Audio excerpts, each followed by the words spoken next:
of ordinary people and to make sure they can live lives of decency. Cool. So it's not an ism, no, brother. It's about decency. It's about fairness. It's about the accountability of the powerful vis-a-vis those who have less power. At the workplace, women dealing with the household, gays, lesbians, trans, black people, indigenous peoples, immigrants. How do we ensure that they are treated decently and that the powerful don't in any way manipulate, subjugate, and exploit them? Well, I mean, if that's what democratic socialism is, then I'm basically on board. I do think that ordinary people, middle-class people, ought to have dignity, and I think that our current systems make it hard for them to have dignity. So God, lefties are so fucking stupid, dude. Holy shit. He hears all that stuff about gay people and trans people, indigenous people, and then he says, I believe ordinary working-class people deserve dignity. Are you fucking kidding me? Are there seriously lefties stupid enough to fall for this shit? Are you fucking kidding me, dude? You're talking to a fucking white nationalist, and he's like, yeah, I agree. Normal people deserve dignity. And you're like, oh, Base Tucker! Base Tucker! Wow, he's a socialist! First of all, this is 2 fucking years old, okay? This is 2 years old. Yeah, I'm sorry, not even working class, my bad. Middle class, okay? Any ally of socialism knows there's no such thing as a middle class, okay? He didn't even say working class, he said middle class, okay? So, first of all, this clip is 2 years old, and he's been nonstop shilling for Trump ever since, so nice job with him admitting he's a democratic socialist. Second of all, how fucking stupid do you have to be to see this clip and think this is a concession from Tucker Carlson? Dude, people on the far right do this all the time. People on the left will be like, oh yeah, dude, listen, socialism is about dignity and respect and about giving power to those who deserve it. And then you could get a literal neo-Nazi go like, oh, well, if that's what socialism is, I'm all for it. For, you know, normal people.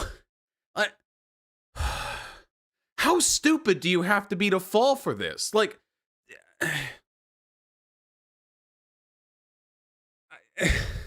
I'm genuinely astounded.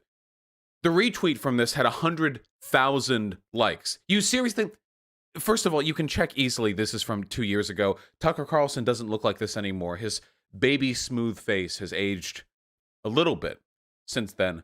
So you can Google like Cornel West, Tucker Carlson, and you can see like when that was. 100,000 likes from 13 hours ago. And they think this is a dude. We're fucked. The Nazbo vortex is coming, dude. The lefties are so fucking stupid. I'm sorry, I'm breaking the cum pledge. Lefties are so fucking stupid. They will see this and they will actively cede power to people like this. Holy shit, dude. I can't believe it. Tucker Carlson is a hyper wealthy heir who has openly admitted that he is a servant of the billionaire class. He has spent his entire life shilling for conservative values. He has never meaningfully challenged the Republican Party when it came to fiscal matters, when it comes to matters of wealth redistribution. He has never meaningfully challenged it when it comes to austerity.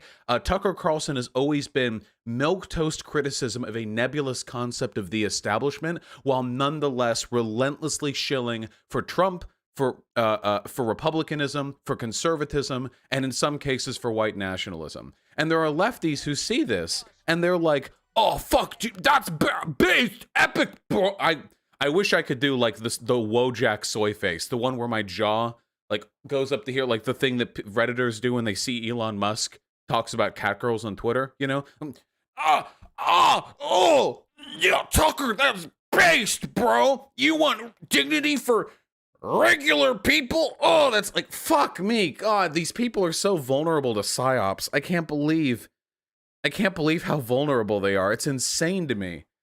Dude, Tucker Carlson doesn't want democratic socialism, okay? Tucker Carlson wants to play off a large portion of conservative Americans who recognize they're being fucked by corporations but are terrified of black people, okay? He's trying to appeal to people who miss unions back in the 1960s and 70s, but also jerk off every night tearfully imagining Tyrone busting down their door and fucking their white wife. Okay? That's what Tucker Carlson is for. And he's one of the most powerful media figures in the history of the country because he is able to appeal to that fantasy, okay? The terrified, racist-ass white people who are nonetheless cognizant of the fact that corporations are bad. But recognizing corporations are bad is not socialism.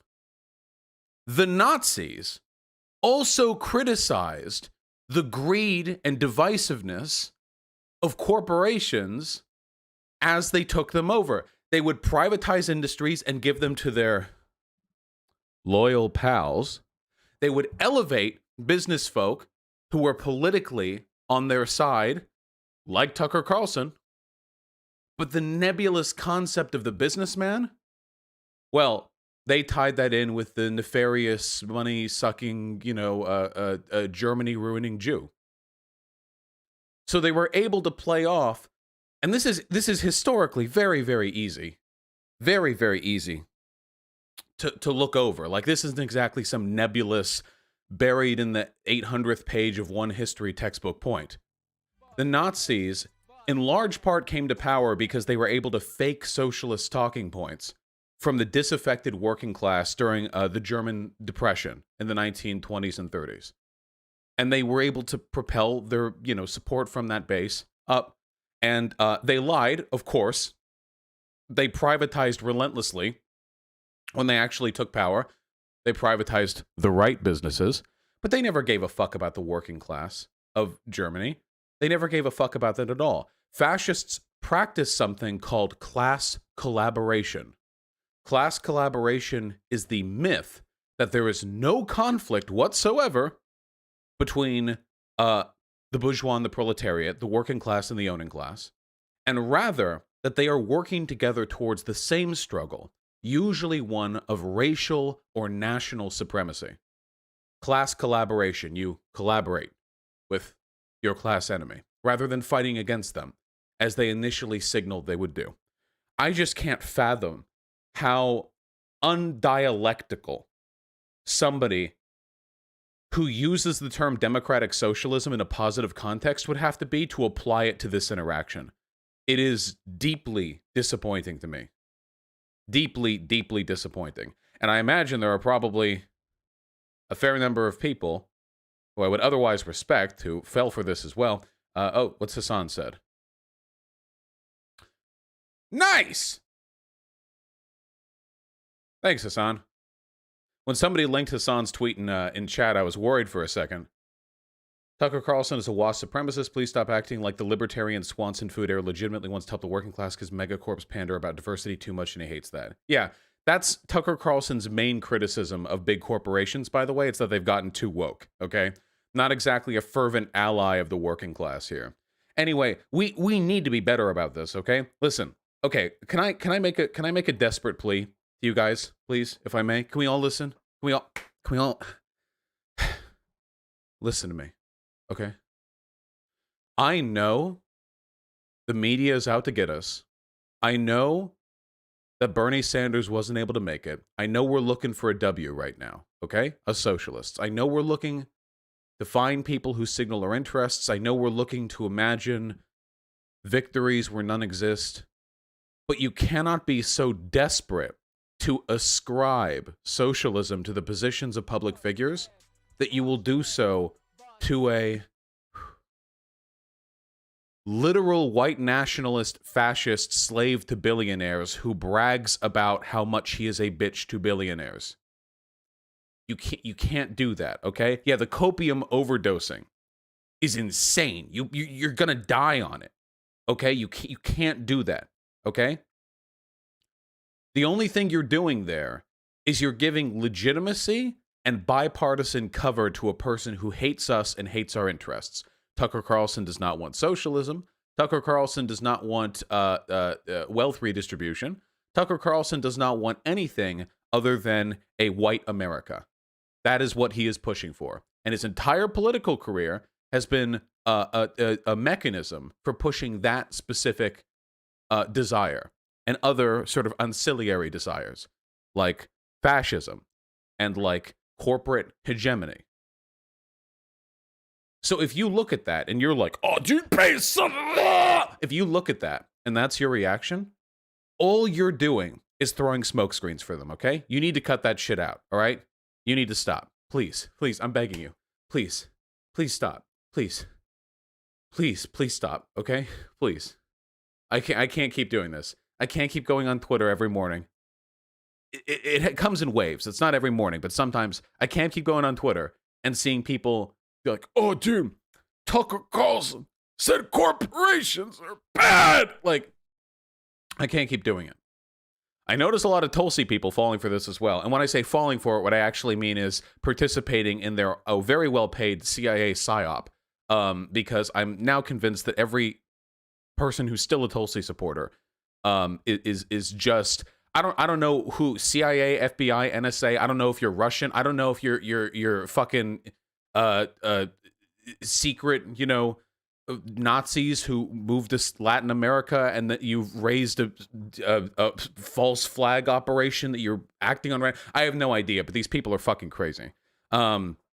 Doesn't Tim Pool love Tulsi? Dude, alt-righters fucking love Tulsi Gabbard. They love them, you know?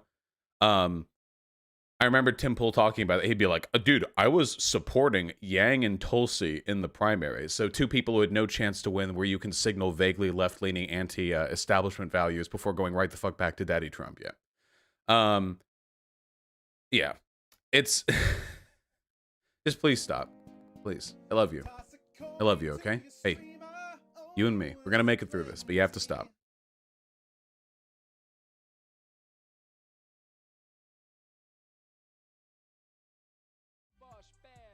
Okay, go team. Go. Nice job, team. We all really came together on that one. I'm proud of each and every one of you. Tim Pool wanted a Tulsi Dan Crenshaw ticket, Vosh Lamau. Yeah, I know. What's your opinion on Elon Musk? I think he's a cringe lord. Oh, your Elon is daddy. Okay, it's a troll account. All right, we're good.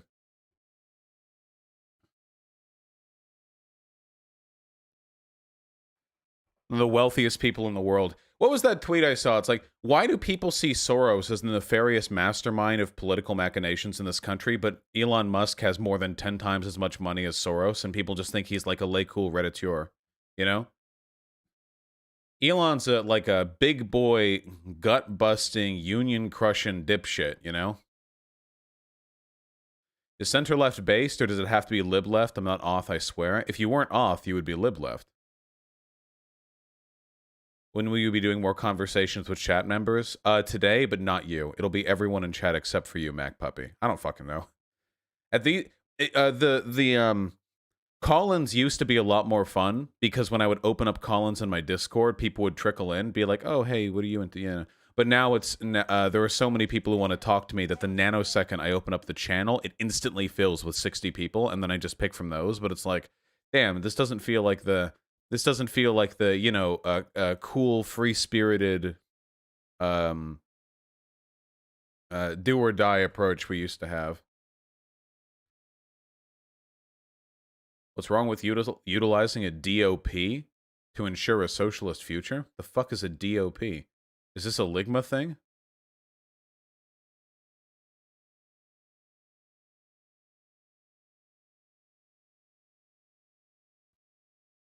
PewDiePie called out Elon and called him a slave owner? Wait, that can't be... Wait. Is that true? Did PewDiePie say Elon Musk is a slave owner? Wait, that can't be right. Oh, dictatorship of the proletariat. Why not just type that? Did he actually do that? Wait, can I get confirmation in chat? Because that'd be crazy. Because PewDiePie appeals to, like, the lowest common denominator, and the lowest common denominator of dipshits who watch PewDiePie love Elon Musk, because he's IRL Iron Man. Yeah, I saw him say shit about it. Okay, I'll take a look at it later. Don't go looking around for clips now. Nice. Hold on, let me take a sippy. And then we talk.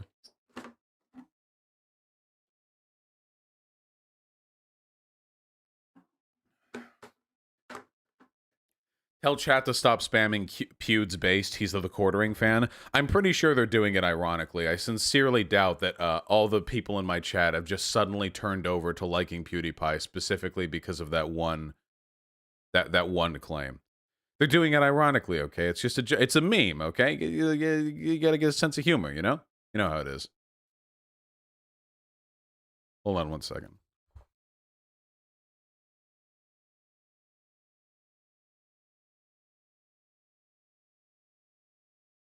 All right.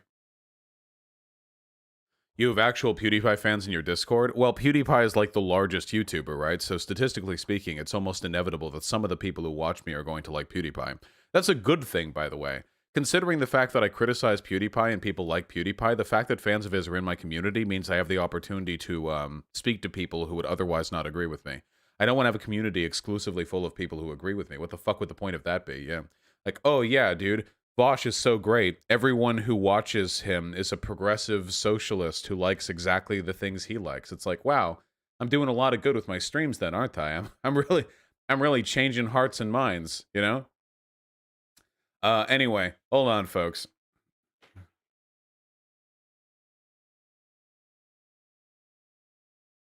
Fucking AC on.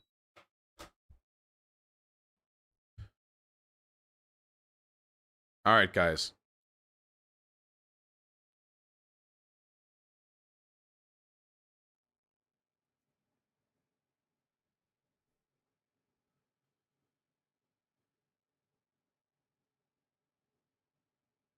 All right. I don't know if you guys have seen the promotional material for this legendary event, but yesterday, CancelCon went live. I'm not kidding, people. That's right. The CancelCon. No safe spaces. You have the right to remain silent. Featuring the very silenced people, Prager, Carolla, Rubin, and Shapiro. The very not able to publicly broadcast their opinions people. Cancel culture and the Constitution. Live online event, September 17th, 8 p.m. ET. For those observant in the chat, that was yesterday. See, we've got the Statue of Liberty over here with duct tape over her mouth. See? That was yesterday. You'll never guess how that turned out. Now, I haven't watched this, but here are some things that I notice. First of all, 41,000 views. That's about how many views this live stream VOD is going to have after I end it in 4 hours. So, oof. To those of you who are wondering about the ratio, I think that's because Fuentes' fans got here. If we take a look at the chat replay, am I going to have to reload the page? 1046, that's where we're at.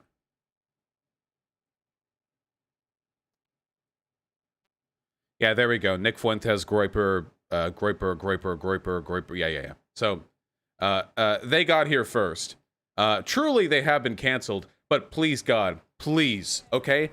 I pray to the highest powers in this world, to all the gods above and below, that what is about to happen is not copyrighted.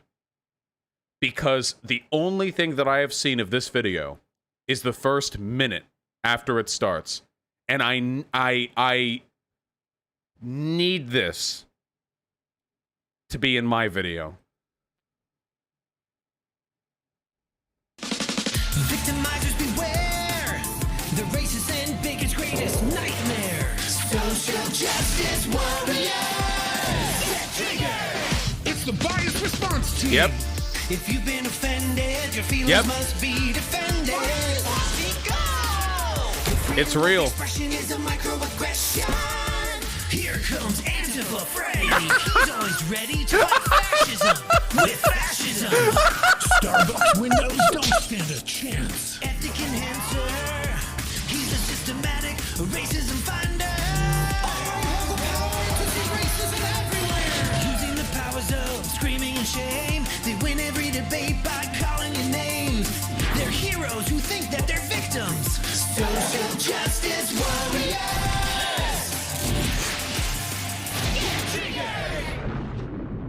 Yeah, That's how it opened. They actually paid money to commission that animation for their video. Oh.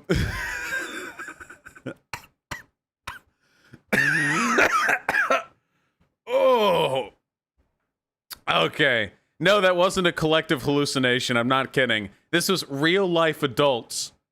Real life adults came together to make that a reality. Yeah, if I just shut down my channel right now, I feel like this would be a high note to end on. But yeah, that is real. So, first of all, everyone F's in chat to people whose brain died in 2015 and never moved on.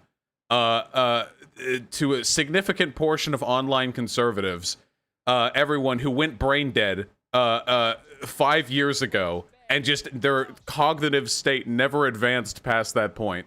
You know, I recently saw somebody on Twitter, like a skeptic, whatever, call Shoe on Head a class justice warrior, like in a derogatory sense. Like, Shoe's just a class justice warrior.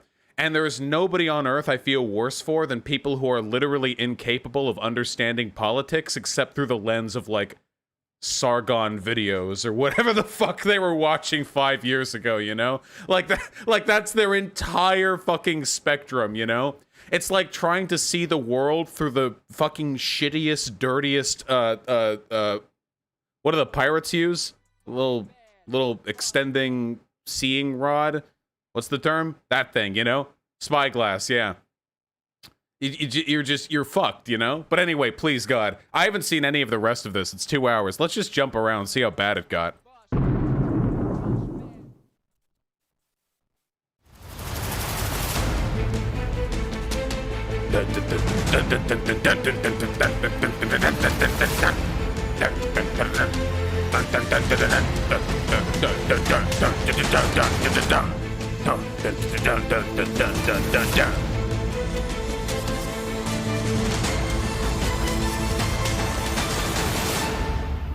Do you guys think I should commission an opening like this to every stream where it shows like dramatic still images of my face like fucking flying around in a void while dramatic music plays it?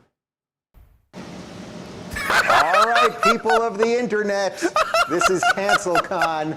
I'm Dave Rubin alongside Dennis Prager, Adam Carolla, and Ben Shapiro. You might have heard of these people, possibly. Maybe. What we're doing today is a live stream to talk about the No Safe Spaces movie, but more broadly, to talk about the thing that we're kind of all talking about all the time. Okay. And I don't mean just the four of us. I mean everybody really in the United States and all over the world. This crushing They blew the budget on the move free on speech the that you cartoon. guys see, not only in the college campus situation, but all over, in the corporate world, in academia, now in our political world. Okay, I'm going to try to take this seriously. I'm sorry. What the fuck is Dave Rubin saying? Really, in the United States and all over the world. This crushing attack on free speech that you guys see, not only in the college campus situation, but all over, in the corporate world, in academia, now in our political world, in the cultural sphere. Everywhere, everyone seems to be afraid to say what they think, and I found You're all successful media demagogues. What the fuck are you talking about, dude? What are we? So again, I hate the cancel culture discourse because nobody knows what anyone else is fucking talking about. Nobody is that. What are we talking about right now? Are we talking about? So we're not talking about your First Amendment rights because nobody's First Amendment rights are being infringed upon. Are we talking about, like, TOS violations on Twitter? Like, that's what CancelCon is for? All of you have Twitter accounts. What platforms have you been banned from? Yeah, it's never anything specific. It's just, remember when Milo Yiannopoulos got protested against 3 years ago? Let's just keep that energy going forever. The last three guys who aren't afraid to say what they think. I'm not Gentlemen, afraid. Say something controversial right up top. Dennis, what's the most controversial thing that one can say? 100% chance one of them are going to say men are men, women are women. Guaranteed. These days. The most controversial thing, I'll tell you, America. Oh, I believe in hard work. What are these very What are these very cancelable opinions they're going to throw out? I believe America is the greatest country. That very cancelable opinion that people in the United States of American fucking office of the president believe. Is a great country. I love America. Those are two of the most controversial things one can say. Brave! That's how Lincoln was a great man. In other words, any obvious moral statement regarding the U.S. is controversial. That's That's how brave! bad things are. Are you telling me that America was not founded on racism and bigotry and evil? Going harder, You know, Dave! I wonder, do I look at you or the camera? Get all the love shaft. looking Look you. at me. Just- Look at me just, for a you know, second, for okay. God's sakes. So,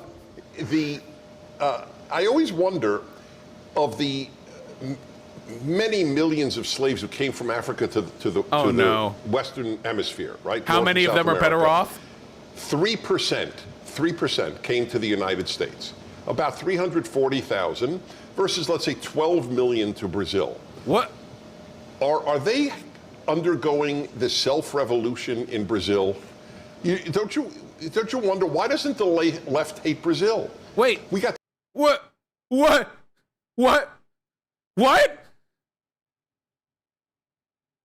Wait, first of all, black and indigenous people have been fighting for their rights in Latin America for literally hundreds of years. So yes. Second of all, Brazil is currently run by Bolsonaro. So yeah, fuck Brazil. What are we talking about? Wait, do you think that lefties are gonna do you think lefties in Brazil, like Brazilian leftists, are like, oh yeah, dude, we're totally 100% on board with the foundations of our country? What the fuck again, remember folks, never an argument, vague gesture, and imagined hypocrisy. Vague gesture and imagined hypocrisy. They will never make an argument. We have 4 of the largest conservative demagogues here together sitting on fucking director's chair in a garage, and they will never make an argument. They can't do it. Their arguments are indefensible. They rely on the perceived and very real stupidity of their audience to get across their point. 3% of the Africans who came here, plus in the last 30 years, 3 million Africans, 3 million blacks have come here, 1 million from the Caribbean, 2 million from Africa, because they know how good it is for a black to live here. So A black. Holy shit, dude.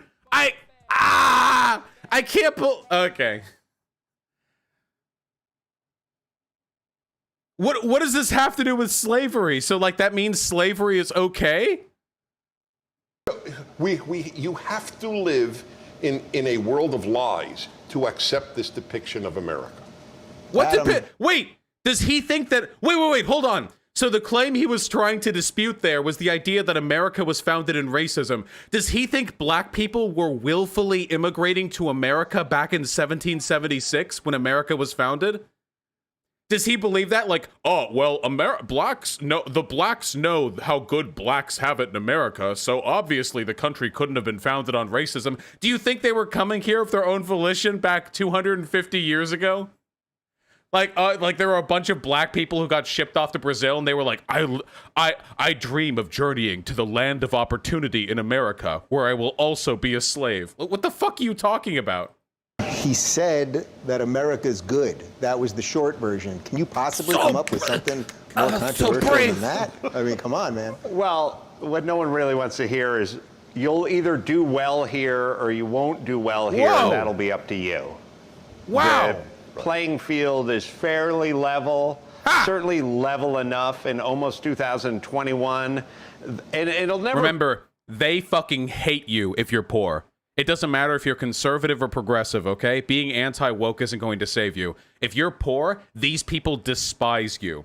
It is a fact that there is not a meritocracy in America. It is a fact. This isn't disputable. This isn't like a weird analytical interpretation. It's a fact of the world that it is far more likely you will succeed if you're born in certain sets of situations than in other sets of situations. We know this. We know luck plays a huge factor. Everyone knows this. It's not up for debate. It's not a matter of opinion. They hate you if you're poor. If you're conservative and you're poor and you watch this guy and you're like, oh yeah, dude, that's totally right. I'm only poor because I'm a fucking idiot. No, listen, hey brother, they may hate you. I don't, okay? I know you've been working hard, okay? I know you've been working hard your whole life, all right? I know you've had it rough, okay? You know what? There were better choices you could have made. They could have made better choices too. You think these dumb fucks up here who can't even make a cogent argument have been making nothing but good financial and social decisions their entire life? Abso-fucking-lutely not. These people are fucking stupid, okay? These people are like 40 IQ, all right? I care about you, okay? Even if you're anti-woke or whatever, I'll still care about you. These people don't give a fuck about you.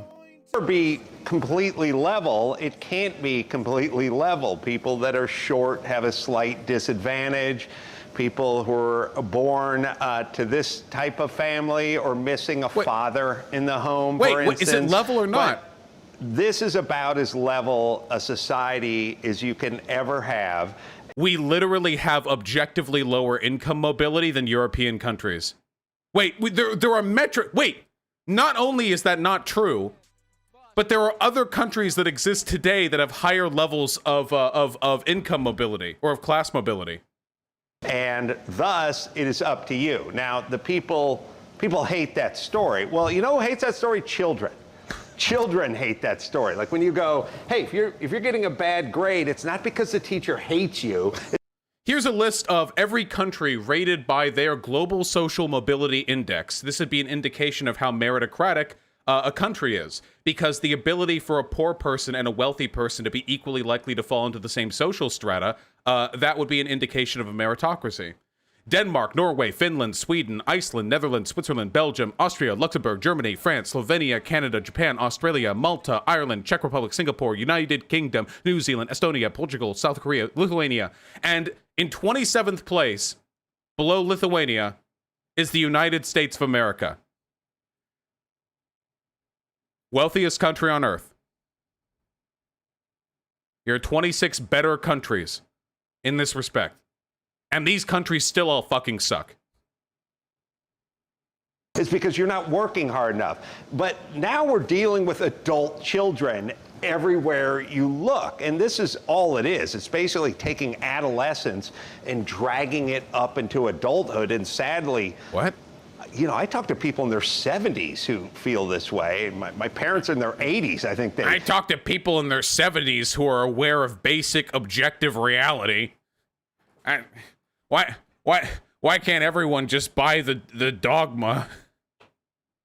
Feel this way. So, unfortunately, everyone, if you live in this country and you live here during the present time, the onus is on you. If you're not having success, you got to go find a mirror. So are you saying just because you want something, you can't necessarily have it? Because yeah, it's funny that he would call. Yeah, Shu, you're right. It's funny he would call other people's mindsets childlike when he's literally like, dude, everything's fair. Just stop being poor. Dude, just work harder. Like, yeah, these incredibly adult mindsets, these very mature, very informed by data perspectives that this guy holds. Right now, we are in your garage. You've got some pretty sweet cars around here. I mean, I assume that Dennis and Ben and I each can take a car. You're fucking kidding me. You're fucking kidding me right now. They seriously kept the cars in the background just as a flex? Seriously? All right. Well, most of them have to go back to the prop house before we wrap tonight. Yes, all these cars are things that I've always wanted. I enjoy them now. I loved cars when I was young. I never had any money, so I could never afford to own a car that was nice. As a matter of fact, I work construction, so I was forced to drive a pickup truck, which is really the opposite of one of these cars. So for me, I thought to myself, well, I like these cars. I'm driving a pickup truck. I got to focus, work harder, get better at what I do, and then one day I can have one of these sports cars. All right, Shapiro. That's great, dude. I just can't imagine how cucked you would have to be. Like, if the metaphorical wife that is your dreams has been just gaped by these fucking people. If you watch this shit and you're a fucking poor person, you're a poor conservative, and you're thinking like, oh yeah, you're right. I'm 55. I'm getting a little up there. Probably not going to get that dream car now. I must have fucked up somewhere. That's on me. And you're watching this and you're like, yeah, okay. Like, this is propaganda designed to make you feel bad in a system that is skewed against you, you know? Like, I'm not affected by that. To me, this just looks ridiculous because I never bought this horrible cucked fantasy that we all live in a fair world. This childlike fairy tale reality these people live in, or pretend to live in for the purpose of pushing their propaganda. Where we all have, our shots on an equal playing field. When I see this, I feel the natural, logical, emotional response, which is seething contempt. Not for them being wealthy, mind you, but for them despising poor people to the defiance of all available data and logic. We got Prager saying America's pretty good. We got Carolla saying that hard work has value. Can you beat either one of those? Come on. Easily. Are you ready for this? This is so easy. Okay. Men are not women. Okay. I knew it! You asked for it. You asked for it. I mean, J.K. Rowling's having her books They're burned. so predictable! The only book any of these people have ever read, right? They should have read, like, the Bible or any other book. As it turns out the only people... The Bible, that's it! That's the problem with trans people. They haven't read the Bible. Ben, you're Jewish! What the fuck do you mean the Bible? Why didn't you? One thing that I love is that Ben is Jewish, but he knows that he's a simp for fundamentalist institutions, so he never actually pushes like his Jewishness that hard. He always just comes off kind of like as a generic a fundamentalist, you know? But when it comes to actually talking about religion, he'll defend Christianity pretty pretty upfront. They only read Harry Potter, and now they are burning the only book they have ever read because she had the temerity to say that biological sex exists. No, but it's the same. It's been years. And how do people think Ben Shapiro is smart? He would have come up with new talking points by now. How do people... It's the same shit. Nobody says sex doesn't exist. Nobody says men are women. Because if a man identifies as a woman, they would stop being a man, so they're not a... It's like... This is how simple, this is how childlike, how smooth their minds are. Paint open. There we go. Okay, guys, can things that are green be blue? Answer like a child would. Okay, don't try to be fancy. Is this blue? No, it's not. Green can't be, it's two different colors. But if you apply a process of identification, holy shit! How did it was green, but then wait, how did that, wait, hold on. I'm gonna Control Z, Control Y. Okay. Okay, maybe that was a mistake. No! It's still blue! How does it know? Oh, my only position is that color is real. My only position is color is real. Trans people hate me for this one, okay? Color exists. I don't know what relationship that has to anything else we're talking about. But it is true.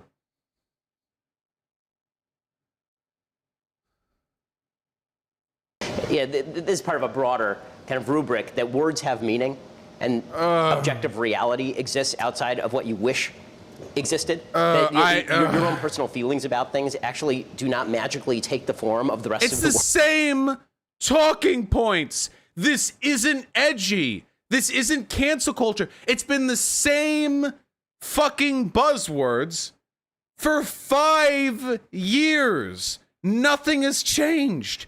I can't believe they're pushing this as like some podcast for like edgy, oft-canceled, brave provocateurs. America is good. Hard work matters. Biological sex exists. Wow, dude, get me on this panel. I've got some way hotter takes that I'm gonna share with you guys. Are you, get me up there. Get me a fucking microphone. You wanna see opinions that'll get you canceled? Okay? Get me a fucking syndicated radio show, all right? You people are fucking weak. world, Yeah. and acknowledging that objective reality exists a tough one. I mean, and this does go to everything that we're talking about, right? This encompasses the fact that America is not systemically racist. This encompasses the fact that if you fail in a free country, it's probably your own fault. Not always, but very often it is your own fault if you fail in a free country or you made some bad decisions. And it encompasses the fact that your neighbor is probably not a garbage person. I was talking the other day about the fact that in LA, the only thing that anybody seems to care about is planting these stupid ass lawn signs that say all of these dumb tautological slogans that mean nothing like what they actually Dude, he's triggered. You can't. The reason I left LA. Well, let's say hypothetically you're Ben Shapiro in early 2020 and you live in Los Angeles and you go outside and you see there are multiple lawn signs that have been planted firmly into the dirt and through the grass of my neighbor's lawns, and they say just worthless tautological garbage like Black Lives Matter. And like trans women are women, just these worthless virtue signaling iconographic attempts at propagandizing their disgusting anti-Western civilization message. Anyone could see those signs. Children could walk by and see those signs, and that is why I moved to. What did he move to? Nashville? Did he move to Texas? Where did Ben Shapiro recently move to? He recently posted some embarrassing picture of him in a fucking cowboy hat leaning on a pickup truck. they're supposed to mean. Right. The future is female and also believe in science. Right, exactly. Yeah. True. Black Lives Matter, which... Wait. Believe in science? Is that, like, are they offended by that? By the way, I've never in my life, seen the future is female sign. Not once. I've been to a lot of cities that get called progressive. I've been all around the place. I have never once seen any sign that says that. Oh yeah, here we go. Dude, this is phenomenal. I love this because this is like... This is such a fucking stereotype, dude. First of all, he is getting mogged by this pickup truck. Holy shit, he is getting fucking dominated by it, okay? That pickup truck fucked his wife better than he ever could. Second of all, this is a stereotype so sublimely realized that it is that it is almost offensive. This is an out-of-towner who comes in to the South wearing a gigantic cowboy hat and a pickup truck that they probably got from a fucking rental place to do their blogging job, to go podcasting. Hello, howdy, my fellow Southern gentlemen. Hello, a tip of the gallon to you, my friends. Sorry, I would love to join you at your barbecue, but I have to I have to respond to some YouTube comments and then go do some pre-recordings for my upcoming show, Canceled, which is where I sit in a garage with other multimillionaires talking about how nobody lets us say anything, even though we're some of the most viewed and publicly visible figures in America. Just get me out of here. Which, again, is inarguable in one context, but that's not what they mean by Black Lives Matter. Or water is life, which I was not confused as to why that was controversial. Wait. What? Water is life? Why are you... it is. Are you having trouble accepting reality? What? I don't even know why he's mentioning this. You know, women's health, women's rights are human rights, and all this kind of stuff. The implication of that entire sign is that the person who lives next to you is a bad person, right? You're a good person, the person who lives next to you is a bad person, and it's sort of like this pagan Passover routine. Where instead of like painting the blood on your lintel, you take one of these Black Lives Matter signs and you plunk it in your front lawn, and then the social justice warriors pass over your house and move on to the next house to burn it. And then first of all, unironically using the term social justice warriors, the full SJW, not even just saying SJW, but full social justice warrior in 2020 is unbelievably embarrassing. Second of all, what the fuck do you mean? If people plant signs in their lawn, they're just signaling their political values. You would never say this about Trump 2020, would you? You would never say this. Not once. You would never say, oh, when people put Trump 2020 signs on their lawn, they're basically just saying the people around them are bad people because they're virtue signaling their political positions. You would never say it. You are such a fucking hack, dude. Holy shit. I can't believe people hold Ben Shapiro up as some sort of mantle of intellectual honesty in the modern era, dude. This guy is as dishonest and as reputable as any fucking degenerate YouTube conservative who's just scraping by trying to like squabble debates with other YouTubers now, you know? He's here with me, okay? He's down here with me, but instead of being down here with me where he should be, he's being treated like some sort of intellectual mogul. I wish we could live in a world where Ben Shapiro has a business card that it costs $4 per card to print, and it just says YouTuber, and that's all he has. But instead we have to deal with this. This is the world we live in, okay? Was he wearing a yarmulke under the cowboy hat? It was either under it or over it. Of social justice. The fact is that in objective reality, your neighbor is probably not a bad person. What does They're probably that just as mean? nice a person as you. They're probably a nicer person than you are because they probably don't think that you're a bad person. What does that mean? And so, you know, objective reality doesn't always meet What with is your... this objective? He's so insecure. Do you think he's trying to adopt Jordan Peterson's like niche? This subjective reality thing. He the way he's talking right now, I feel like he's trying to ape a little bit of this a little bit of the, you know, the lost territory. How insecure do you have to be to see your neighbor put up a sign that says Black Lives Matter and think they're throwing shade at you? Approval. So one other thing before we jump to the sponsors, do you guys think it's odd that we're thought of as controversial? I find it very odd that so many people... You are cracking me up. Do you know, just today, this is weird to hear your thoughts played back to you. Just today I was thinking, I'd like to write a column. I write a column every week that I'd like to write a column. This is what I believe. Why am I called a right-winger? That's... We're all gonna do the Tim Pool thing. You're gonna have, dude, I can't wait for Tucker Carlson to say, well, I'm not really a conservative. I'm more of I'd say I'm more of a classical liberal. Like, you could do this with anyone, dude. Holy shit. That was what I was thinking the entire column, because I thought, you know, I grew up, it's redundant, as a Jew in New York who went to Columbia.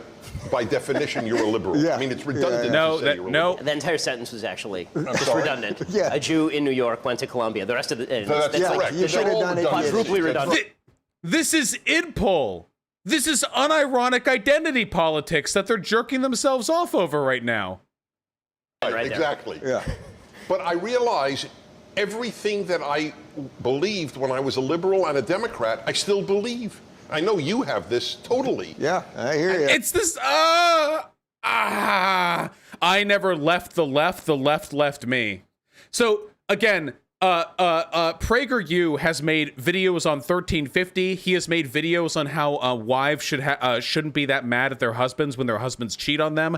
I'm pretty sure, hasn't PragerU literally made a video arguing against the concept of marital rape? Like, this dude isn't just a regular conservative. This guy would be like a fucking cult leader who like systemically rapes the daughters of the people who are part of his coven. If he weren't if he weren't like a public figure in the way that he is. Yeah.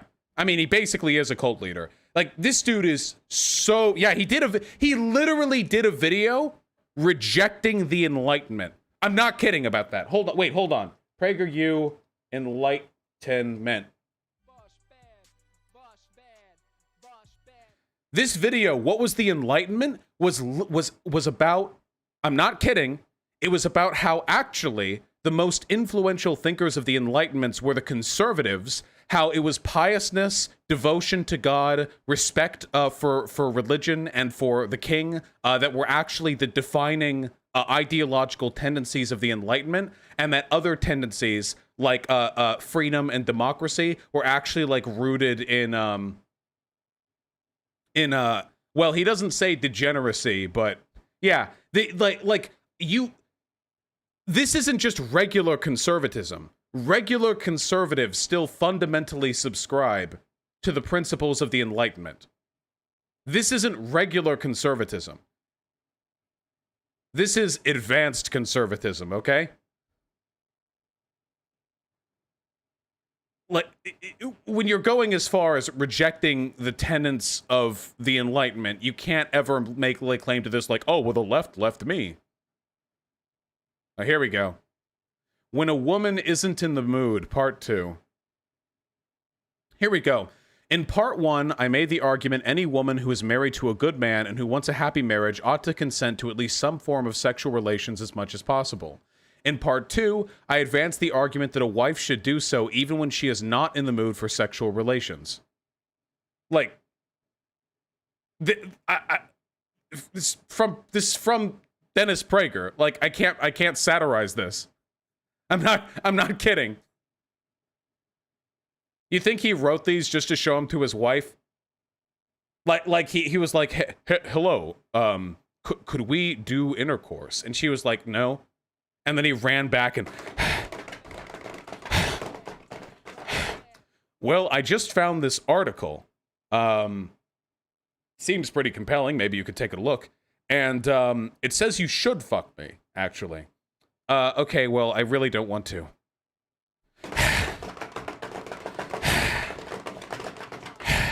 Well, I found a second article. You can read it if you want. I'm not going over all of it. And it's every one of those beliefs is now called right wing. What beliefs? I didn't change. I'm sorry. What beliefs? Wait. You were a Democrat and a liberal, and now all the beliefs you held are called right wing. What beliefs, Dennis Prager? So far, we haven't been specific with essentially any claims we've made. You wanna open up the open up the gates? Maybe let us know what positions used to be liberal that are now conservative? I didn't. The liberals have accepted the left lie that conservatism is their enemy when leftism is the enemy of liberalism. Nice. Yeah. Corolla? Oh, wait, here we go. Yeah. Here's Dennis Prager saying that he would be raping people if it weren't for the Bible. Or sorry, the rule of law. If there were no moral rules and no police, men would grab women and do what they wanted as a rule. That is the way men are made. The fact that your man doesn't act that way is because he has been given a set of rules and because he knows that he will be punished. Or just enough that he has these set of rules and the fear of punishment is not even necessary. But rules, men know this, and we males, I am one of them, I am male. We know this from a very early age. We can't act out our sexual nature. It's made clear to boys in the vast majority of instances at a very early age, and it is a good thing that it is done. Uncontrolled, male sexual nature is frightening. I know some of the ladies in chat might feel an overwhelming temptation to submit to the sexual tyrannosaurus that is Dennis Prager, but I encourage you not to, because you will not be able to stop once he gets started. Yeah, does anyone else think it's funny that a bunch of people who watched this video of Dennis Prager, who liked this video, probably thought that feminists were like misandrist, anti-male pieces of shit for saying that men are inherently inclined towards violence? Does anyone else think there's like a really weird disconnect here? Like there were a bunch of guys who got radicalized into anti-feminism because they thought that feminism was saying men are inherently violent. And now Dennis Prager, a millionaire, is sitting here talking about how, yeah, it's just biological. Like we would be raping everyone if it weren't for the threat of prison. We would be raping everyone. I would rape you. You know, I'm honestly surprised he hasn't had another version of this video where it's for kids, you know? Where he's like, male sexual nature likes 14-year-old girls. That's just how it is. In fact, I would be willing to bet the fact that he can't make that video is why he bitches about cancel culture. Does anyone else get that feeling right there? Because he hasn't ever been censored in any respect, but he knows in his head, he's like, that's the video, that's the truth they don't want me to tell. So now he's at CancelCon, you know?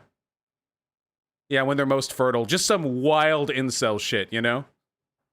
When you were doing the man show and comedy and all that stuff, did you ever think of yourself as controversial?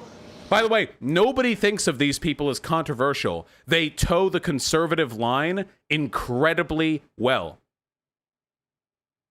I just want to be perfectly clear. Controversial doesn't mean you're on one side of the political aisle. Controversial means you antagonize both sides. I am controversial. People on the left and the right fucking hate me. I have earned that term with my top level SSS performance at being a YouTuber, okay?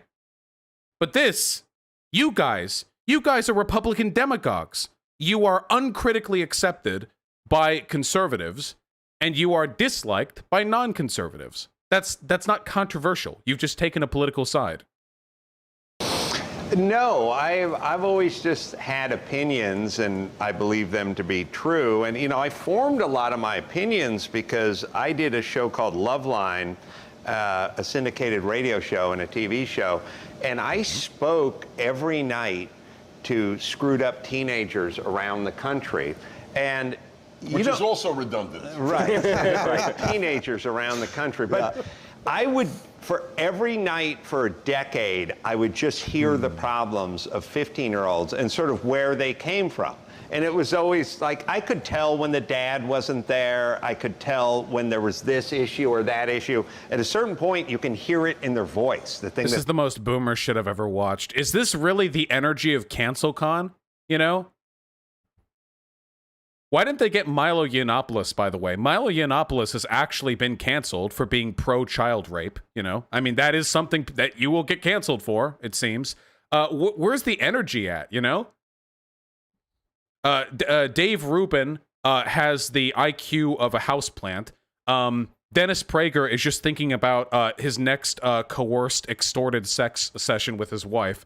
Adam Carolla has the mental age of Joe Biden, and Ben Shapiro seems to be hiding his power. I don't know why Ben Shapiro is being so quiet in the corner. I guess maybe he's just a naturally submissive person. You'd think that you'd think that he'd really be busting it out because he's kind of like the top name here, but he's just sitting there. Maybe he's like it's like the anime battle where you save the biggest, the baddest enemy for last. You know what I mean? Where these three are the grunts, and then at the end, Ben Shapiro comes in and he looks you directly in the eye, and he recites the opening section of the biology chapter of a 4th grade biology textbook, written in 1982, as he tries not to cry. That's kind of interesting is you can physically hear the tone and almost diagnose what their problem is. And so I formed my opinions long ago just hearing all the screwed up teenagers, all the broken families, all the rebellion, and all the... All right, we're not watching the whole fucking thing. Moving on. Change every time, exactly. And you keep saying the cash register is broken, but how's it only broken in one direction? How are these mistakes? How are these administrative problems? Or somebody that? How come it just goes one direction? Well, I mean, this actually, I have a question actually. Yeah, take it away. And that is, how? Since there are a lot of college students watching, how?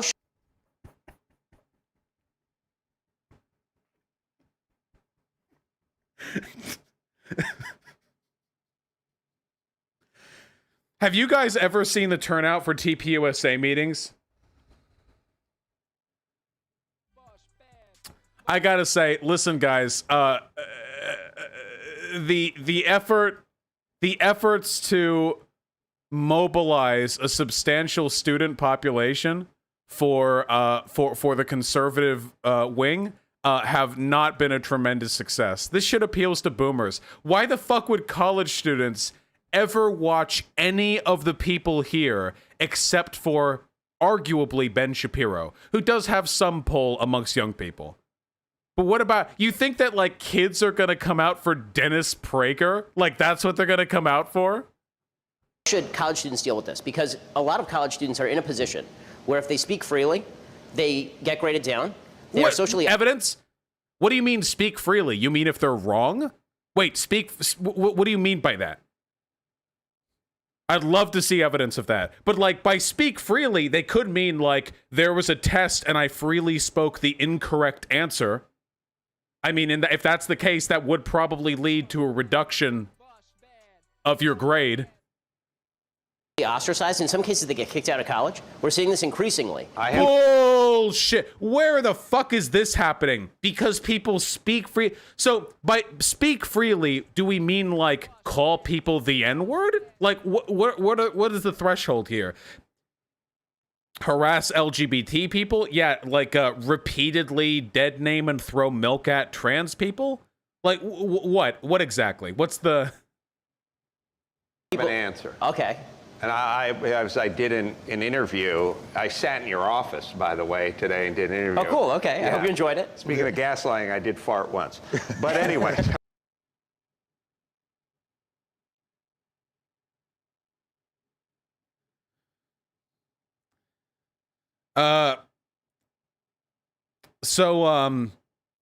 Anyway, yeah, I noticed that they're really, really averse to invoking any specific instances of cancel culture in effect. It was the same with the Harper's letter, by the way. You remember the Harper's letter? I covered it on stream a couple weeks, maybe a month ago, where a bunch of people signed a letter saying cancel culture is going too far. That letter also didn't really have any specific examples. It just gestured vaguely at the idea of people being silenced for their speech.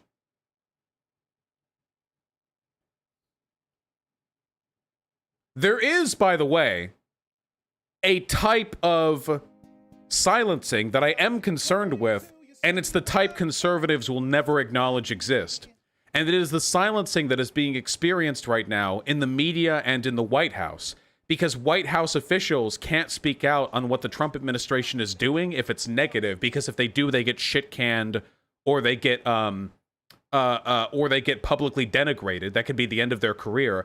Additionally, in some cases now, especially since the White House has not been complying regularly with Freedom of Information Act requests, there is some good reason to believe the government is unnecessarily censoring information which could be harmful to Trump.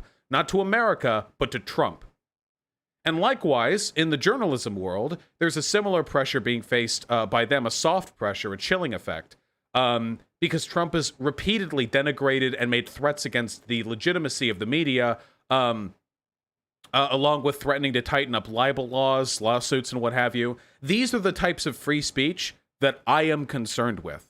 I am concerned with the ability for people to speak truth to power, for people to be able to unveil legitimate crimes taking place in the White House, for people to cover current events, for people to discover the truth. When I think of victims of cancel culture, I think of those people, not of aging conservative demagogues who have all made more money in their lifetimes than they will ever need, sitting together in a garage, collectively bitching about the experiences of students who they cannot name any specifics over and seem to be just vaguely gesturing at the idea of censorship of. This is not what I imagine when I think cancel culture, okay? Unless I forget the greatest example of cancel culture in all of modern American history. My ban from Twitch. F's in chat. Never forget. Remember that every single person sitting here, every last one of them, would have been 100% okay with McCarthyism. If these people had been around and active back when the government was actively putting wiretaps on left-leaning people, throwing people out of their jobs, blacklisting people from industries, these people would have been 100% in favor of it. I don't It's fine. I've abandoned that office. I'm leaving the state, as you know. So, task, complete this task, have satisfaction and pride, and move on. What if your task was ending racism? Well, that's going to be You ain't a having treadmill that you're going to run never gonna share on Waldo for your entire adult life, or it is getting. Does that make a goal less valuable if you spend your entire life working on it? Like, what the fuck does that mean? Oh, dude, feeding the poor? You want to feed the poor? Dude, there's always more poor people. They need to keep eating. Like, you're going to be doing that forever. What the fuck are you talking about? Getting rid of gender inequities or whatever. If everything was, say, a goal and a task was a bridge too far, that everything was so broad that you're going to end systemic, fill in the blank, then your entire existence is a portrait in frustration, right? Because yeah, trying to make the world better can be frustrating. What the fuck are these arguments? They're like, you want to try to make the world better? Yeah, that's like really hard. Like, you don't want to do that. What the fuck are you talking about? It's fun. This guy literally, his controversial opinion was that hard work matters, and now he's denigrating the idea of working hard to make the world better. Interesting. So this guy's okay with hard work when it comes to personal enrichment, but not okay with hard work when it comes to trying to end systemic racism. That's a very interesting dichotomy there. I wonder why.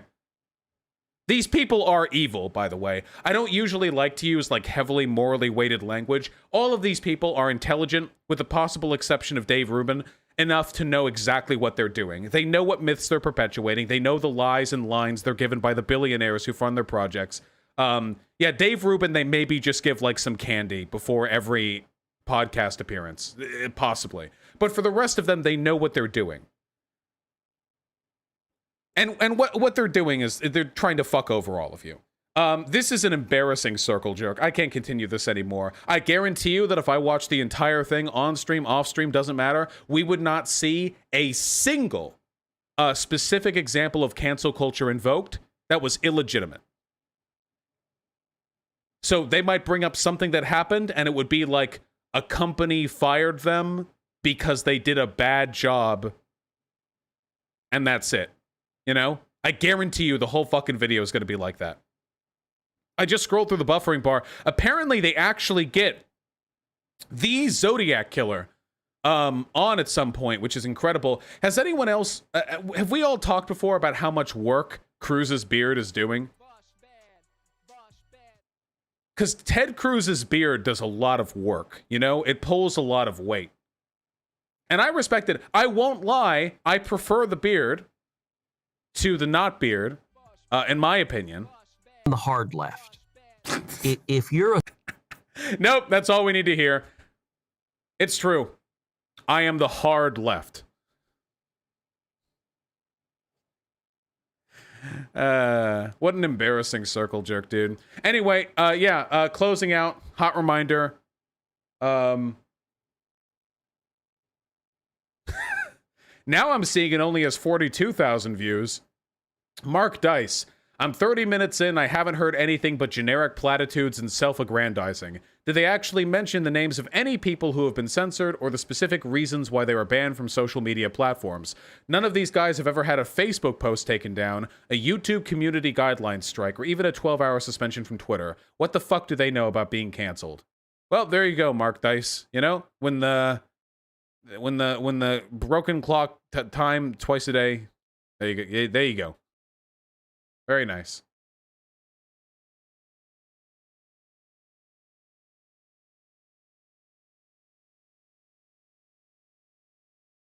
Wait, hold on. Involve the joke, believe it or not. I think I told you this once on your radio show, Adam. I used to do a joke that involved the N-word, and it wasn't to be racially offensive or in a pejorative way. I was doing an impression to make fun of people that use words like that. And for about 5 years, it would get a huge laugh. And then I remember one night I was on stage at Gotham Comedy Club in New York City, and the crowd they all froze like all at the same time. And I remember in my head thinking, I'm never going to tell that joke again. And that's a pretty dangerous place for a comedian to be. Comedians not being able to say the N-word on stage without getting public backlash is a dangerous place. But that's an impressive level of social awareness from Dave Rubin, by the way, for him to see people reacting to physical stimulus around them and for him to be able to interpret from that some kind of lesson, you know? It's actually like a very impressive deviation from his typical cognitive abilities. But there are so many things I want to say about this. First of all, a good comedian recognizes that tastes change with time, and they try to move to adjust their material to suit those tastes. Any good professional will do that. No, like if you have the world's greatest like fucking tailor, okay, and they make really good clothing and styles change, it's 1989 and they keep making bell bottoms, it doesn't matter how talented they are. The fact that they're unwilling to move with the times is a mark against their skill.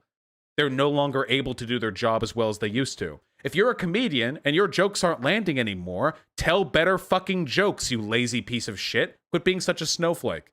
It's a dangerous place for anybody to be. Even The Guardian, which is on the left, said, this is ridiculous. We can't discuss a Huckleberry Finn. Yeah. because you can't say words that are in there. You absolutely can. In any classroom in America, you can read Huckleberry Finn. I have talked to people about that. I have never heard a person say that during their class reading or whatever of Huckleberry Finn or whatever book like that, they couldn't say it, you know? In my classroom, they did. We were reading a text. If some other classroom says, just say N-word instead of the actual N-word, okay, whatever. It doesn't change the fucking book. Asked on my show, why can you say kike? Kike is the N-word about Jews. And by the way, you should be allowed to say it, but not, obviously not to call a Jew that, but to say what the word is. This is all, look at how holy I am. It has nothing to do with real morality. Very nice. Good ending, Frame 2. Yeah, that's okay. Dennis Prager won't get canceled for that because the vast majority of Jews in America are progressive anyway, so they already hated him. So he doesn't need to worry about a big backlash, you know? It's the same as black conservatives, you know? You know the black conservative YouTuber, they'll be like, I don't care if you say it. They're not going to get a fucking backlash from their community because they know their community is full of white people who are just going to be like, yeah, dude, epic, based. Anyway, Godspeed to all of them.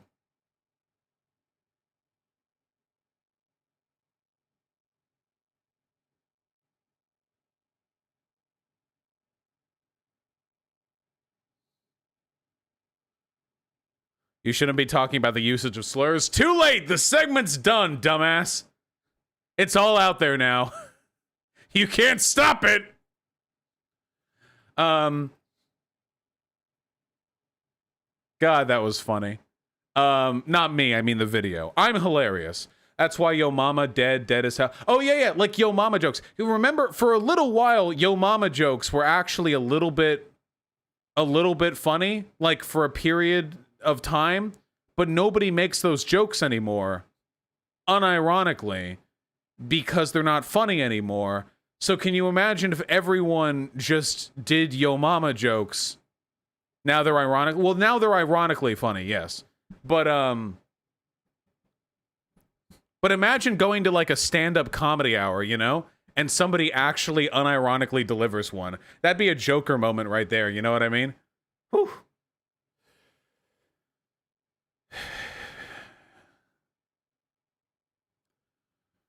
So you really think doing Your Mama jokes in 2020 is funny? Yeah, I do.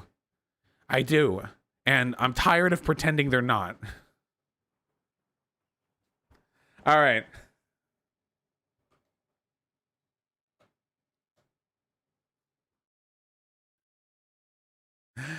Oh, God. Okay, hold on. Close the cancel culture shit. Let's read donos. We're talking about a number of things. We're talking about the Trump ABC town hall, which was pog as fuck. By pog, I mean funny. Also, we'll be going over something I saw in a shoe on hit, though, no? So that'll be fun. That's prescient. Nothing else. Chief Keef, Plague Doctor, Sass, and Lemon Lime, thank you all so much for the tier 1 subs. I really appreciate those, comrade. That's really, really kind of you. With all due, Dark Samus, and Hopeful with the gift of tier 1 subs. Really appreciate that as well. Just came out of my best friend is trans, currently freaking out. Good luck, Dark Samus. I believe in you, and I think it's going to go well. With all due, with a very kind tier 1 sub gifted, Evash KVSL is a member of a leftist party in Poland, would like to tell you in chat about leftism and fascism in Poland. Should they email you? They should, but I can't make any promises at the moment with regards to talking to them on stream. Gotham, maybe one of these days. The Vigilante with the 511, thank you very much. Everyone in chat, spam trans rights because they had to cut ties with their family over trans rights. Mikri Petra with a very kind 15 bucks. Can you explain the difference between socialism and communism? Yeah, easy peasy. Socialism is when you eliminate the commodity form, that is to say the process of producing things so they can be sold, commodifying them. And when the workers own the means of production. Communism is that, in addition to a society which is stateless and classless. And you keep those going? Yeah, okie dokie. Sile, thanks the $5. I'm sure your butt does look cute in that dress. James Hill, thank you for the $4. Death Stranding is a game. Colin Morse with the $5. 6-foot chads are superior to 6-foot cells. Very true. Remember, it's not about the chad of your height. It's about the chad of your soul height. And all men are kings. IRL Femboy with the Tier 1 sub. Thank you. Happy to hear you enjoy the content. I don't think transmedicalism is a particularly good metric for describing the experiences or nature of transness. In my humble opinion, I think it leaves a lot of people out in the cold. And it hurts a lot of people, too, because it becomes like a more transitioned than thou thing. The definition of transgender is just to identify as a gender other than that which you were assigned at birth. If you're non-binary, that's trans, but a lot of non-binary people don't want to transition, so. Nathaniel Jones, the $5. Duly noted, comrade. Kill your landlord, the very kind tier 2 sub. My pleasure. Thank you very, very much. Fuck nihilism. Apologetic funny. I can never read that. With the $5, thank you. One of my friends in uni said CNN were communist and Fox News was independent. I know it's bullshit. I just like a quick shutdown, though. Anybody who's that far gone isn't going to be receptive to a quick shutdown, so I really wouldn't worry about it too much. That's like that's an insane. I'm sorry, I can't help you with that one. That's well beyond the. That would be like somebody saying like lizard people control our government. Like, need a quick argument against that. Like, well. Okay. Hold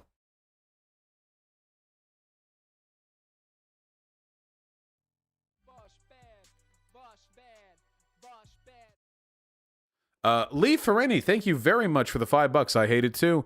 Casper Christensen, social justice warriors as dialectical practice. Who doesn't like justice, comrade? In a social sense. Horse me with the $2. Thank you very, very much. Thank you. I agree. And Cal Coro with the tier 1 sub. What the fuck? That animated intro made me a Republican? It looks like it does work. Soothing Glow with the tier 1 sub. I had a dream that I fucked Adam Carolla. Now I can't look at him without vomiting. Were you fucking him or was he fucking you? Who in the dream, you could just like turn around in the dream, so it leaves less of an impact. If I was having sex with Adam Carolla in my dream, I would simply not look at them. See? You just turn around for it. What's your plan if Trump wins? Dango, keep doing what I'm doing, but more of it. Sheeptar with the incredibly kind $20. Thank you. My first donation ever. I appreciate you, dude. Can we talk together on fixing USA, Black Lives Matter? And thank you very much, comrade. I really, really appreciate that. Hold on. Your fucking dono got cut off. I have to fix that. And by fix that, I mean I have to pay somebody else. Because I don't know. Blue Lives Matter and difficult conversations. Much love from Central CA. You're free to email me, but I'm afraid I can't make any promises with regards to talking. I'm pretty backed up right now as scheduling goes. But I really do appreciate the offer. Thank you. Okay, guys. Really quick one. Really, really, really quick one. Can we just ignore Kanye West? Listen, I know it's fun and all, but the dude's clearly not right. Like, he's clearly breaking down mentally a little bit. And like, it's... I don't know, dude. Like, it's like a mental breakdown that's being amplified by an unfathomable amount of clout, you know? I don't know. Can you imagine if Kanye West tweeted something stupid and it got 0 likes and retweets because the entire human race exercised unfathomable willpower? Wouldn't that be incredible?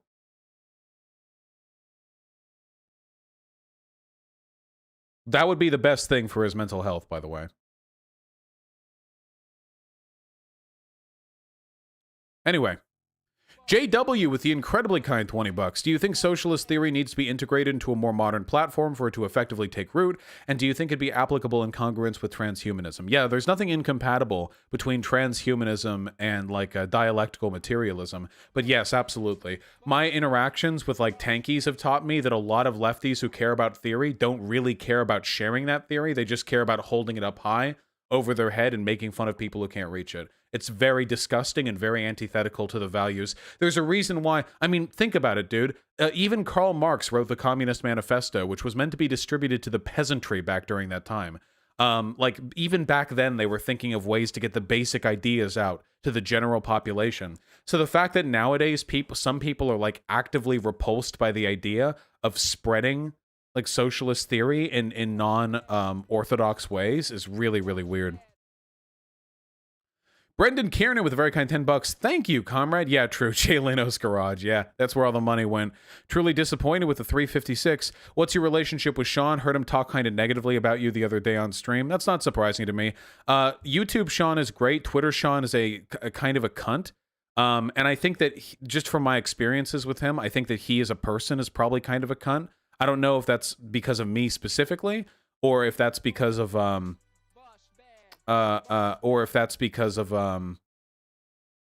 just him being British, which is sort of an unfortunate. No, it's not because he's a lefty. It's because he's British. It's fine. Michael Monar with the €5. Thank you, comrade. Primarying Democratic candidates for Congress is important because it's a mechanism through which we can disseminate our values. But they have to be progressive, though. Okay, Lopefer with the $5. My school friend committed suicide yesterday, feeling really down. Could use my favorite socialist to cheer me up. Nothing but positive vibes all day today, comrade. I'm really sorry to hear that, though. Seriously. Yeah.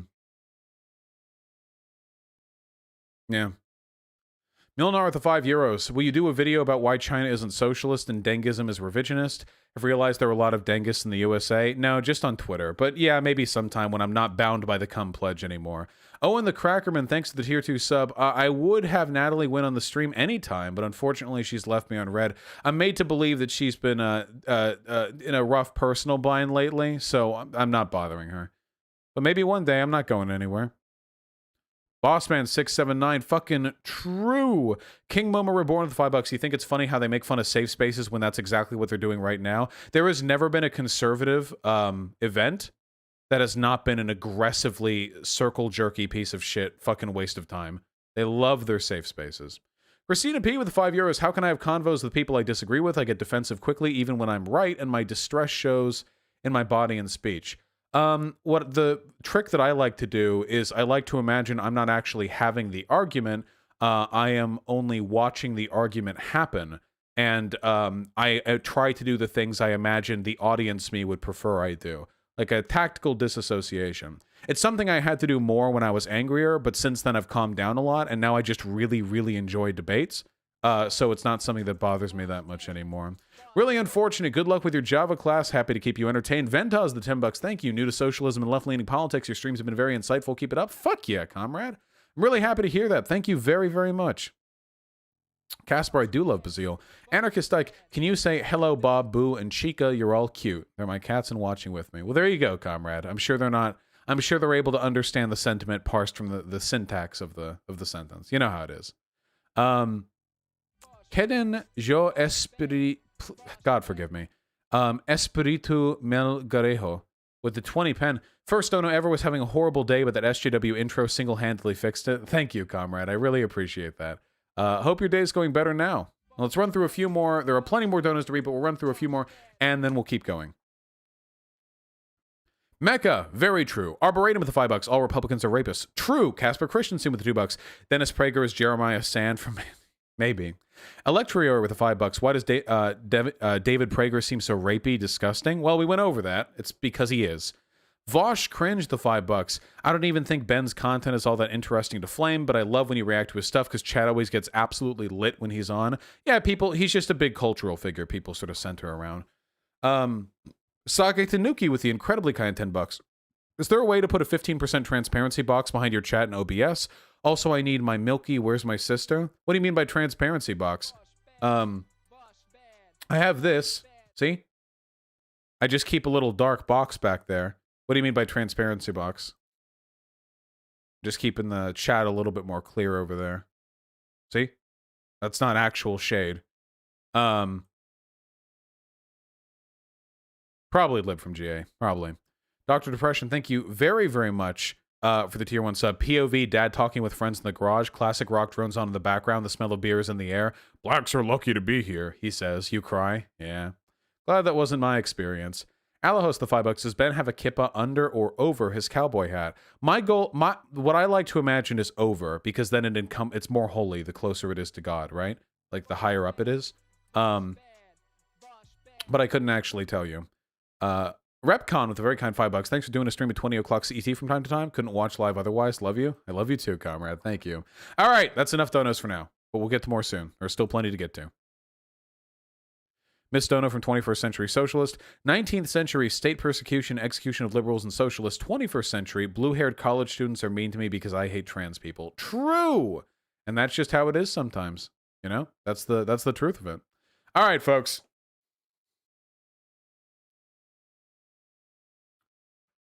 Do I want to do the air thing next, or do I want to... Guys, does anyone have a full video link to Donald Trump's ABC... to Donald Trump's ABC town hall? Does anyone have a full link to that? Bosh bad.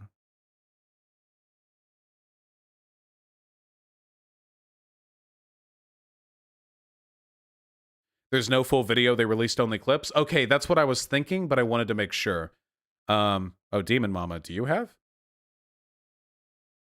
Okay, this requires me to sign up with my fucking TV account. Probably not.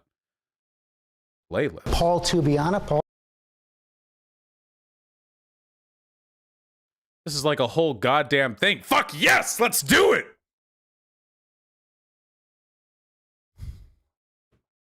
Folks, you know how it goes. We're getting closer and closer to election. That means Trump has to actually talk to people, not just talk from behind a podium. ABC News Town Hall, folks. I've seen a couple of clips. All right. Later he actually complained about getting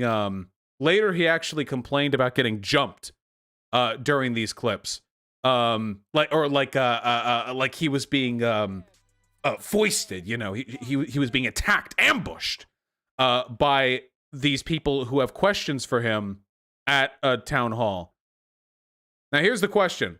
Do we want to attempt to watch the highlight reel, which is 6 minutes, or do we want to make our way through all the individual questions, which total probably up past 1 hour?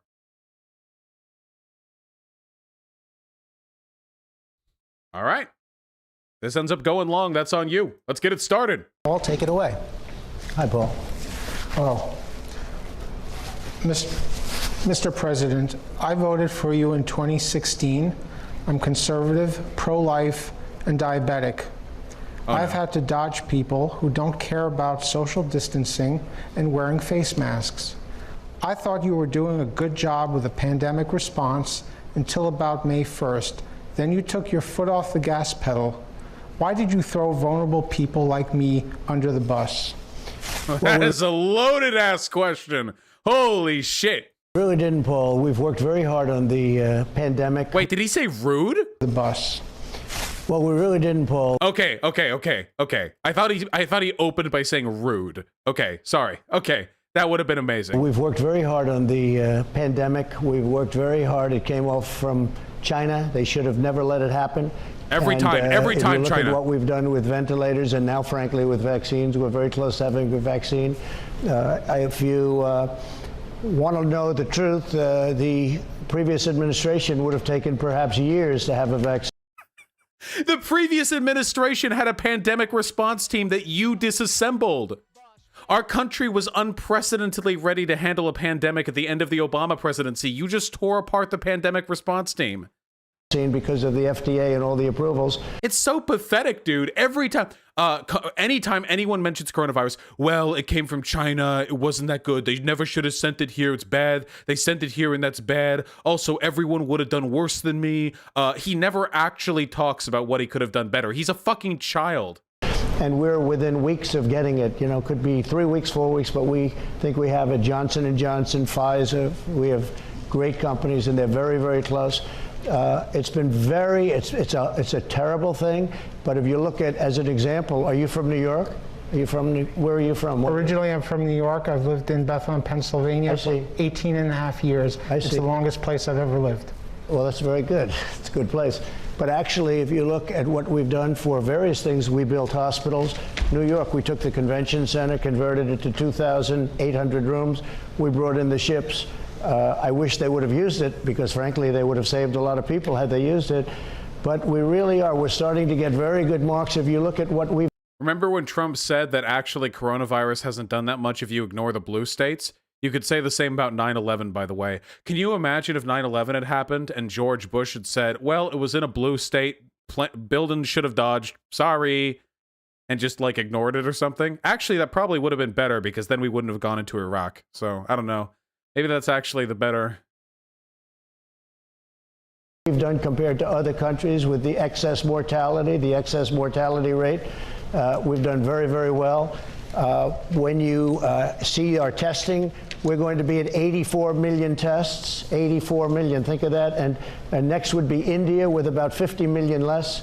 Our testing program. Just complete non-answer from anything, just completely avoiding the actual question. It's far greater. I brought this along today because I think it's something that's really very special. We have a new test. It came out literally today. That's just showing you numbers of how well we're doing relative to other countries. But this is actually a new test. Just came out from Abbott. Highly sophisticated. You wouldn't think. It's a piece of really little light cardboard.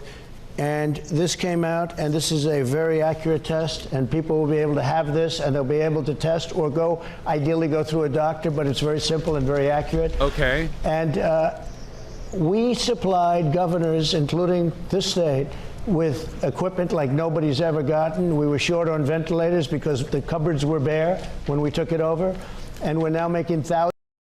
I can't. It's he actually can't. The guy should have specified. Can you answer my question without mentioning China, the Obama administration, or things that haven't happened yet?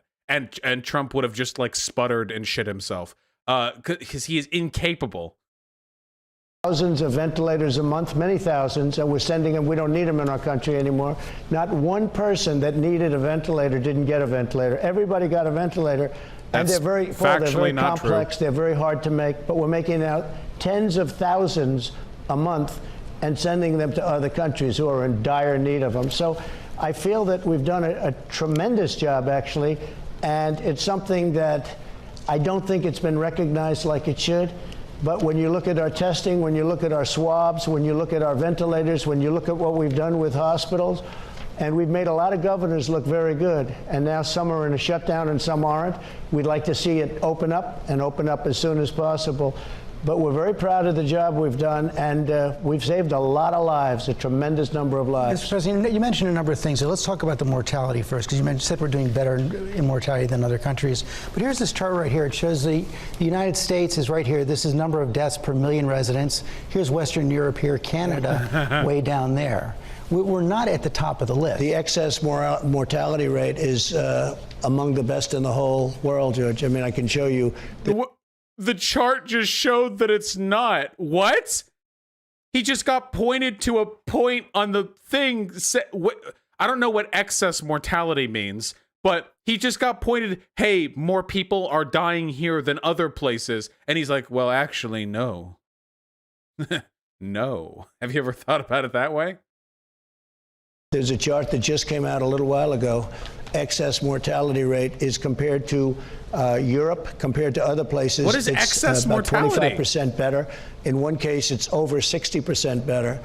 And we also have a very big country. You know, we're talking about a lot bigger than most countries. When you look at testing, just as an example, when India does 40 million less tests than us, they have 1.5 billion people. China, you don't get the accurate numbers out of China. We're talking about death rates, not testing rates. You can literally show this guy like a data chart saying most people dead in US. US has most deaths. And he'll like, well, actually, if you look at this chart, China, they lost a lot of people. They just don't say what they we have 4% of the world's population, more than 20% of the cases, more than 20% of the deaths. Well, we have 20% of the cases because of the fact that we do much more testing. If we wouldn't do testing, you wouldn't have... No, he said deaths. 20% of the deaths. It has nothing to do with testing. Everyone who dies gets an autopsy. We know who is... When they die... and they die of COVID, I can't tell if this is just him like knowing he can get away with lying, or if he's legitimately just like subhumanly stupid and he doesn't understand. Neither one of them would surprise me, by the way. Neither one of them would surprise me. It could be both, in fact. cases. You would have very few cases. As you know, Dr. Fauci says that's not true. These are actual cases. Well, Dr. Fauci said we've done a fantastic job. He just said it yesterday, actually. He said we've done a fantastic job, that we didn't mislead anybody. Now, I'm not going to make people feel like...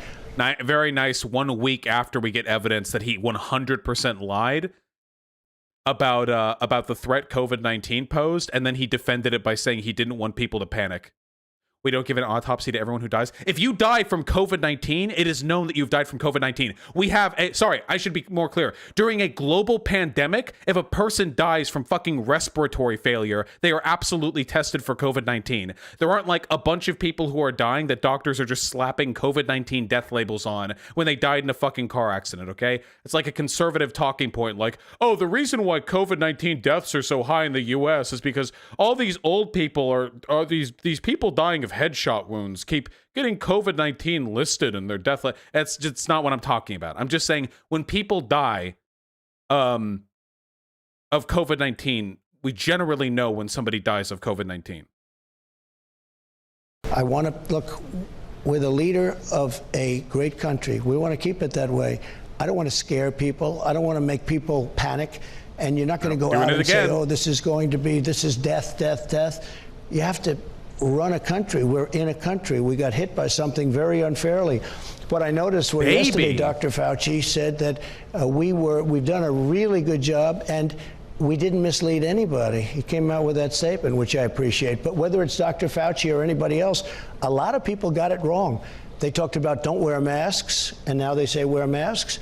Although some people say don't wear masks. I mean, you have a lot of different what are you saying? Ideas. Some people say just leave it the way it is and don't do any shutdowns, and other people say do shutdowns. What are you? And I have my own views on that. You're the president. You say a lot of people got things wrong. I mean, you mentioned China at the top right there. All through January and February. I wish, I know they can't or they don't, but fuck me. I really wish that the people who are interviewing Trump or holding these questions just wouldn't move off the point. Like, no, the U.S. has 20% of the deaths from COVID, despite 4% of the world's population. No, that is bad. That is worse than most other countries. Almost every other country, in fact. That's on us. And then he'll say something, and then you'll go, no, actually, this. And you keep hammering it over and over and over again. Not that it would lead to anything, but... You were downplaying by your own admission the severity of the crisis, that you didn't want to panic people. Not downplaying. But let me just finish the question first. Not downplaying. I I don't want to drive our nation into a panic. I'm a cheerleader for this nation. That's downplaying. I'm the one that closed up our country. I closed it up long before any of the experts thought I should, and saved. That is not correct. They wanted you to close Europe before you did. Hundreds of thousands of lives. But when I closed it, I put a ban on our country, and the ban was a very important ban because I wanted to ask China you, was heavily. I want to ask you about China was heavily infected, and nobody. By the way, I read where other people said do it. No people that I saw said do it, and I know they said security advisors and others. I put a ban on when it wasn't at all popular.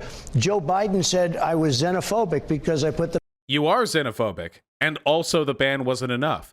You need to put bans on China, Europe, and you need to implement contact tracing along with immediately ordering PPE and ventilators. But you didn't. You delayed on everything there, except for the initial ban on China, because it was politically expedient to immediately make this out to be some sort of Chinese super virus. The ban on, and I thought that was a very unfair, and by the way, he's totally taken that back.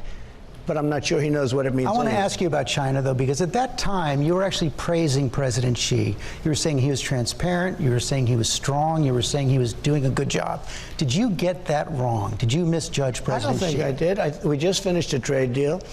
We just had the largest order of corn in the history of our country last week, the largest order of soybeans, largest order of beef. Soy. Because they know I'm very unhappy. They know. But you said he was doing a good job, and now you're blaming China. No, I didn't say one way or the other. I'm not saying one way or the other. At the beginning, before anybody knew what it was, I spoke with President Xi, and he said, we are doing it well. We are having it under control. And I was very open with that. He told me that it was under control, that everything was, and it turned out to be not true because it wasn't under control. It went all over the world. So he just said he wasn't wrong to praise Xi initially, but now he's saying that the claims that Xi made weren't true. So world, 188 countries. So I didn't say anything bad about President Xi initially because nobody knew much about the disease. Nobody knew the seniors are susceptible. They thought people would be susceptible, but not just. Wait, nobody knew the seniors were susceptible. Wait. Was that a commonly held opinion at the beginning of the pandemic? Like, well, we don't know. We know this disease spreads, but will it spread to the elderly? Do you think there's some sort of... No, I mean, nobody knew anything about the disease, but like, what? That's such a weird claim. Yeah, seniors are susceptible to everything more than non-old people. Their immune systems are weaker. You know, the seniors are really a very, very endangered group of people, especially if they have problems with hearts or diabetes or any of that. Hi, everyone. George Shut Stephanopoulos. up. You mentioned masks. We had Julie Bart, who's from Gibsonia, Pennsylvania. Yeah. She's right here. She has a question about that. You voted for... Not all lung diseases target the young, but it's more rare. Yeah, but not generally pandemics. It's like you got chicken pox when you're young, but you can get that when you're old, too. It fucks you over. That's why you get it when you're young, to prevent it. Hillary Clinton last time, I believe. Yes, I did. The wearing of masks has proven to lessen the spread of COVID. Why don't you support a mandate for national mask wearing? And why don't you wear a mask more often? Well, I do wear them when I have to and when I'm in hospitals and other locations. But I will say this. They said at the Democrat convention they're going to do a national mandate. They never did it because they've checked out and they didn't do it. And the Democrats aren't occupying the office of the presidency. You are the president. Biden isn't the president. You are the president. a good question is you ask, like Joe Biden. He's not gonna answer, by the way. He's just gonna talk about how the Democrats are bad for not doing the thing he isn't doing, even though the Democrats aren't the president. Do a national mandate on masks. He's called on all governors to have them. It is a state responsibility. No, but he didn't do it. I mean, he never did it. Joe Biden hasn't held public office in 4 years. What are you talking about? Is he actually insane?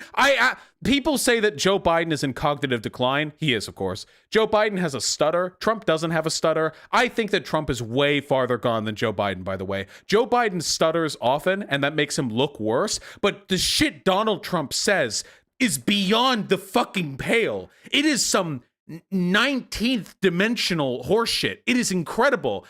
He was asked a question about him, and he answers by saying the person who hasn't held any public office is a hypocrite for not implementing a national mask mandate, even though he called on the governors to do it. His brain is just melting. Look at his face. He's struggling to keep it together. His jaw's locked to try to keep the fucking skull tilted at the correct angle to prevent the brain seepage. Now, there is, by the way, a lot of people don't want to wear masks. There are a lot of people think the masks are not good.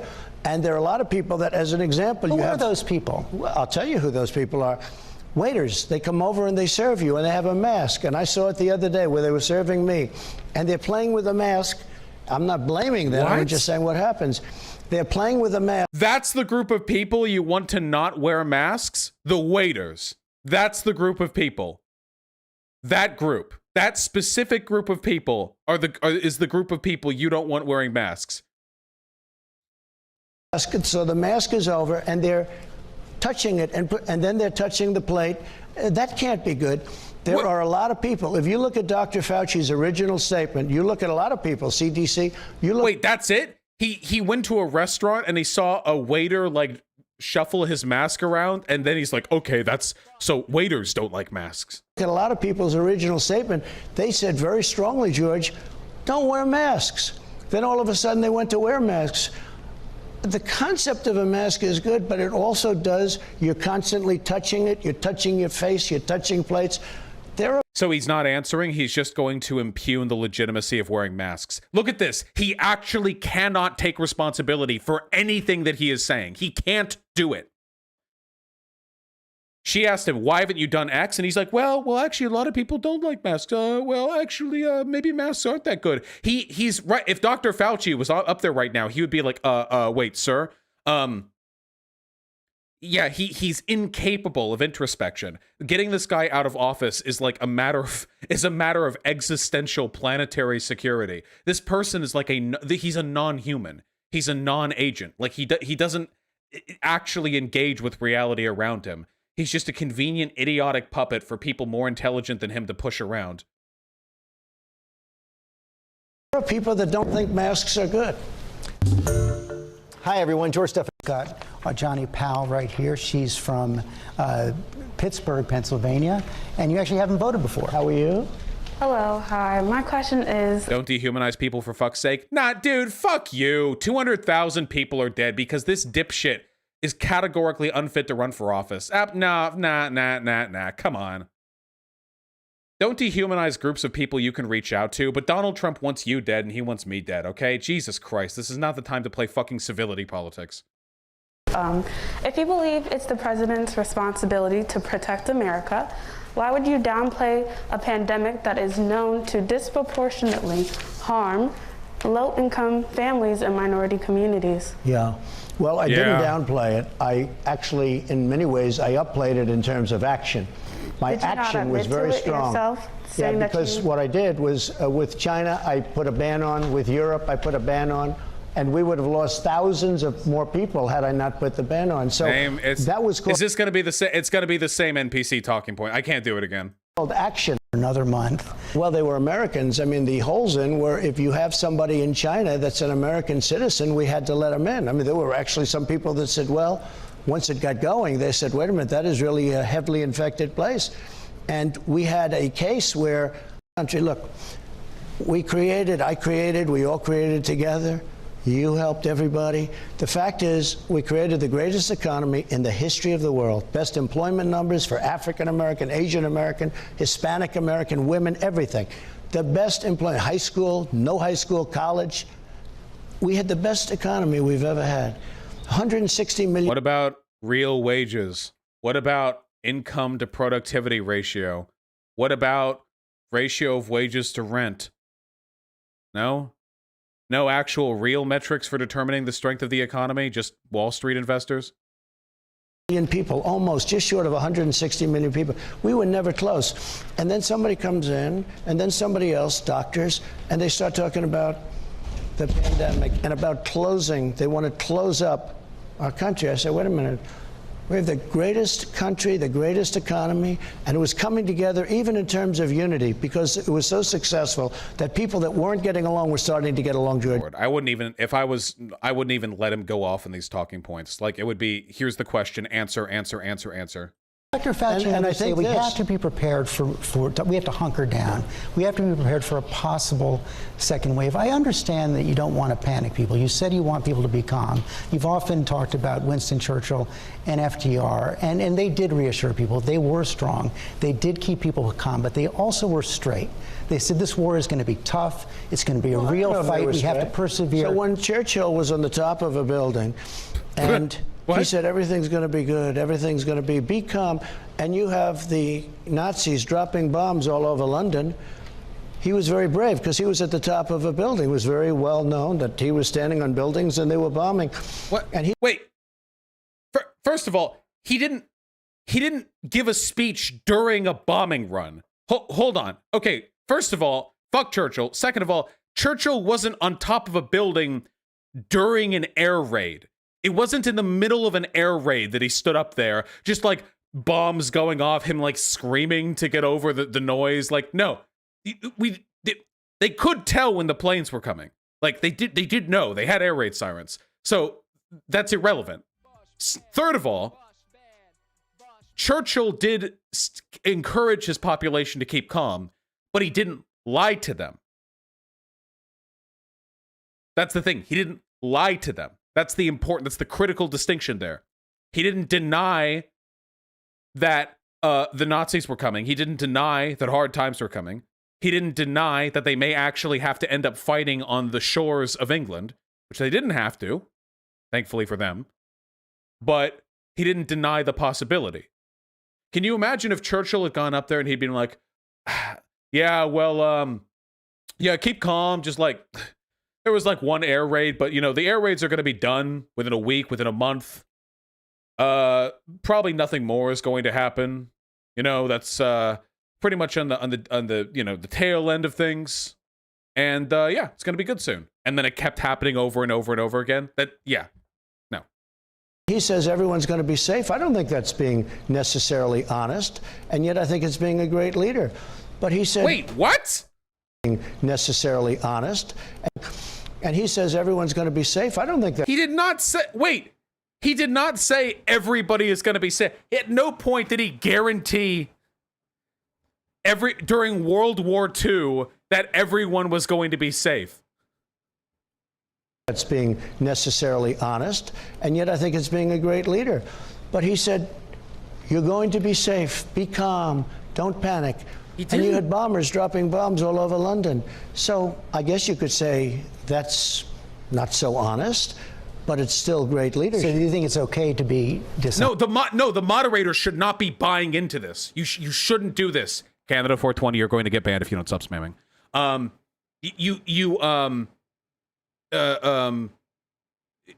You can't let people get away with that. You can't let them do that. Like, you have to call this out. Honest. I'm not looking to be dishonest. I don't want people to panic, and we are going to be okay. We're going to be okay, and it is going away. 200,000 and it's probably going to go away now a lot faster because of the vaccine. It would go away without the vaccine, George, but it's going to go away a lot faster with it. It would go away without the vaccine? Sure, over a period of time. Sure, with time it goes away. And many deaths.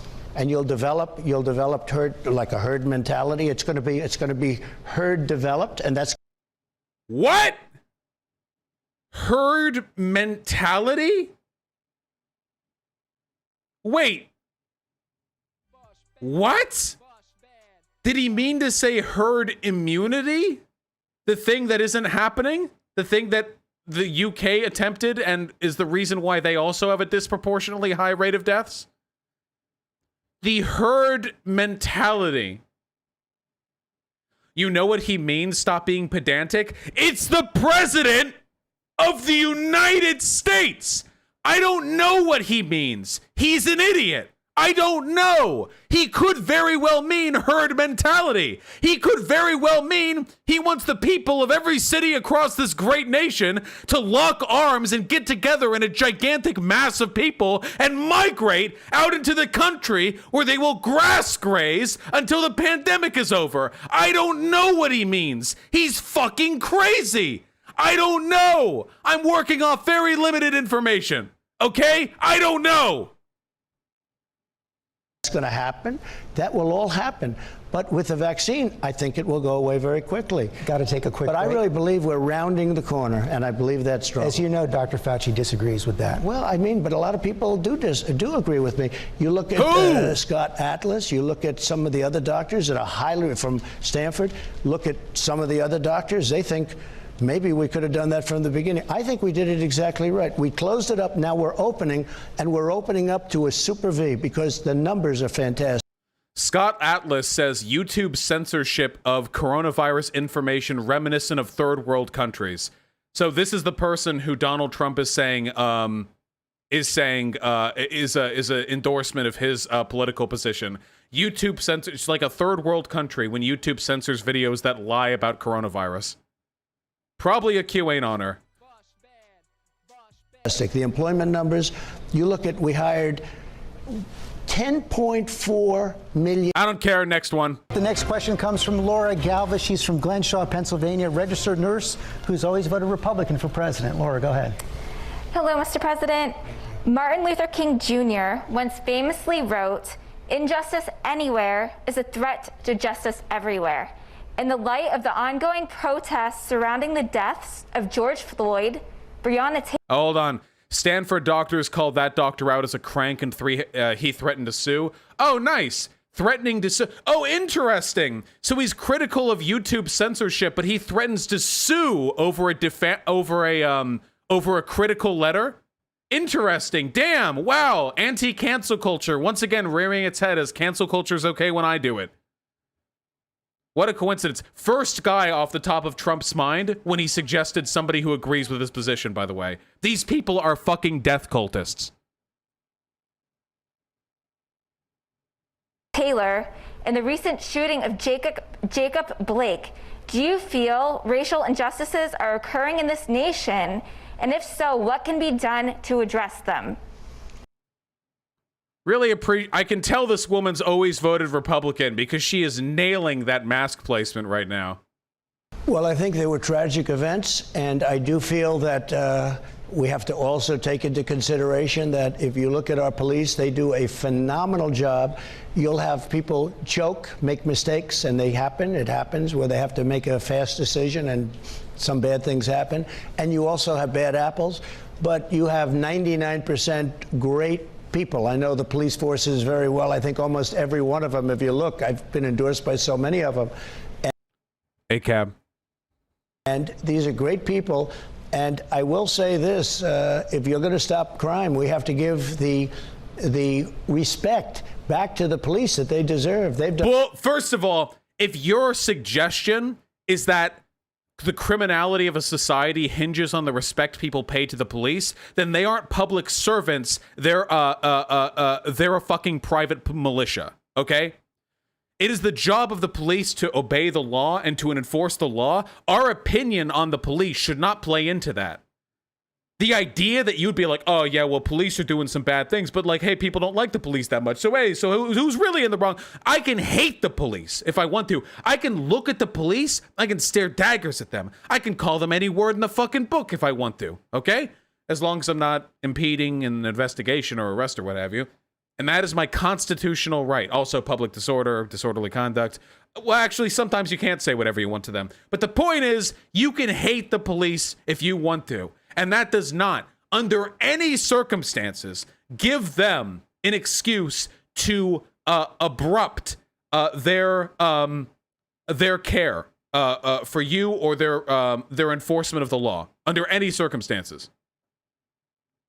Done a fantastic job in so many locations. Oh yeah, here we go. These are the cops that demand more respect. Homeland Security to Chipotle in Atlanta. First employee, we can't serve you without a mask. Steak burrito.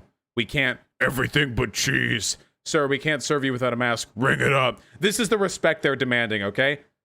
Officers want to be able to walk into any Chipotle in the nation, and they want their goddamn steak and cheese, non-cheese burrito. They want their fucking steak burrito, and they don't want to have to wear a goddamn mask, okay? When cops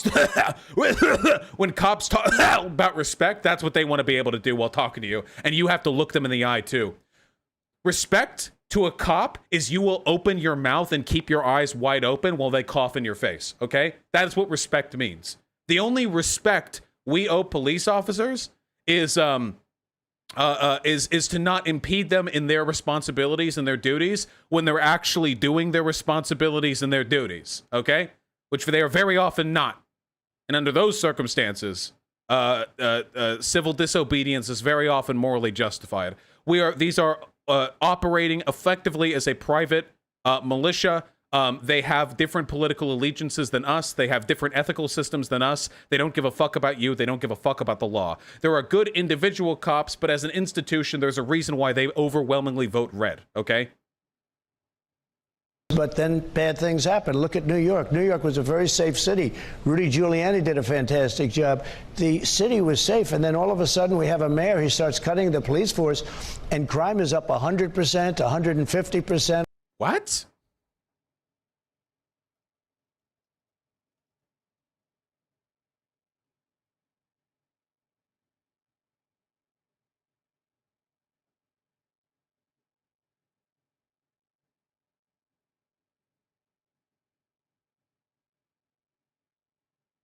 I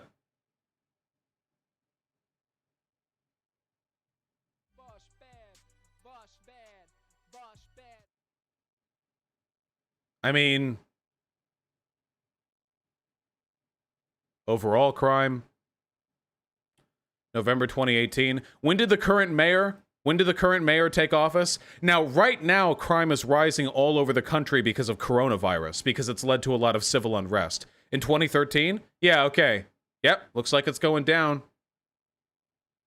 94, 96, 97, 98, 99, 2000, 2001, 2002, 3, 4, 5, 6, 7, 8, 9, 10, 11, 12, 13. Interesting. After our current, the current governor of New York took office, things actually declined even further. Like, there was an additional drop.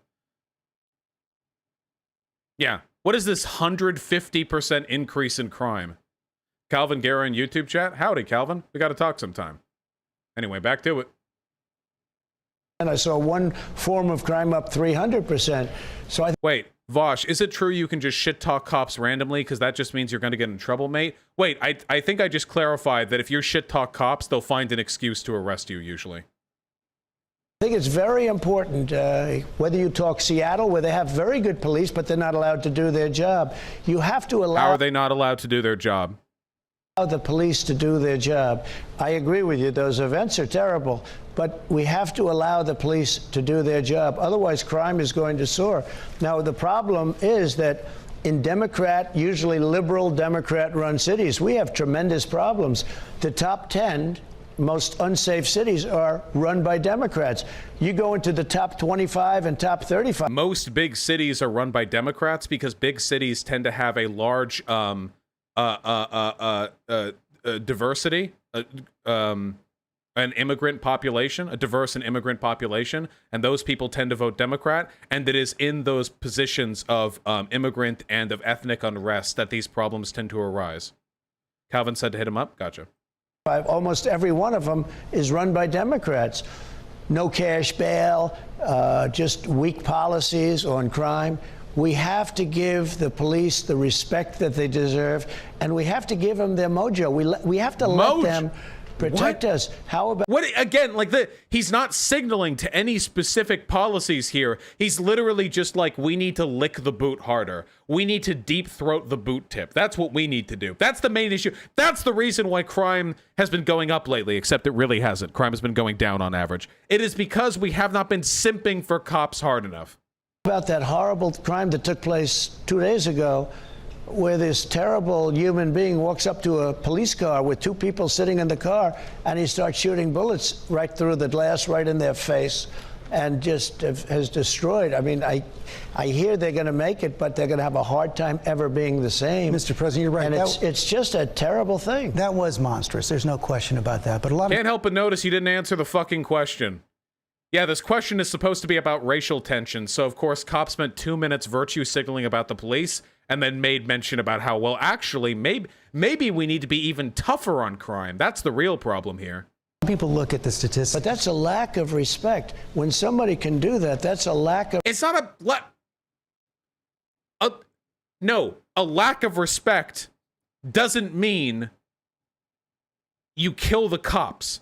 A lack of respect means you don't respect, okay? What we're trying to establish here is the idea that if we aren't desperately simping for cops 24/7, if we're not letting cops fuck our wives, that's what Trump is suggesting right here, okay? It's like the old law with the capitalist, you know? If a man with a top hat walks by a street and he sees you walking with your wife, he gets to fuck your wife. Well, we're getting the modern day thin blue line variant of that, which is at any point, cops can falsify information to get a no-knock warrant, bust down your door, shoot your dog, rape your wife, and then walk out. And if you don't accept that, then you are implicitly responsible for any other person who murders a cop at any point in time, anywhere else in the country. Because you don't respect the police enough. Of respect. There's no retribution. They feel there's no retribution. This guy walks up to a police car and he starts shooting point-blank range at two innocent people. You can't let that happen. You have to be very tough on crime. We don't let that happen. It is against the law to do that. Whereas it is currently lawful for police officers to just invent excuses to murder black men. We don't let that happen. It is against the law. When it comes to things tough on crime, but also obey the rules and regulations for policing. And you talk about police choking, you talk about bad apples, but a lot of people look at the statistics. Black Americans more than 3 times more likely than white Americans to be killed by police. And that... Do it. 1350 me. Fucking do it. Do it. 1350 me. Do it, Trump. Do it. 13 by 50, Trump. That indicates that this just isn't bad apples. This just isn't choking. This is a real systemic endemic problem.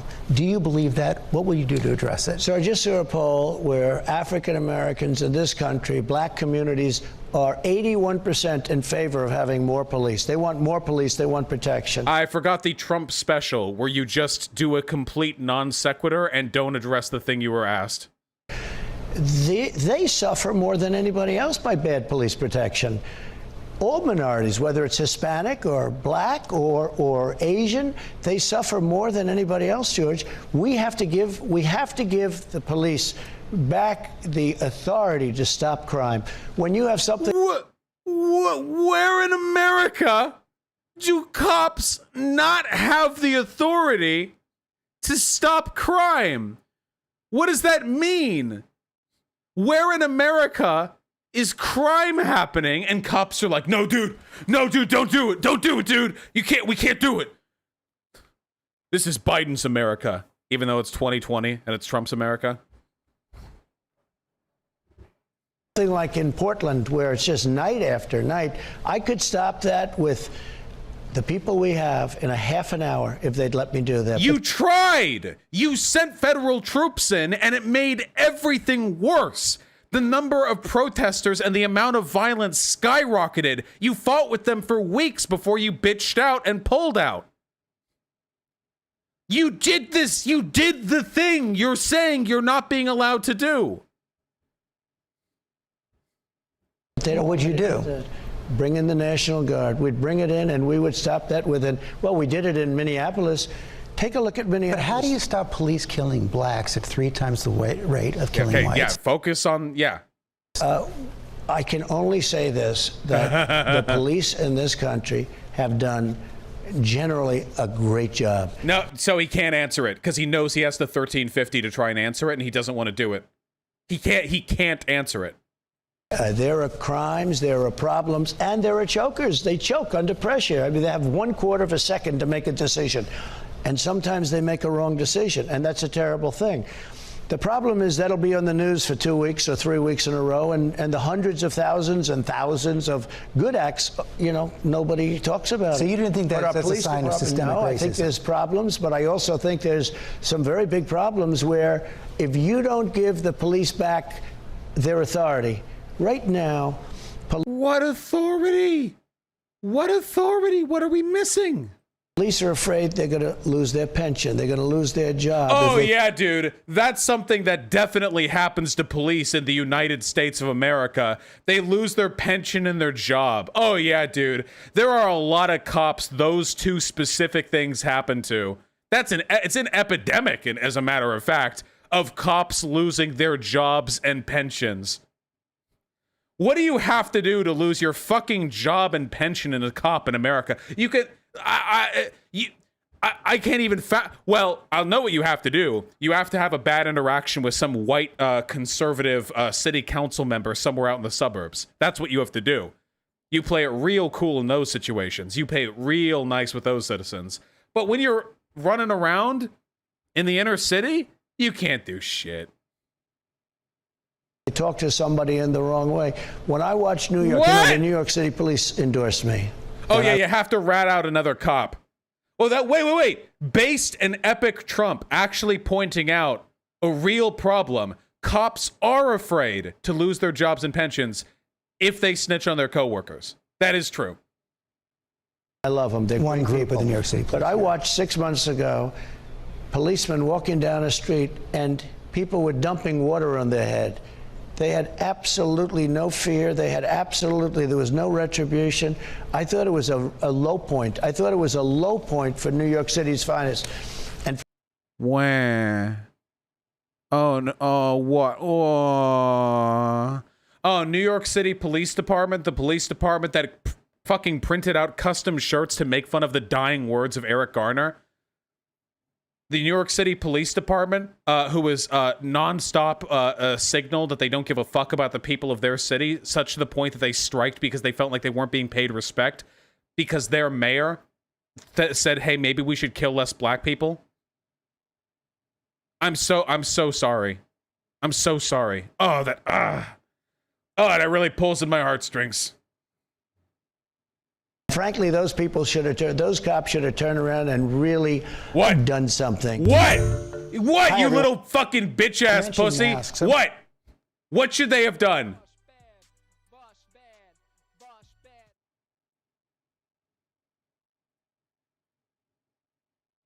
The next question comes. Another question on this subject from Pastor Carl Day. He's from Philadelphia, voted for Jill Stein last time. How you doing, Mr. President? Good. You've coined the phrase, make America great again. Right. When has America been great for African Americans in the ghetto of America? Are you aware of how tone deaf that comes off to African American community? Well, I can say this, we have Hey. tremendous African American support. You've probably seen it in the polls. We're doing extremely well with African American, Hispanic American at levels that you've rarely seen a Republican have.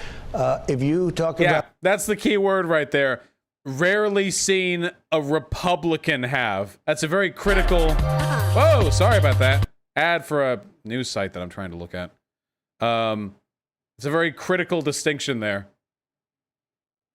About Make America Great, if you look at just prior to, and I'm talking about for the black community, you look just prior to this horrible situation coming in from China when the virus came in, that was probably the highest point, home ownership for the black community. Home ownership, lower crime. How do people not get bored about this? At least, like, Bernie Sanders has some strong talking points that he repeated over and over and over again, but at least his talking points were, like, cogent and inspiring. But, like, Donald Trump's talking points are just him whining and redirecting blame every time. That's everything he has to say. That's the only thing he contributes. How do people not get bored watching this? How are there Trump? It is true. Conservatives have the biggest fucking victim complex in the universe. So maybe they identify with this when they see that. Like when Trump is like pathetically trying to like mit out excuses, they're like, "Yeah, Trump, you're right. You've never gotten a fair shake in life, man." Even though he's like a billionaire and the president of the United States of America, you know, and they're like trying to sympathize with his. The world's always had it in for you, just like us. But he was born wealthy. You know, I don't know. That's the only explanation I can think of. They just like getting off on the downstream sort of, you know, sense of victimization. The best jobs they've ever had, highest income, the best employment numbers they've ever had. If you go back and you want to look over many years, you could just go back 6 or 7 months from now. That was the best single moment in the history of the African American people in this country. Better than Lincoln. Better than LBJ. The best moment. Dr. King has nothing on me. I think, you know, I would say. Well, I mean, your statement is, though, make it great again.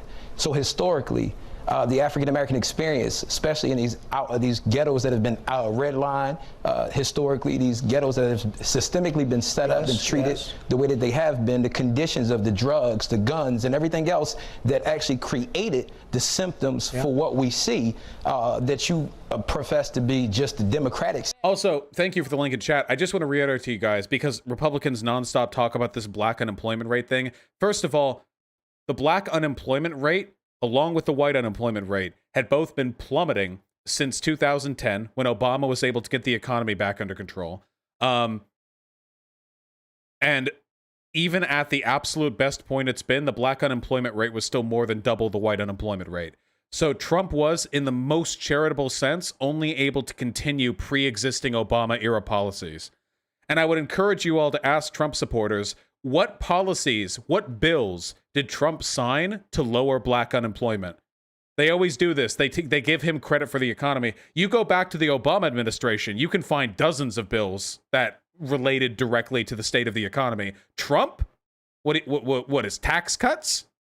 That's what did it? The president doesn't have like two switches on their white Oval Office desk. Economy good and economy bad. It's a little more than that.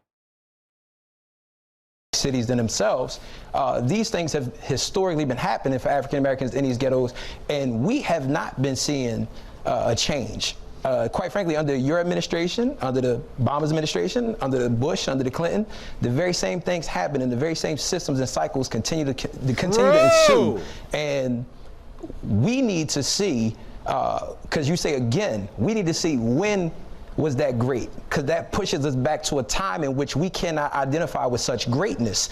And I mean, you've said everything else about choking and everything else, but you have yet to address and acknowledge that there's been a race problem in America. So if you go, well, I hope there's not a race problem. I can tell you there's none with me, because I have great respect for all races, for everybody. This country. That's always a great opening to your response right there. It's a, well, I mean, I'm not, hey, listen, I don't have a race problem, buddy. Listen, I might be the least racist person that's ever been born, actually, if you think about it.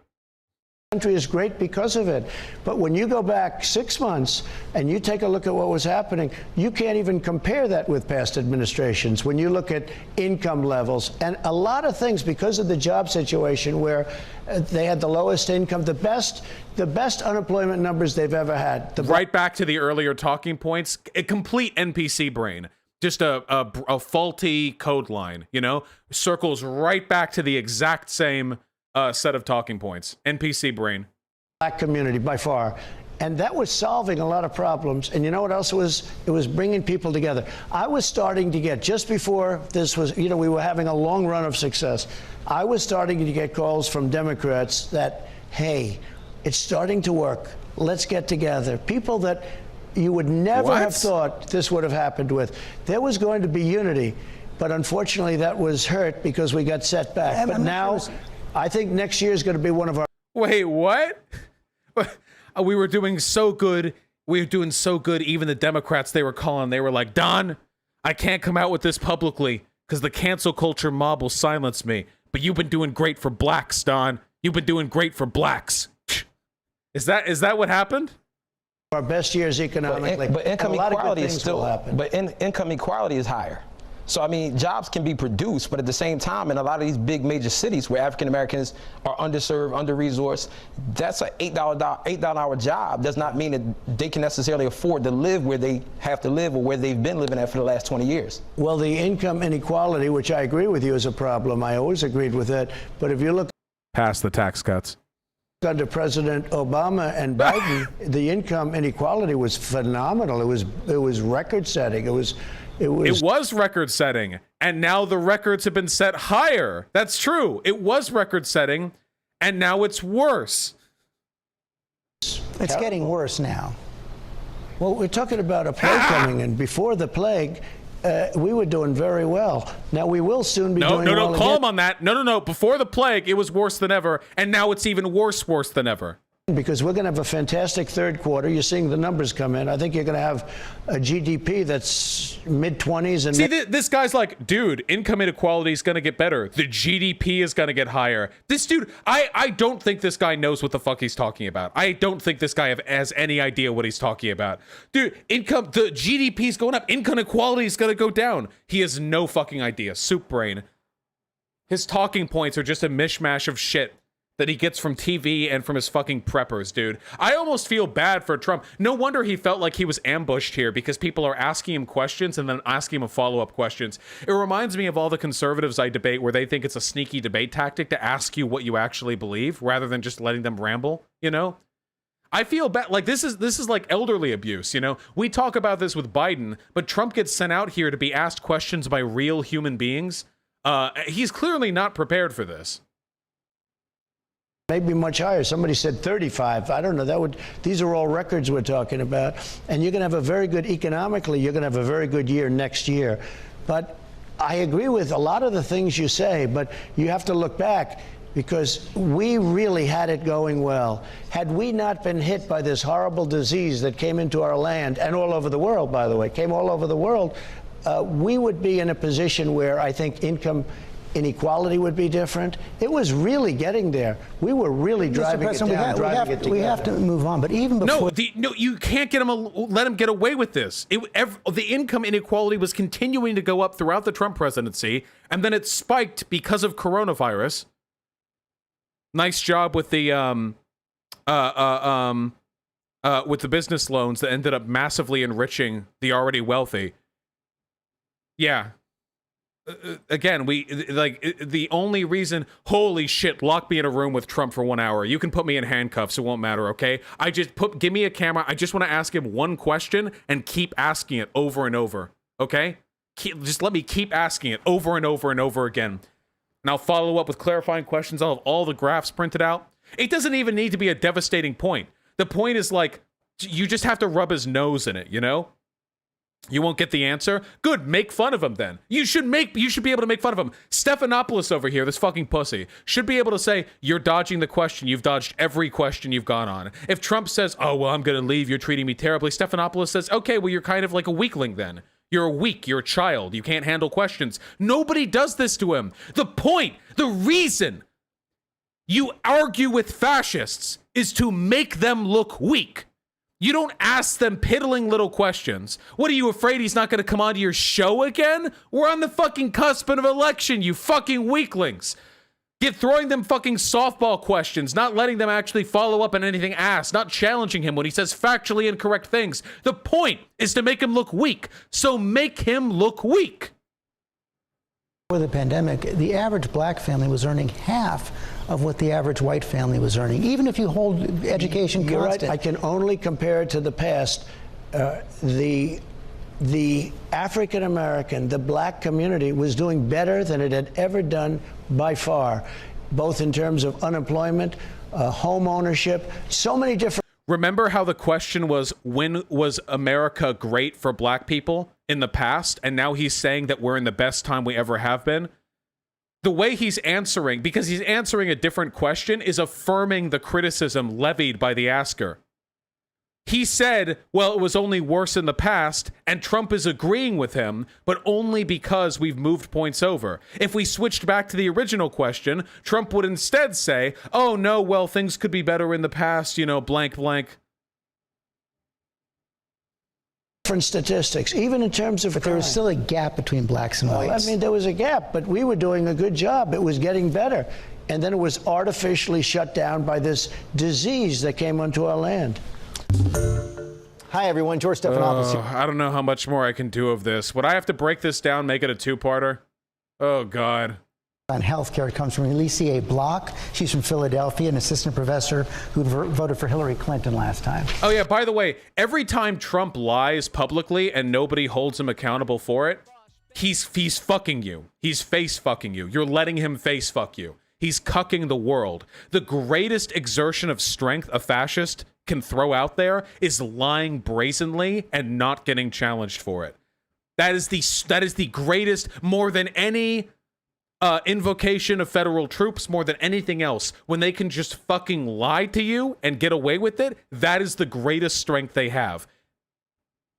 And when we let them get away with it, we are letting them fuck our face. Hi. Mr. President. I was born with a disease called sarcoidosis. And from the day I was born, I was considered uninsurable. That disease started in my skin, moved to my eyes, into my optic nerves, and when I went to graduate school, into my brain. When it hit my brain, I was automatically eligible for disability for the rest of my life. I chose instead to get a bachelor's degree, a master's degree, a PhD, and become a professor. Great. It is great, except I still have similar healthcare problems. It costs me, with copays, I'm still paying almost $7,000 a year in addition to the copay, and should pre-existing conditions which Obamacare brought to fruition be removed? No. Please stop and let me finish my question, sir. Should that be removed within a 36 to 72 hour period without my medication, I will be dead. And I want to know what it is that you're going to do to assure that people like me who work hard, we do everything we're supposed to do, can stay insured. It's not my fault that I was born with this disease.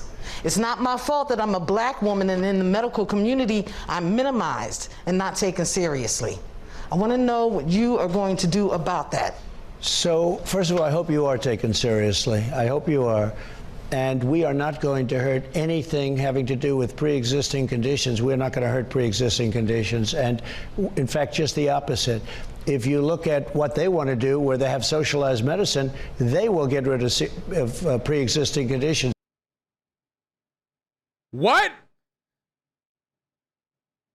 Wait, how would Medicare for All, which is free at the point of service, not accept people with pre-existing conditions? Again, he's fucking you right now. He can just lie. He can just lie right to you. Do you guys want to have to deal with this for 4 more years?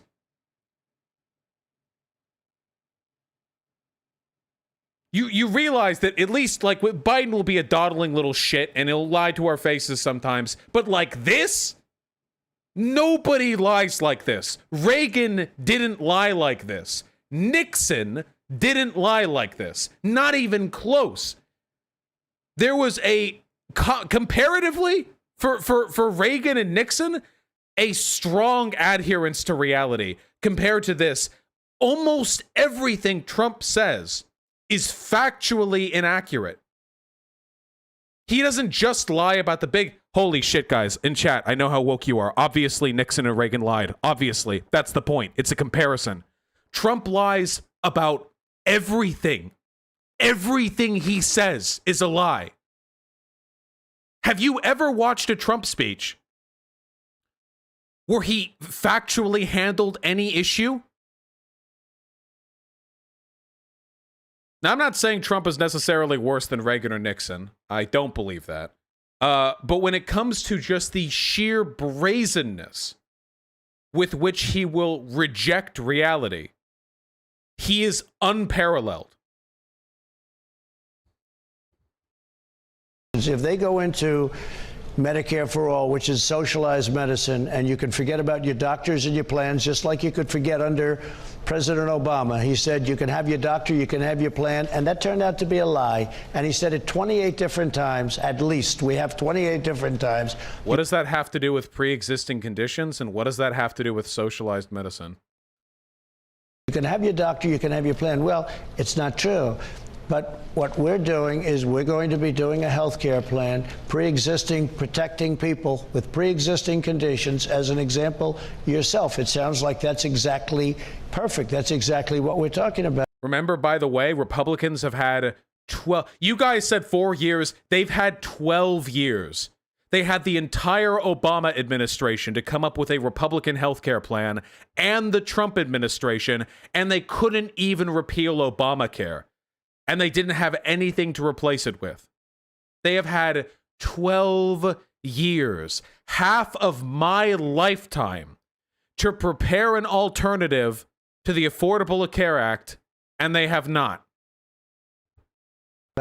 We're going to be doing a health care plan very strongly and protect people with pre-existing conditions. I will say this, they will not do that because they have socialized. I have to stop you there. I just have to stop you there because it's just on a couple of points. Number one, Joe Biden has ran against Medicare for All in the primaries, but much more importantly, Obamacare guaranteed people with pre-existing conditions could buy insurance, guaranteed they could buy it at the same price as everyone else, guaranteed a package of essential benefits, guaranteed that insurance companies couldn't put a lifetime limit on those benefits. You fought to repeal Obamacare. You are arguing. Well, I essentially did. You're arguing in the Supreme Court right now to strike it down. That would do away with pre-existing conditions. So that we can do new health care. But you've been promising a new health care plan. I interviewed you in June of last year. You said the health care plan would come in 2 weeks. You told Chris Wallace that this summer would come in 3 weeks. You promised an executive order on pre-existing. I have it already. But you've been trying to strike down pre-existing conditions. I have it already, and it's a much better plan for you, and it's a much better plan. And what is when you say Obamacare, I got rid of the individual mandate, which is the worst part of Obamacare. You're striking down the whole law. Wouldn't pertain to you, but it pertained to a lot of people where they were going literally bust because they didn't want to have health insurance and they were paying for it anyway, and it was no good. Obamacare was a disaster. Obamacare is too expensive. The question was not about Obamacare. Premiums are too high. It's a total disaster. You're going to have new health care. And the pre-existing condition aspect of it will always be in my plan. And I've said that loud and clear. But you haven't come up with it. And we got rid of the individual mandate, which essentially ended Obamacare. And I had a decision Only to make. because you're arguing George, for it. I had a decision to make. Do I run? We gutted out the worst parts of Obamacare. Now I have to make this decision. This is 3 years ago. Do we run Obamacare well and do a good job and do the best, even though it's never going to be very good? Or do we let it run badly? Probably letting it run badly would have been a better political decision, but I couldn't do that. We have run it so much better than Obama. What? So he wanted to get rid of the Affordable Care Act, but then he tried to get rid of it, but then he couldn't, but he did get rid of the individual mandate, but then he actually ran it better than ever, but he didn't have to, because if he didn't, it would have made him look better. What the fuck is going on? He gutted it.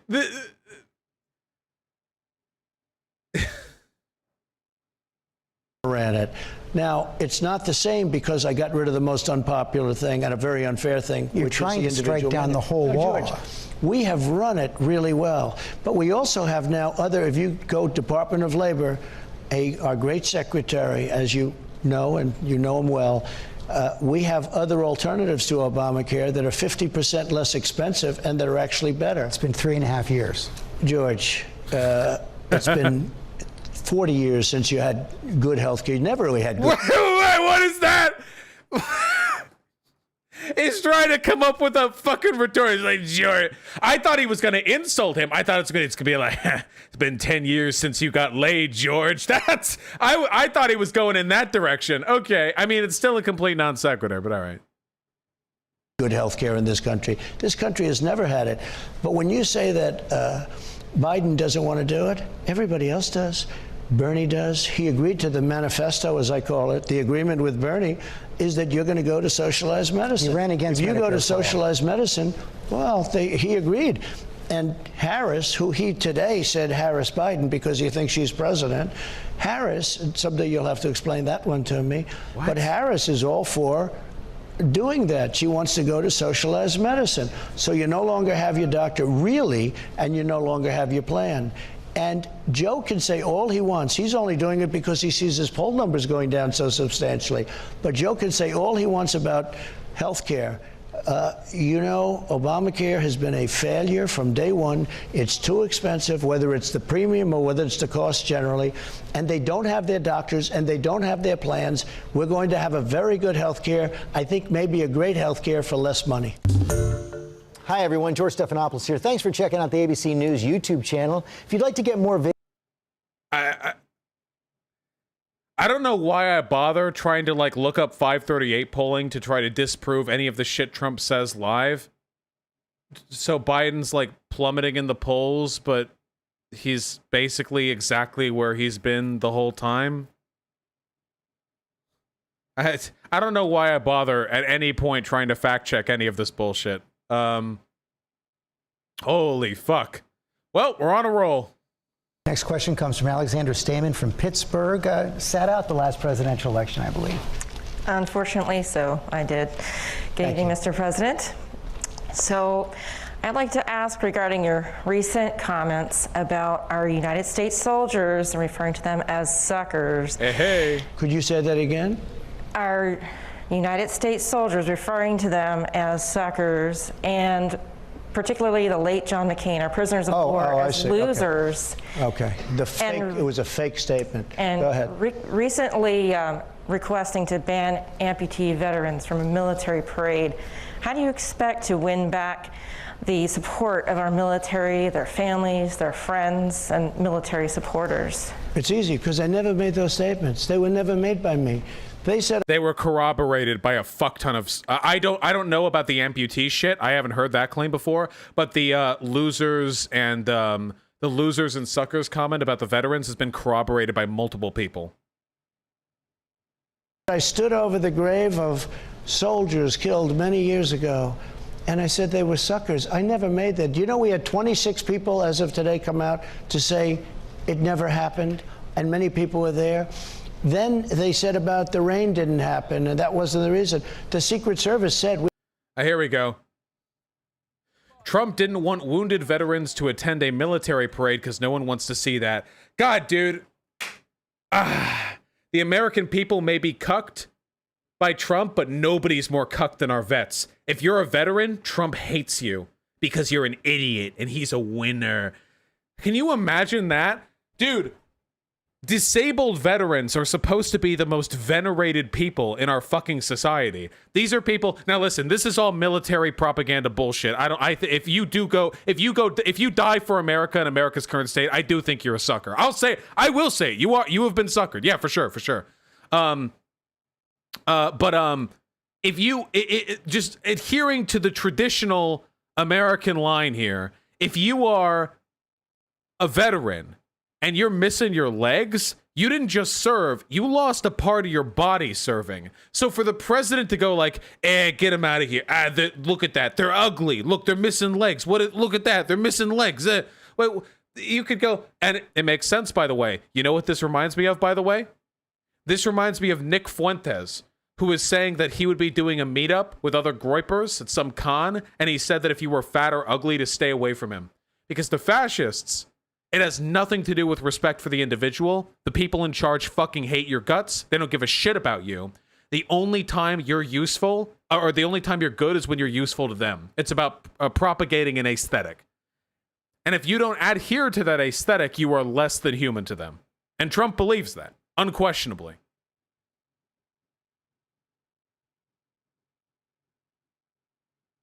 We have a statement from them. They said that we could not travel because the helicopter couldn't be used. We would not be able to travel because when you do that through a major city, it takes them days to get it prepared. I wanted to go anyway. I said, let me just go separately in a car in disguise. I don't care. I wanted to be there so badly. But the statements never happened. They were lies. As far as John McCain. Oh, yeah, dude. Oh, absolutely. Oh, they told me I couldn't go to pay respects to the veterans. And I said, God damn it. You are not going to keep me from paying respect to our veterans. Give me a disguise. Give me one of those fucking Mission Impossible face masks, okay? Give me a train ticket. I will assume a false identity. All right? Anything to pay respect to our veterans. He oversells everything. McCain, I was never a fan of John McCain. I never thought he treated our vets well. He didn't do the job. I was never a fan of his, and I think that's fine, and everybody knows that, and I said it to his face. I was very much up on that. But as far as not a war hero, I have done so much for our vets and for our military. I rebuilt our military. Our military, when I came into this great office, our military was depleted. It was in the worst shape it was in probably ever. It was depleted. The planes were old and broken. The ships, everything. You see what I've done? I've rebuilt $2.5 trillion. And you think that was easy getting that money from Democrats? Because they don't like the military. No. It is not hard getting military funding from Democrats, okay? Don't give them that. What the fuck did he mean? Like Trump fixed the planes? What the fuck is he talking about? Also, putting money into the military is not putting money towards veterans. Republicans have gutted the VA. This magazine came up. They made up this quote. It was a made-up quote. And, you know, the gloves are off with Biden, who I've never respected greatly. I've never respected him greatly. But when they took this made-up quote that was now knocked out by over 25 people, and they made an ad out. That's a lie, by the way. Somebody linked it earlier, and I took a look at it, and it was boring, so I didn't show it. But yeah, the idea that a bunch of people corroborated the opposite story, that he hadn't said that, it's not true. It's fake. Of it, I thought it was a disgrace. Do you know what disinformation is? That's what it was. They made up a phony quote, and then they went with it. It was a phony deal, and the one who started it was a big friend of President Obama and Clinton, and it was a phony deal from not very successful magazine. Mr. President, you have used language like that in the past. You did say that John McCain wasn't a war hero, and notably silent in the wake of this article were General John Kelly, who was your chief of staff at the time. General James Mattis, who served as defense secretary for you, has said you're... They didn't hear me say that. Has said you're... Well, I'm getting to a broader point. Because I never said with the generals. General Mattis said you're a divider, you're not trying to unite the country. General Kelly said he agreed with that.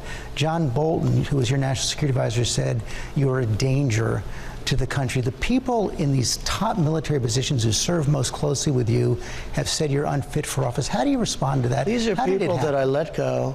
These are disgruntled former employees, to put it in a nice way. That is not a defense of your position. Yeah, what do you... It's like, dude, all my top military advisors told me that I'm a fucking disgrace, so I fired them. I fired them. You know, I mean, you see it. I fired them. A term people would understand. Yeah, Mattis resigned, by the way. He didn't get fired. Mattis was a highly overrated general, didn't do the job, didn't do good on ISIS. I took over 100% of the ISIS caliphate. I had the people that I wanted in. Mattis was fired, as you know. ISIS has bounced back. Mattis wasn't fired. He quit. And he was not at all doing poorly, I don't think. President Obama, and I fired him also. He says he resigned. He didn't resign. I said, give me a letter. No more. Give me a letter. I was being nice. One of the problems when you're nice, oftentimes it comes back to hit you.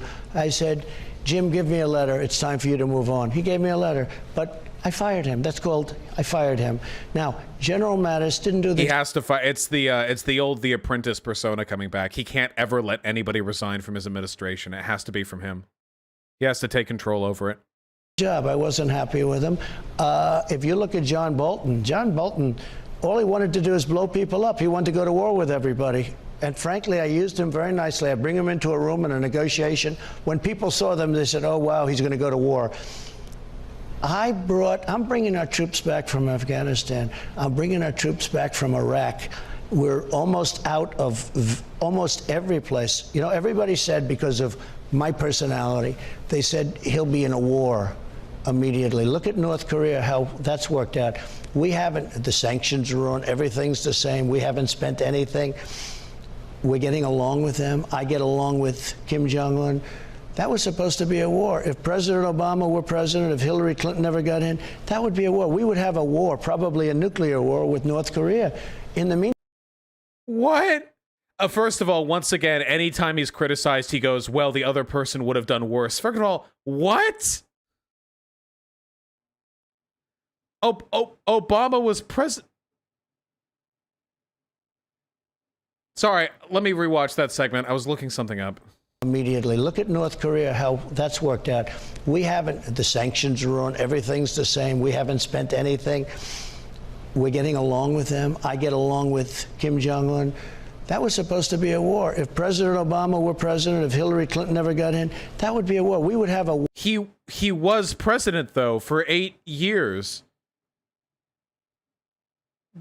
And he didn't...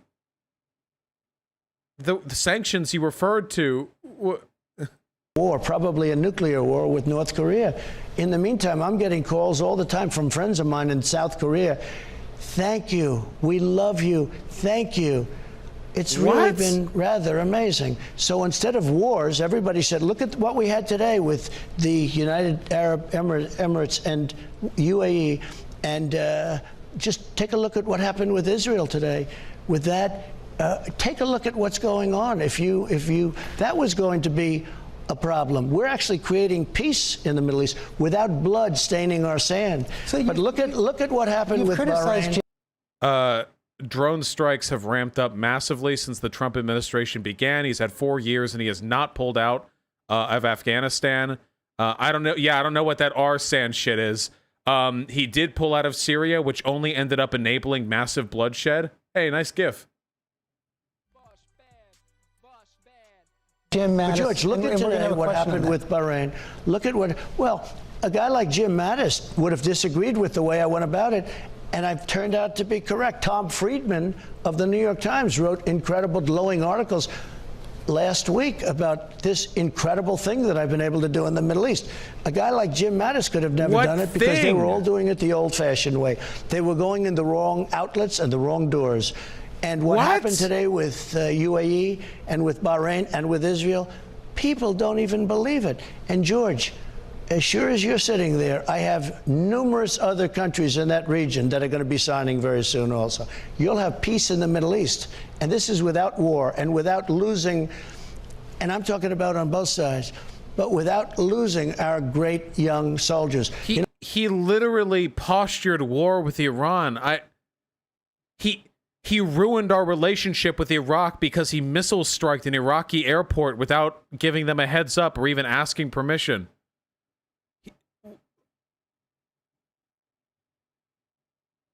You know, I go to Dover and I greet oftentimes soldiers coming in and they're dead. And there's no sadder Yeah, what was the original question? What are we even talking about anymore?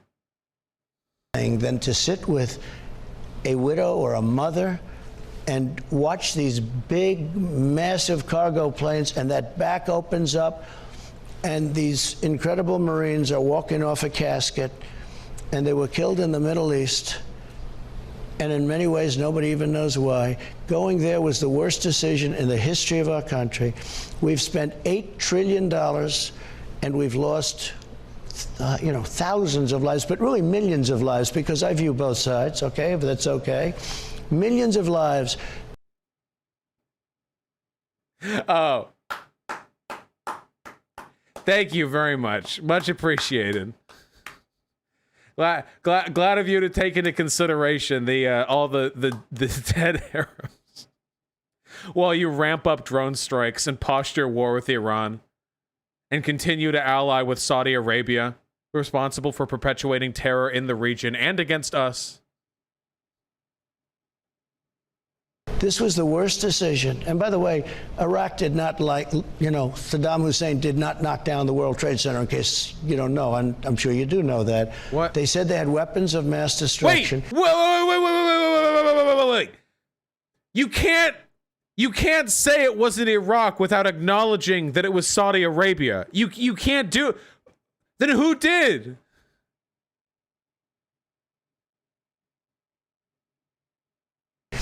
They made a mistake. So we're now $8 trillion. We've been in there for 20 years, almost 20 years. In Afghanistan, I guess it's getting very close to that. It's over 19. And we're bringing our soldiers back home. Nobody expected that from me. And people are so happy about it. And you know who's the happiest of soldiers? I see them all the time. What do you think? Should we be here? No, sir, you shouldn't be here. Why? They don't like us, sir. And I'll tell you what, I've rarely met a soldier that's over there. They're better than anybody because they can tell you better than anybody what's happening. Rarely do I meet a soldier that says we should be there. It was the worst mistake, the most costly mistake in the history of our country, going into the Middle East. Hi, everyone. George Stephanopoulos here. Thanks for... I'm getting Joker pilled over here. We got 4 more clips, baby. The next question comes from Alexander J. Floyd of Dallas, Pennsylvania. He voted for President Trump last time around. Hello, Mr. Trump. My question is actually about police reform, and how can we balance common sense police reform without sacrificing public safety in a time when, you know, part of the country is calling to defund the police and actively cheering when they're gunned down in the street, and another part is... Okay, hold on. So, mainstream conservative figures will defend black people being gunned down in the street. Chapo Trap House fans will defend cops getting gunned down. Now, I'm not saying there aren't a fair number of Chapo Trap House fans, and I'm not making any moral judgments as to whether or not that's an okay thing for them to believe. But the equivocacy here, the idea that mainstream Democrat figures are championing cops being gunned down, probably not the case. Tired of seeing the lawlessness. So we have a great senator named Tim Scott from South Carolina, and he had a plan that was very much of a compromise plan, but it was a plan that everybody pretty much... By the way, I love when people just say lawlessness. Like, what the fuck does that mean? Yeah, first of all, Biden does want to increase police funding. Second of all, what lawlessness? Do you mean like arson? Do you mean like violence against the police? What are we actually talking about here? Agreed to. A lot of Democrats agreed to it, but they wouldn't vote for it. And it was it was a compromise of a lot of different factors. And it didn't get done, and it should have gotten done. And it could still be out there, it could still be resurrected very easily, but they just didn't want to do it. Because I think the Democrats are viewing this as a political issue, and I probably agree with them. I think it's very bad for them, because we're about law and order. We have to be about law and order, otherwise you're going to see your cities burn. And that's the way it is. if we can do a plan like Tim Scott's plan, which is really, it goes far enough, but it doesn't take the dignity away from our police. We have incredible people. They've been protecting us for a long time. Wait, what? Wait, does anyone have what Tim Scott policing plan? Does anyone know what this is in reference to? It doesn't go far enough, but it okay. Tim Scott unveils draft of GOP police reform plan. Hold on. Senator Tim Scott, the only African-American Republican senator.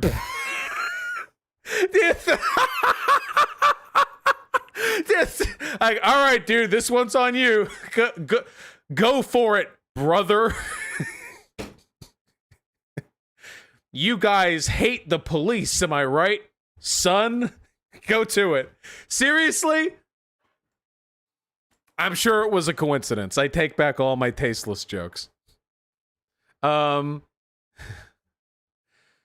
Okay. Let's take a look. The Justice Act draft. Well, I love justice. That's nice. Made up of 10 sections focus on reporting, accountability, training, and relations. Additionally, there are 3 sections in the discussion development phase. Okay. Section 1, the George Floyd / Walter Scott notification. I'm not going to read the names. Will require, tied to grant eligibility, reporting of uses of force that cause death or a serious injury to an established FBI data collection. Okay, so just reporting use of force. That seems pretty minimal. Requiring states to provide data on use of no-knock search warrants. Oh, okay. Provide data on, not limit or stop. Provide data on. Number 3, expand DOJ cops grants to hire recruiters and enroll law enforcement officer candidates who have racial or ethnic characteristics similar to their community. So hire black people in black areas and brown people in brown areas. I'm pretty sure that A, it'd pull B. I don't think that's going to do much. I think there's some evidence to suggest that having representative community policing is better, but I think that's more about being from the neighborhood and less being the same skin color. Increase funding, amount to be determined, for body-worn camera partnership program. Law enforcement must wear body cameras during arrests and detentions, must also provide training on use/storing videos. That's interesting. Must wear body cameras during arrests and detentions. The fact that they specify those two kind of suggests that they would be okay with the body cameras not being used otherwise. Number 5, reduce grants for states that fail to enact policies penalizing failure to use issued body-worn cameras, i.e. turning off camera or mysterious malfunctions. This I agree with. Reduce or eliminate grants for states that don't enforce policies that punish cops for doing that. That's a good one right there. Yeah. There has to be a punishment.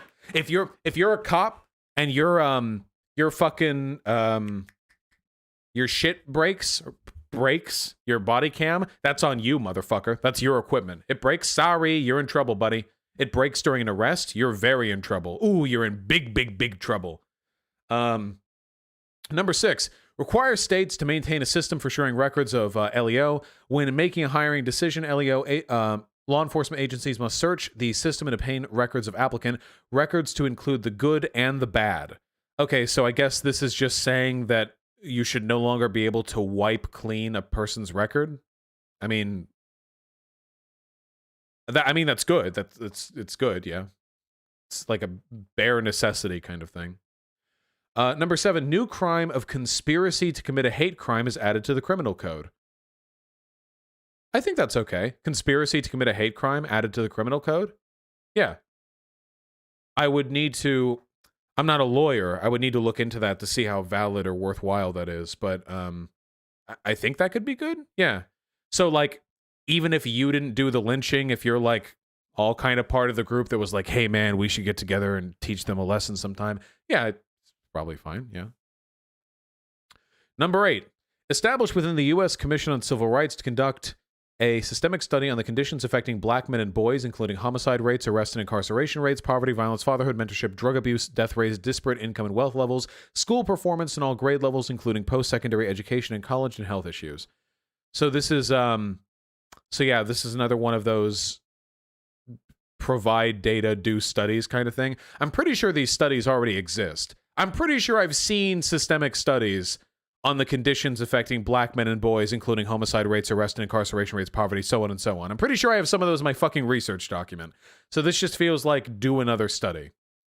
Number 9 is new independent commission established to conduct a comprehensive review of the criminal justice system and make recommendations for criminal justice reform.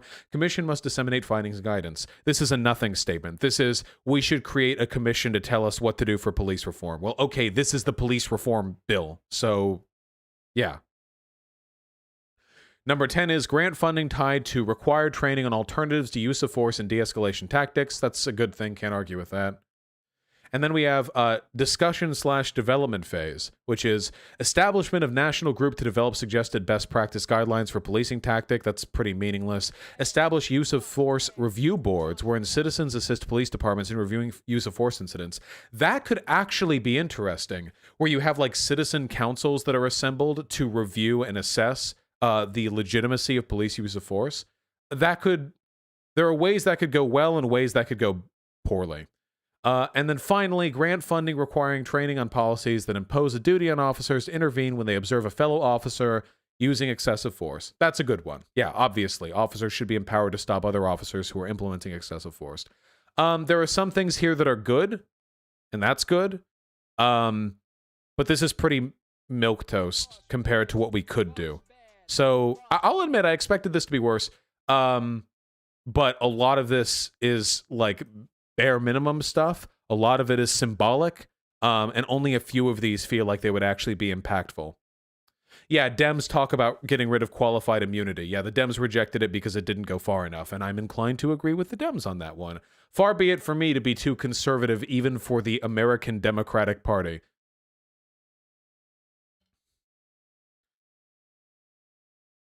Don't accept concessions when you don't have to. All right.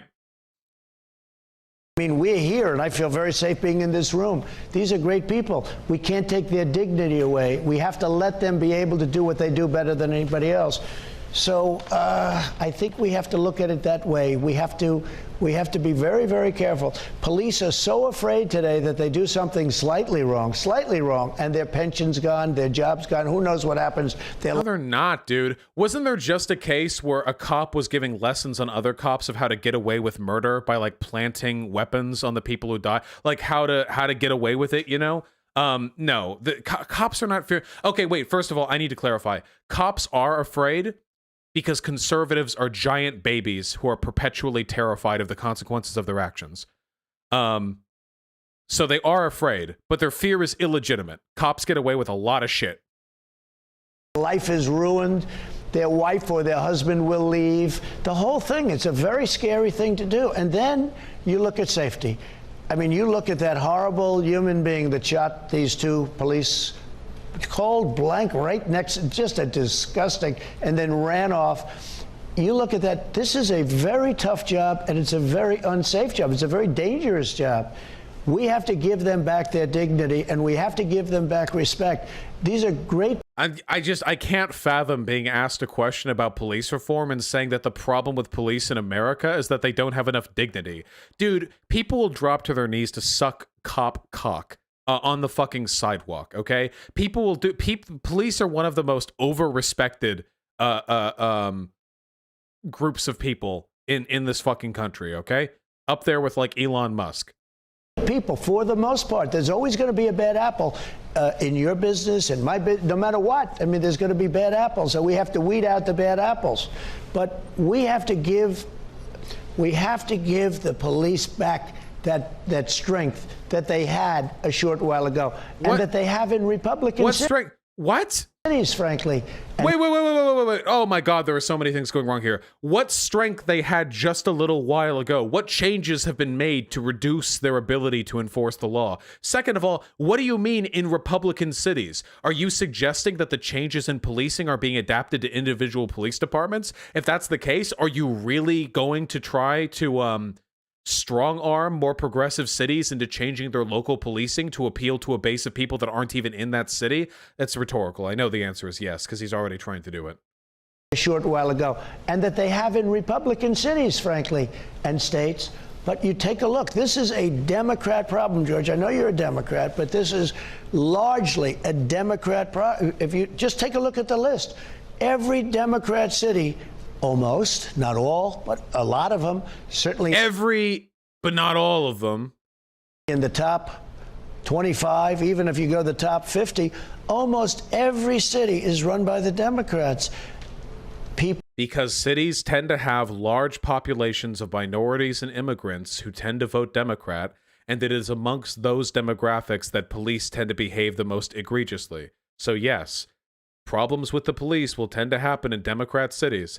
I notice Republicans bring this up very often, but they never talk about what they would do to make it better. Or actually, when Republicans talk about what they would do to improve cities like Chicago or whatever, you know what they say? Get rid of welfare, have more police. Oh yeah, dude. That'll fix Chicago's problems right there. Oh yeah. People in one city even wanted police to accept sexual gratuities. There we go, folks. This is the future of America right here. Several Town of Towanda residents are pushing the town board to change its policies to allow officers to receive sexual gratuities while on duty. When I think about the problem in America right now, when I think about like the issues in America, the first thing I jump to is it is fucking gay that cops can't get dome while they are driving around in their cruiser, or that they can't fuck you during a traffic stop. You know, that's what I'm thinking of. You know, that's top of the list right there. It's gay. It's dumb.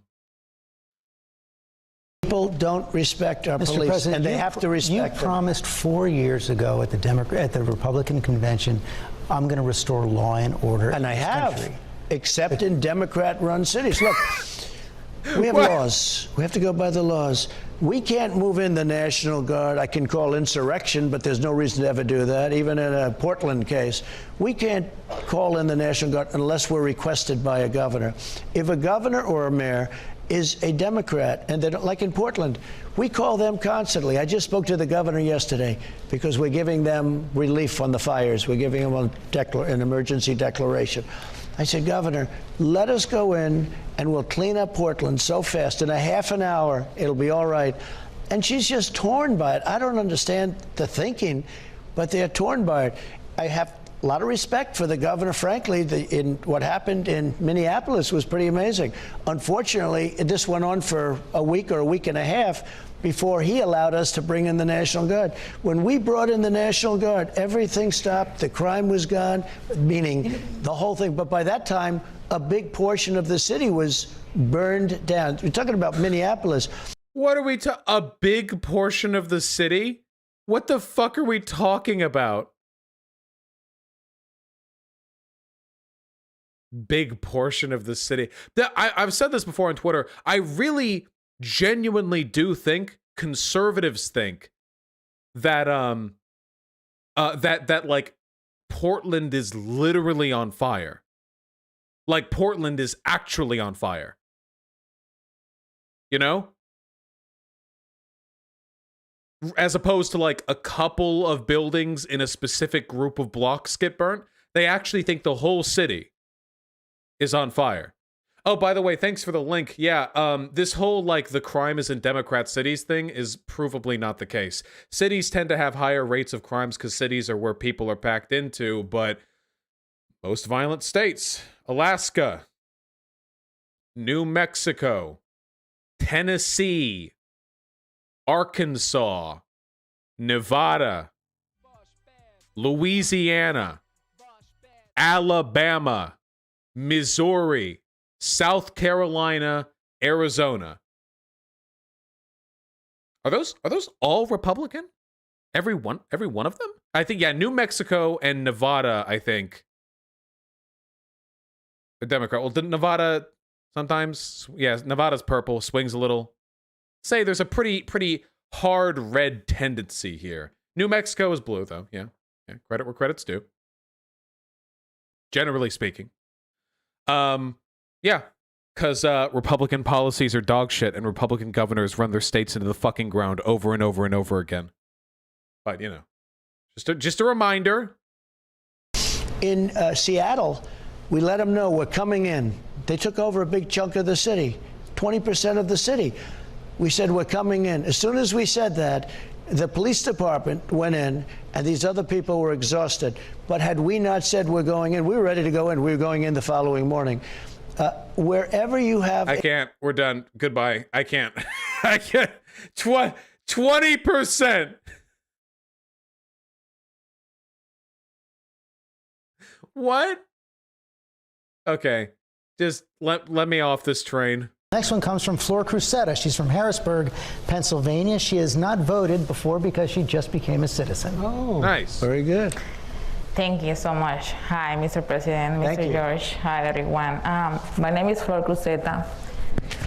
Sorry if I can't hold my tears. I love what you just did. I came in 2006 with my mom from Dominican Republic. Sorry.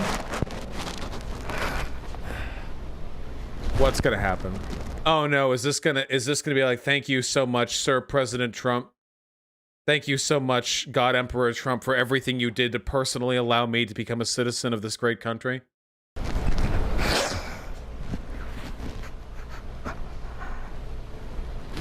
That's all right, and just take your time. That's fine. George has plenty of time, I hope, right? Absolutely. Thank you. Did you say your mom got COVID? We came from the Dominican Republic in 2006 to live. Wait, did he mishear her? Hold on, let's just...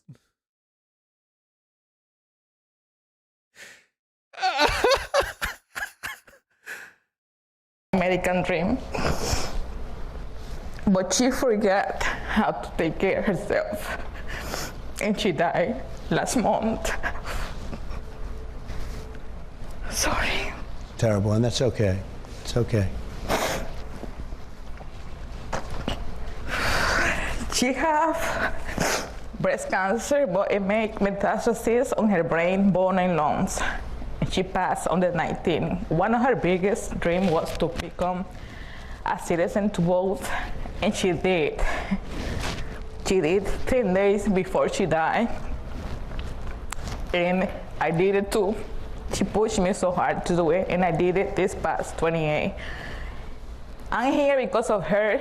She was supposed to be here and ask you and thank you for the stage you take during this epidemic.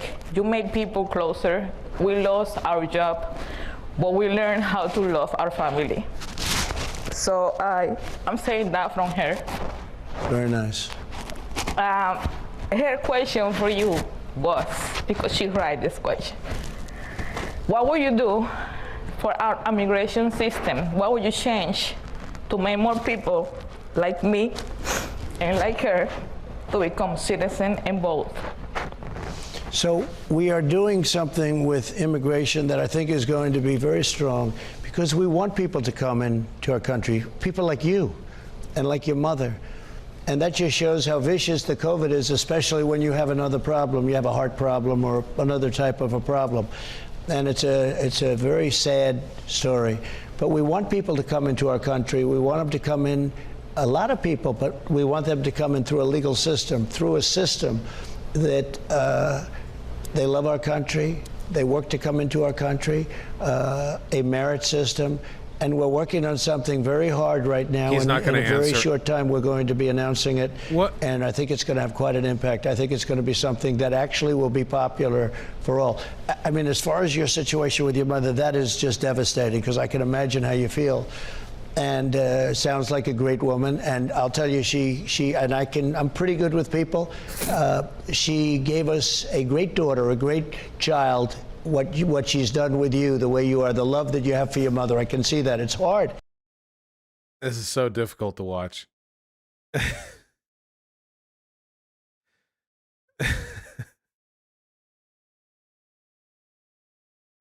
And so many people, and they die alone. They die alone because this is such a vicious thing. You can't go there and hold their hand. You can't give them a kiss goodnight.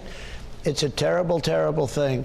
And hopefully the vaccines are going to be very soon. Hopefully. She died of cancer. He doesn't know. He doesn't know. Did you have COVID? You didn't have it, right? You didn't have it. Your mother. You're kidding me. He got... She said cancer twice.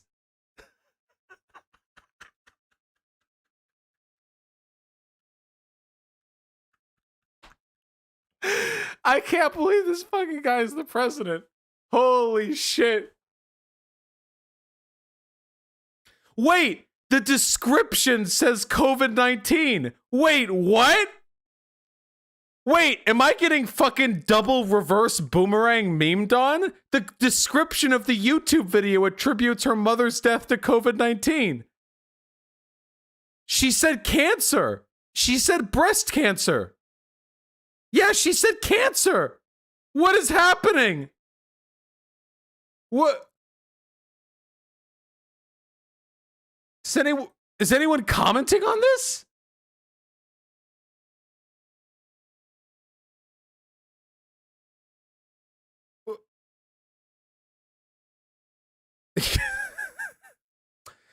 You see, Trump is just wisely alluding to the mainstream media conspiracy will attribute deaths that were not from COVID-19 to COVID-19. You see, he's showing them he's onto their game. He's signaling.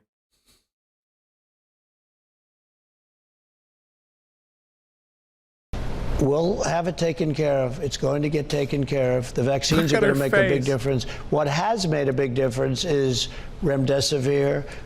We have many things now, and things are going to be announced, which frankly, if you take a look at some of the things we're doing in terms of, the word wouldn't be cure, but the word would be therapeutically or therapeutics.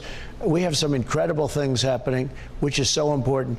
And I view that actually in a certain way as more important than the vaccine, where you can go into a hospital and get your mother and give her a transfusion or a shot, and they can get better much faster. So we have some of those things, and they've been very, very successful, but we have others coming out.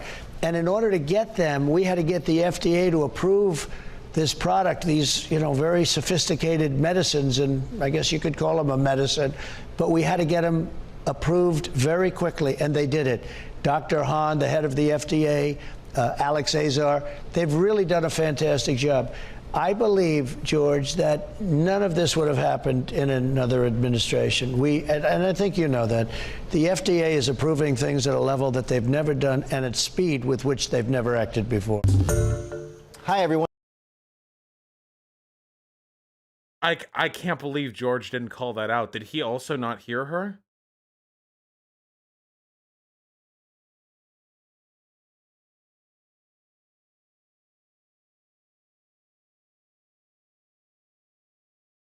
If you believe it's the president's responsibility to protect America, why would you down? Town hall to ask Trump immigration. Our late mother wanted to ask. Okay, this person did an interview with them after the fact. The lady. Holy fuck, dude! That is incredible. That really is amazing. Can you imagine becoming a citizen and your mother dying, and you go on national television to talk to the president about it, and the president doesn't hear you and just starts talking about the success of administration and talks about your mom dying alone because he's claiming that she died of a disease she didn't die from? Oof. Yeah, and the question, by the way, was about what he would do for immigration, not what he would do for COVID-19, because he knows he's not doing anything for immigrants, so he pivots to the next. Wait, the mother had breast cancer, which metastasized and spread to her spine and brain. The mother then got COVID-19 and died, I think. Wait, is that true?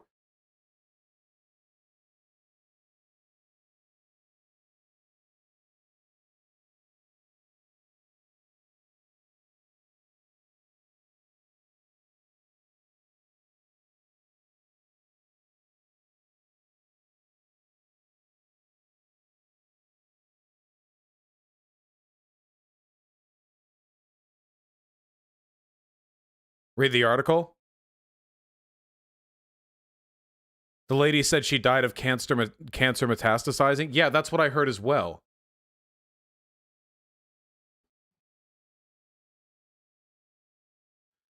She had breast cancer, but it made a metastasis on her brain, bone, and lungs. She passed on the 19th. One of her biggest dreams was become a citizen to vote, and she did 10 days before I died. I did too. She pushed me so hard to do it, and I did it this past 28th.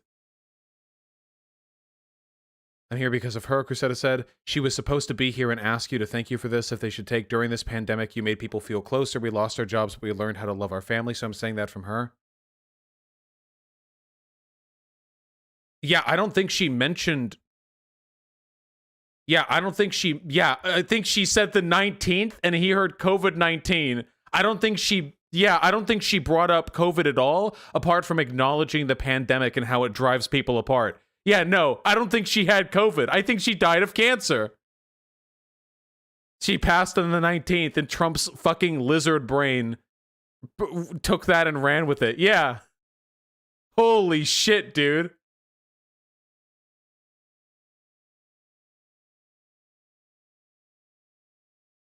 Yeah. All right, well, sorry I'm a dumbass. No, well, no worries, no worries. It's confusing because the ABC people, they also list COVID-19 down here. But check the article comments? Why would I ever check the fucking article? Who checks the comments of an article?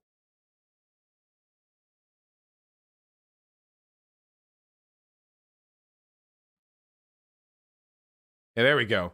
The president also told his administration taking care of the coronavirus pandemic, apparently misunderstanding the cause of Crucetta's mother's death. All right. Why am I looking at this?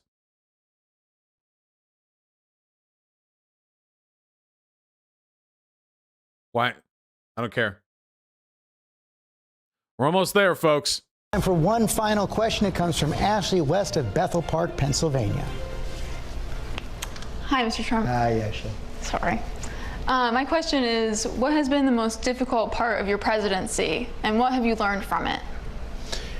So I don't care about any of this jerk-off shit. I'm here to see him get lambasted by voters. And now to the race for 2020. ABC's Town Hall with President Trump aired. Oh, is this it? This is the highlights reel at the end of it, okay? This is the highlights reel. Okay, fine. If this is the last one, And we'll for watch one it. final question, it comes from Ashley. And what have you learned from it? So I think without question, I would say, because things were going so well, I think I'd have to say the whole COVID, the China virus, as I call it, because it comes from China. I think it's a much more accurate term.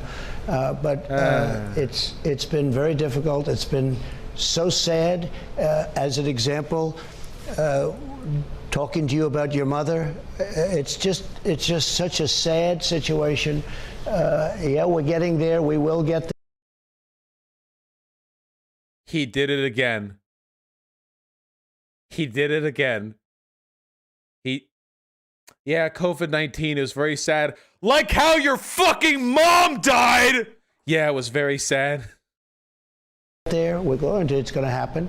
But it's been a very difficult, nobody's seen anything like this probably since 1917. What did you learn from it? I learned that life is very fragile. Like steering a child, by the way, with Trump. I knew people that were powerful people, strong people, good people, and they got knocked out by this and died. 6 people. It was 5 until about 2 weeks ago. Now it's 6. Remember when he was saying that it was just like the flu? But I've learned that life is very fragile because these were strong people, and all of a sudden they were dead. They were gone. And it wasn't their fault. It was the fault of a country that could have stopped it.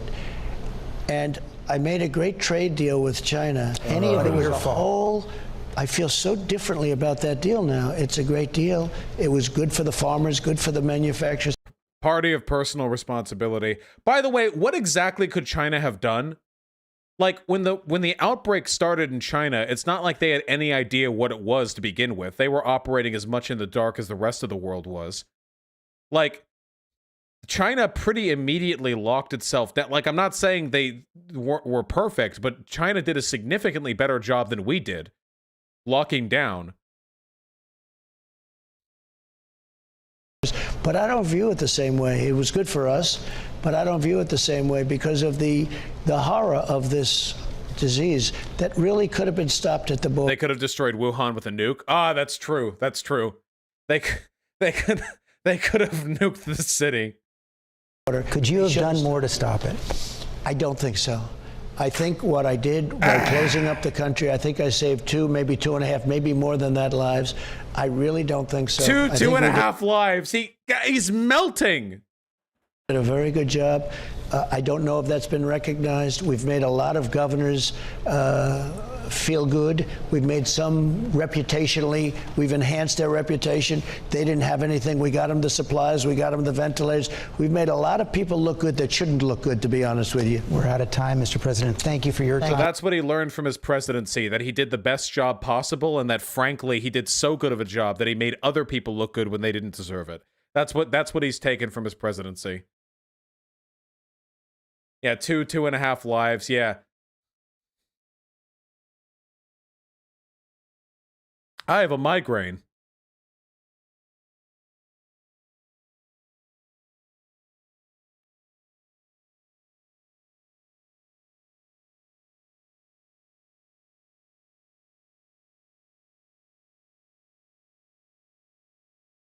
All right.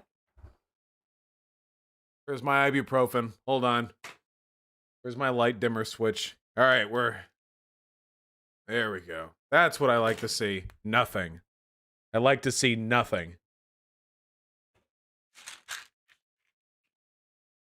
Yeah, get the mood lighting. Oh boy. 4 more years, baby. We could go watch some like Biden reels, you know?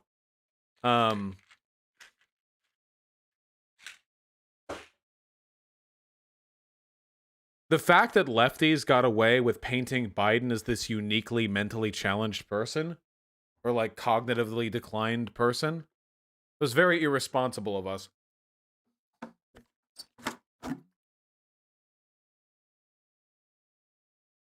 I know there are a lot of lefties who think that criticizing Trump is liberal and orange man bad and gay and not based, but oh boy. Oh. All right, dipshits, we're reading donos. Pile them up for my suffering. Okay.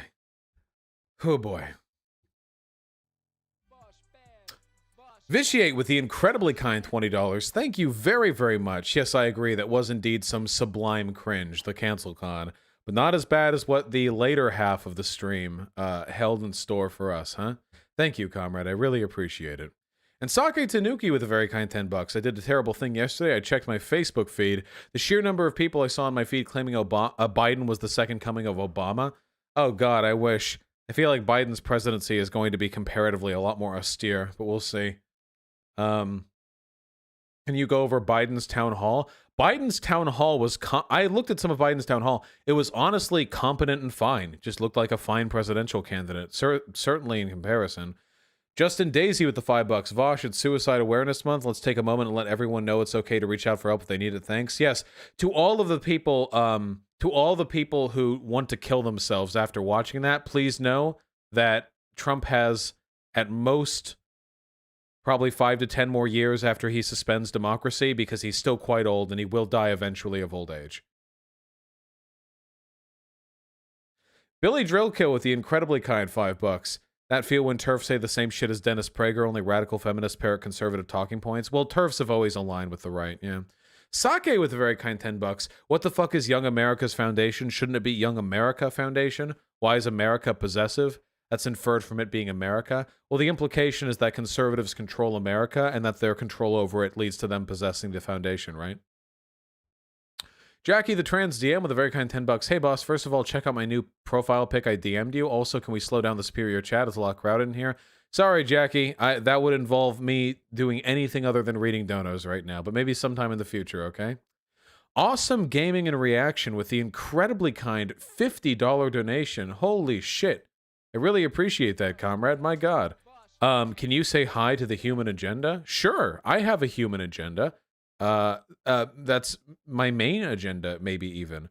Thank you for the $50 and hello to the human agenda. I don't know what that is exactly, but hell yeah, comrade. Oh, also, Jackie, that's a pretty sick profile pic. Hold on, let me open original so I'm not showing your Discord logs with me.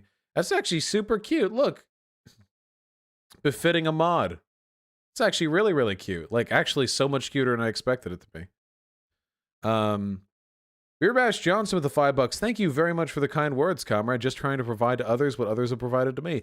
Pixelpunk16 with the $6.90. Thank you very much. Happy Rosh Hashanah. I had a bunch of friends and coworkers give me men and women can't really be friends because of pheromones takes. What do you have any thoughts?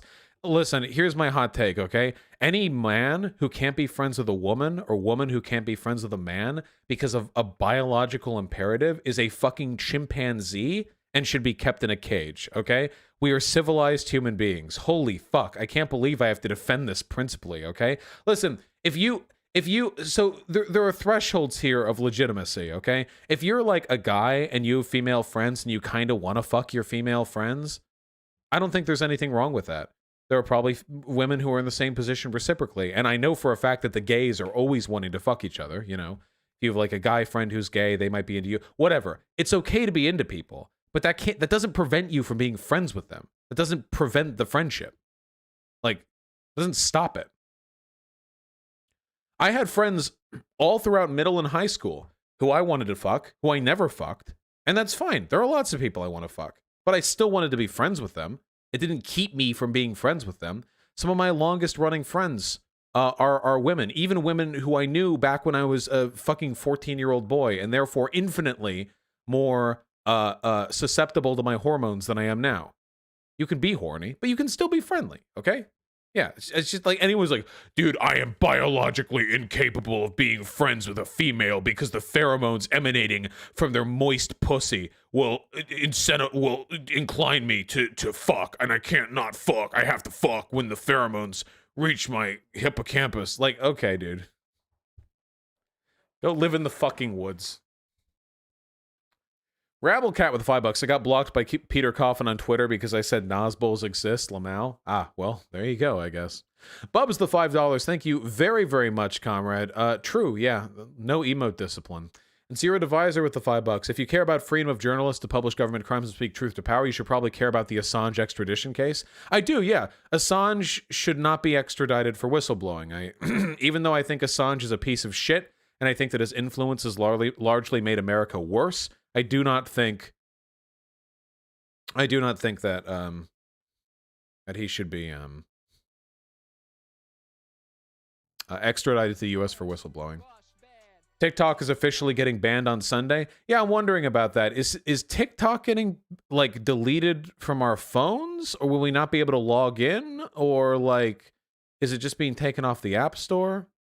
So you just can't download it. Okay, well then I'll still be able to use the app as it exists.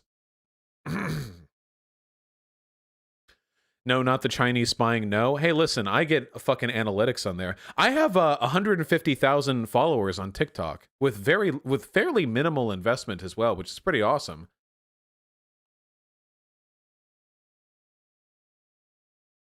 So we will continue posting content to TikTok. We're working on Facebook as well. What I really want is a big Facebook blow up, because that is a market I want to touch into, the boomer market, like really, really badly.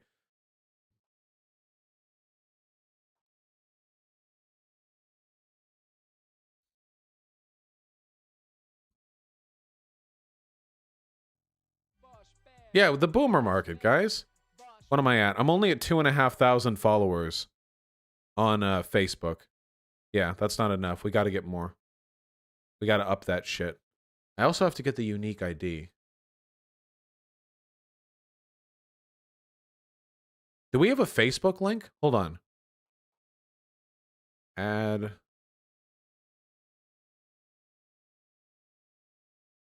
The command Facebook already exists. Oh, it does. Nice. There you go. You guys got to go to the Facebook thing, okay? We're working on it, all right? It's a work in progress. Sake with a very kind $10. Thank you. I agree. If there's a biggest fault I have in debating and rhetoric, it's that I don't shut the fuck up. I'm not very patient, which means that I could otherwise lead them to dunk themselves. You know, but I don't, because I interrupt them. That can be my bad. I acknowledge that. Raid Shadow Legends verified with $2. Samantha, wake up. Bob Shade with a very kind $25. Thank you. Not even a dono message, just kindness. I really appreciate that. Thank you. Brendan Bell with an inbox. First time watching you live. You ripped me out of the alt-right. I love you, comrade. I love you too. I'm really happy to hear that. Hope your life is better now. Erolus, the $2. Thank you. Velshara with a tier 1 sub. What have I gotten myself into starting my first year of sociology degree this week? Fucking. That's what you've gotten yourself into. The humanities departments, they're all over the place, okay? Good luck. Stay steady, cowboy. Fox313 YouTube with the incredibly kind $20. You need to get on Joe Rogan. I hate how people place him neutral in politics, but doesn't highlight how he mainly hosts right-leaning guests, Bernie aside. Yeah. Yeah, I think that he's kind of an idiot. I'm never going to get on Joe Rogan, though. First of all, I'm not big enough. Second of all, I've said a lot of really critical stuff about him, but yeah. I'm not opposed at all. CGS, the $5. Yo mama's ironic. True, the camo backpack with the $5. Thank you very, very much. How would decommodified food look realistically? There would probably be like government-owned grocery stores that would be placed in population centers where you could, were like based on people's address or something like that. They could get like stipends or rations, but pretty extensive ones, like for basic foods, not like Pop-Tarts or whatever, but you know, stuff like bread, milk, soup, eggs, that kind of stuff. There are more complicated models that I'd be happy to discuss sometime, but I do have a migraine right now, so I gotta be. So EBT? Yeah, but EBT can be pretty limited in a lot of ways. The main problem with EBT is that it's gate-kept only to poor people, which means that it's considered kind of like a low-class thing, and there also is a lot of like legislative petitioning for what EBT should and should not be able to do, its extent. If you just have like a marketplace or like a grocer, and it's like, this is food for the people, you know? I think there's a greater degree of universality there. And you also, there's not like this stigma or this association with poverty or want, which means that more people are going to be inclined to participate, which increased dependence. Will weed be for the people? Probably. Tortellini with the $5. Congrats on finishing your bachelor's degree. True, Vosh bad. Billy Drillkill with the $5. Non-binary furry gang rise up. True. Rodzilla 2K with the incredibly kind $20. Hey Vosh, this is my first dono. Thank you so much for rescuing my former virgin self from Ben Shapiro. My pleasure, comrade. No worries. Thank you very, very much. Ninja Taco with the $5. I made the best cocktail I have ever had. 45 milliliters vodka, ice, whole lemon, 1 teaspoon honey, ginger, a pinch of salt, blended. Holy fuck, so goddamn good. Sadly, I can't drink alcohol, but I'm sure other people will like it. Now it's out there in the ether. You should see what Shortfoot Otaku said about you in his latest stream. Why would I care? Was it something interesting? Anthony with a very kind 1312. But like, what is their solution? Make it so the public can't criticize people because that is also censorship? Well, that is what they would like. Yeah, of course. Mr. Fox, the $5. I'm on the wrong side of humor. Am I the problem? No, it's the audience who is wrong. True. Ill Eye with a very kind 20 euros. Oh, Ben, you touch my soul in such a way. Oh, Dennis, words you, Smith, take me away. Into a world where nothing is unclear, where women love and men are feared. True! Assume this is because the Dennis Prager wants to rape all women comments. Which he does, unfortunately. Why can't he drink alcohol? I'm alcohol intolerant. Unfortunately. Something I'm trying to work on.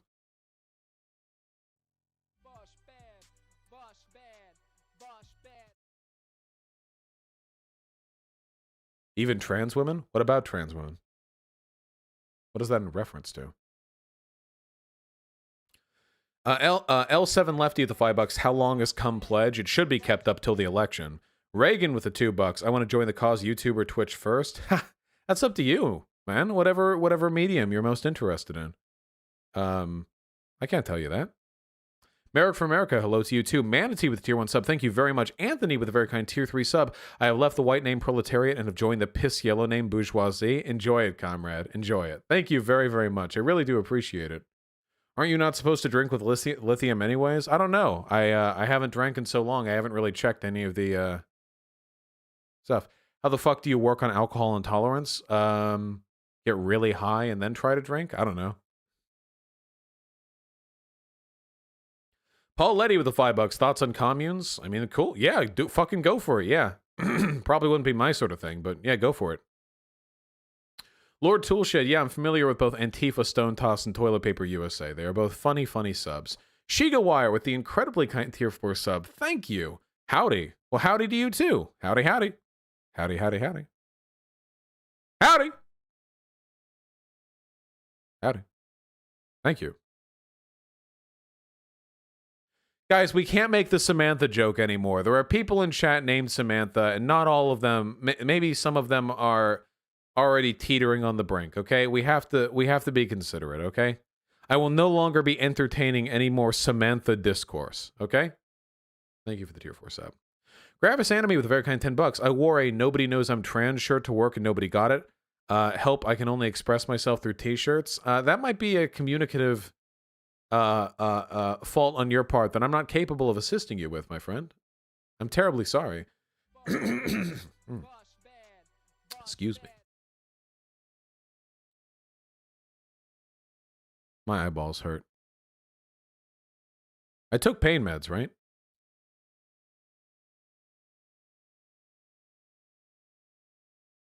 It did? Okay. Wouldn't want to take them too many times. Astoria Clark with the $5. What do you think about Kanye pissing on a Grammy and exposing his contract and calling out the industry for exploiting artists? Kanye based? Nah, Kanye mentally ill. He'll do a bunch of stuff. Some of it will seem good, some of it will seem bad, but none of it's indicative of a strong underlying consistent thought pattern. He's bipolar and he needs help. Citizen Spoopy with a very kind $10. We should just wear a masks like the Orange Man say. Very true. Joshua Morrison with the $10. Legendary Abyss is a beta. I don't know who that is or why that is, but agreed. Casper Christensen with the $2. 420 needs to be the new 1350 right now. Well, it's now 425 actually. American deaths are ramping up, continuing to ramp up. Angus the $5. Trump always pivots to testing rates because it's the only metric the U.S. is doing relatively well in. He's fucked up everything else. Yeah. We'll never get an interviewer who has the balls to hold him to that, though. Cian Sylvia with the $5. Vote for Abby Broyles for Senate for anyone who lives in Oklahoma. Okay, thanks. True. All right. Oh, wait. Here's the donation from Legendary Abyss. After all available information has been presented, it's reasonable to take Destiny's side. I lost respect for you. Enjoy my final $5. Be well. Nice try. You're not baiting me into going down that road again. Thanks. Couldn't have even made it a tenner. Jesus. Oh, isn't Destiny going on the kill stream today? That's probably happening. Yeah, that's bait right there. Nice try. Decolonize me, baby. Thanks the $5. Really appreciate the kind words. Shoji with the $5. Likewise. Congrats on being out of the pipeline. JSeb4813 with the $5. Guy in my poli-sci class blamed the lib professor for him failing when he never showed up and when all he did was watch Crowder vids and look at guns online. Ha! You mean the traditional conservative education?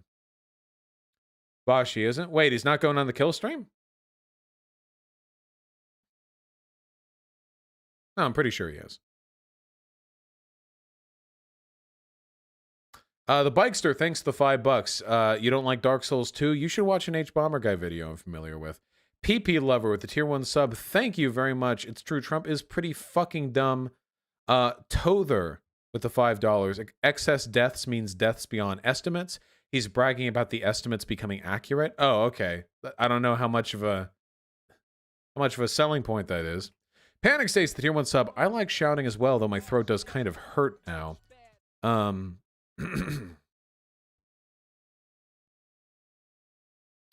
Sake Tanuki with a very kind $10. In before Joe Biden gets goaded into losing his cool in the debate from this clown, only to have an aneurysm and HRC rises with banners unfurling with "It's her turn."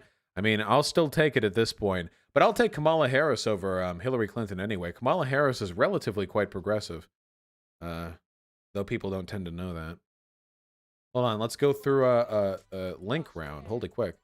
Gentlefish, the $5. Speaking of Brazil, what the fuck is this?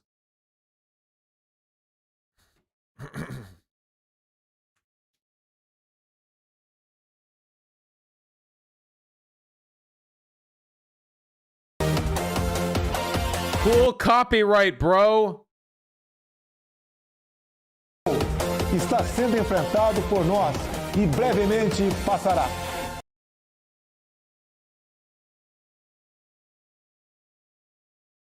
True, yeah. Brazil is dying. Fucking true.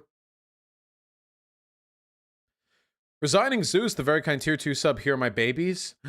Little babies. They're so miniature. Look at them.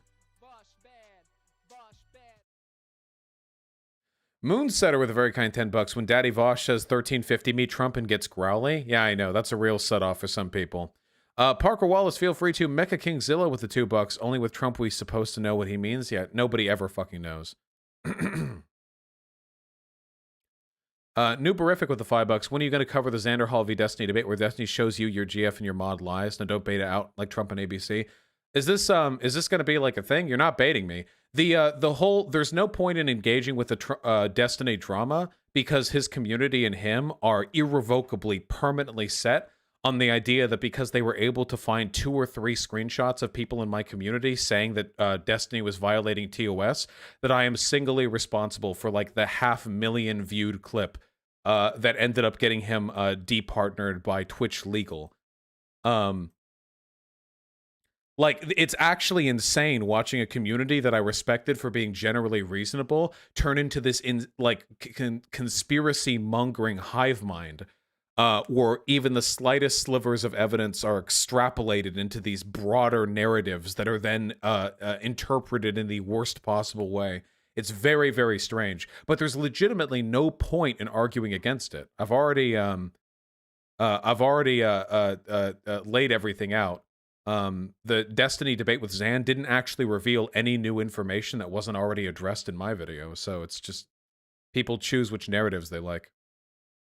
Nathan24, my pleasure to give the content. Thanks, the tier 2 sub. And Psycherin rocks the $5. Thank you so much for the kindness. I really do appreciate that. Atrius A, likewise for you. Spiked Gaming with the $5. Thank you. Did I already talk about them sterilizing women in detention? Yeah, I did that last stream. And it was excellent. The coverage, at least. Gregory Lazarino with the $2. I'm 5', 25-year-old. Society based on height is here. True. All men are kings.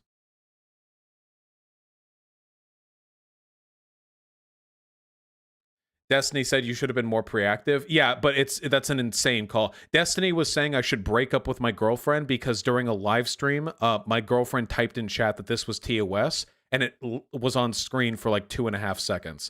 Destiny's perspective is like warped beyond the pale here. No level of preventative measures I could have taken would have satisfied him. Parker Wallace with a very kind $5. My partner got COVID. My InfoWars aunt sent me 2 emails saying that ventilators blow out the patient's lungs and kill them and other garbage. Ah, yes. That about fits. Is that an Alex Jones type or a PJW type, you know? True, horse me. Drew Black, thank you very much for the $5. Nice. This with the $5. Trump using his power to not pay his taxes and screw us over. True. Emma Goldman with the incredibly kind $20. I'm turning doomer since watching the Folding Ideas video on QAnon. How do I/we get out of this without shared facts? I don't really know if we can. It's just a matter of overpowering that group of people. Okay, I need to go over this a little bit faster. Austin Hammond, this, Devin Rindles, 85D2D Derek, and again with 85D2D Derek. Thank you very, very much, all of you, for the incredibly kind $5. I really, really do appreciate it. Yeah, Devin, I could possibly do that. Check the clip of Trump trying to kiss a child on the lips. Dude, Republicans don't give a fuck that Donald is 100% a pedophile. He literally was a longtime friend of Epstein and bragged that they had a shared interest in young girls. Like, there's not, they don't give a fuck. Dear Fox, the tier 2 sub. Thank you. Spyro Gal with the incredibly kind tier 3 sub. Just wanted the fancy name. Really enjoy your streams. Biden Harris 2020. True. Riding with Biden. Something with Harris. I don't know. Something that rhymes. Matt Volby with the $5. Yeah, I don't know how Medicare for All could possibly not cover people with pre-existing conditions, considering they'd be covering everyone, but Nafunashi, I have every intention of expanding the ultimate research document in the future. Dutch Farmers with the $10. Hey Vosh, I have an interview for dental school tomorrow. Really big moment for me. Some words of encouragement would be greatly appreciated. Enjoy my $10. Good luck, comrade. I really am wishing you luck. Everyone in chat is wishing you luck right now for your dental school interview. Seriously. I hope that it works out, and I believe in you.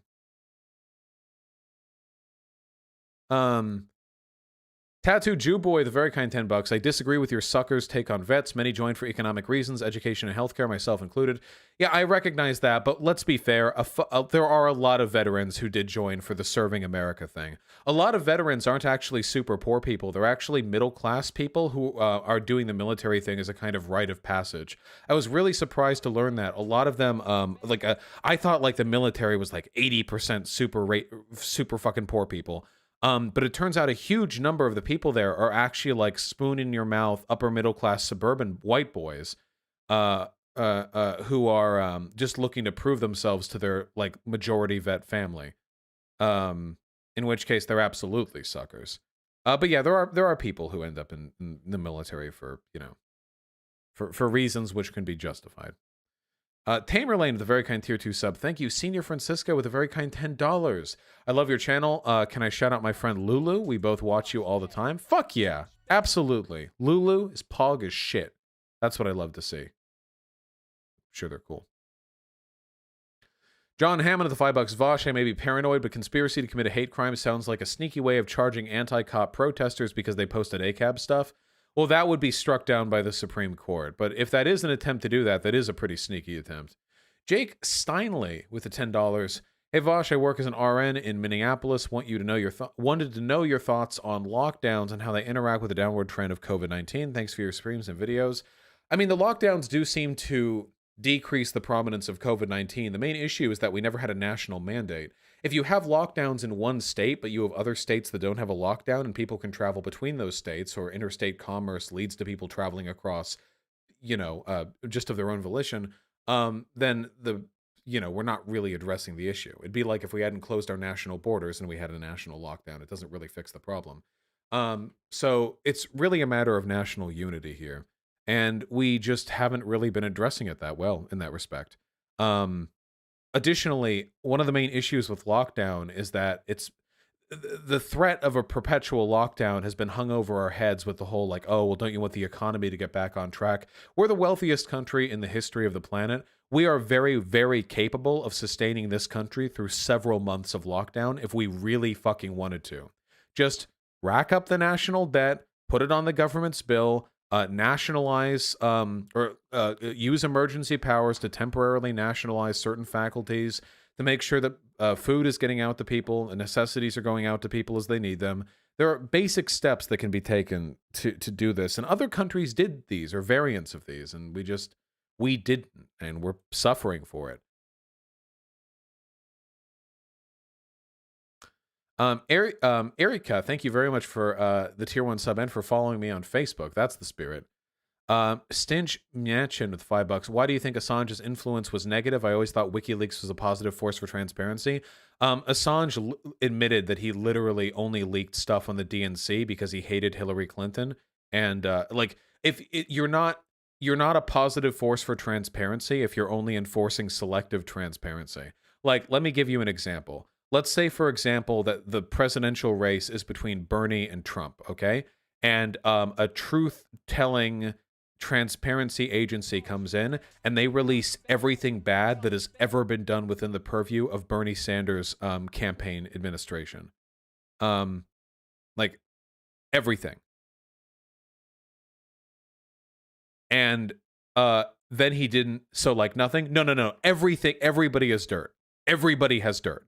We'll talk about like one staffer was sexually assaulted by another staffer and like completely unrelated to Bernie himself. We talk about this volunteer ended up getting hurt on the job and because their supervisor was incompetent, their workers' comp didn't file through properly, so they ended up having to pay it themselves. Everything. Everybody has something on them. Everybody. And they didn't do anything for Trump. Would that really be an organization interested in transparency? When you selectively met out transparency, dude, the man is a hero. We know about the Iraqi war crimes because of him. And? Why are you guys so defensive about him? He's a partisan who selectively used his power and authority to influence this country in a partisan way that I don't like. Like, yeah, come on. I'm much more a fan of Snowden, even though Snowden has like a weird libertarian tendency. Pales in comparison to the good that he's done. If like the real champion whistleblower is of course Manning, obviously.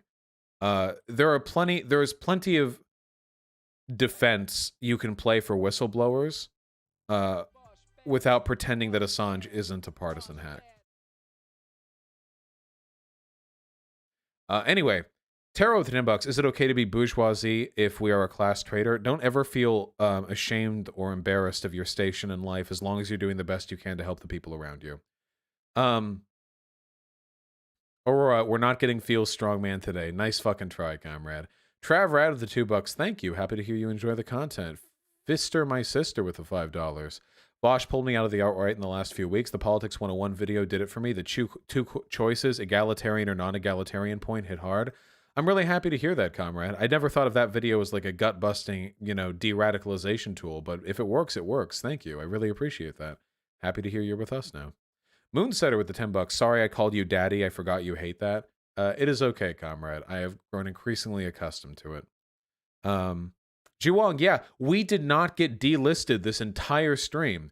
We were able to maintain 9,000 people for the entire time the content was running, and now that we're doing donations, we're still on 7,000. That's crazy. The stream didn't delist once. It seems like the delisting tends to correspond to internet issues. Sometimes YouTube will have a hiccup, sometimes it would be my internet, and that would correspond to a delisting. But my internet's stronger than ever, so as long as YouTube backs up. Washi, thanks for the tier 1 sub. I might talk about the replication crisis sometime in the near future. Greg Martin with the $5. I love you and Steve and hate seeing you daddies fight. Hope you'll talk again in the future. I have no plans to talk to Steve in the future. Yon of Lamb 69 with the 646. Could you or anyone please explain to me how doing the catgirl thing is cultural appropriation or racist? Only argument I've heard is you're white, shut up. There is no argument. People just don't like ContraPoints. A lot of them are stupid. And let's be real, most of them are 13-year-olds who went online and saw a Tumblr post about how Contra was doing something problematic, and they based their identity around it. Lord Eddard, I'd love to debate Yang sometime. Sure, that'd be a lot of fun. Dumb Bunny with the $5. Low-income conservatives watching CancelCon. My economic status is proof we're in a meritocracy. Well, true. If you're a conservative and you're poor, it is your fault because you're dumb as shit. I'm sorry, that's not true. Wolf Shadowhill with the $5. Do you feel that a YouTube channel with a 50s pseudo-jingoistic presentation of lefties' value would be of interest to anyone? Sure, go for it. Yeah. Don't ask me. I don't watch other people's shit. I'm busy with my own. But go for it. No harm in trying, right? Hold on. Clad Kaka with a very kind $15. Thank you, baby. Is it true? True. Is this real? Is this a real cat face or was this photoshopped? Because this is revolting to look at.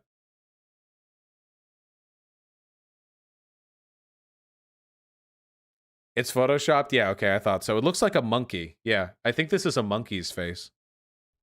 I don't know if it had like some sort of disability. I was just trying to be sensitive, okay? Parentheses, the very kind $5. What is Piro talking about? She said she prosecuted those cases, but it's ambiguous as fuck from 1657 in your segment. Wait, what? Yeah, it's me. What? Somebody could be either way. What? But the Democrats seem to do that. I mean, they played that game for a long time. Yeah, I prosecuted those cases. Well, you might have to prosecute a lot more. Yeah, I don't know what the fuck she's talking about. I didn't know back then either. The fact is, they're playing very dirty. What? That's why I said what. Yeah, I don't fucking know. Dude, they'll say the weirdest fucking shit during their interviews. I have no idea. Spike Stripe, the tier 1 sub. Quick meme. Oh, no. The council has convened. Horace me with the $2. Oh no, you're getting famous? Oh yeah, I saw this. This is fucked up, by the way. Why is it using the oldest picture of me that's on the internet? I was 10 years old here.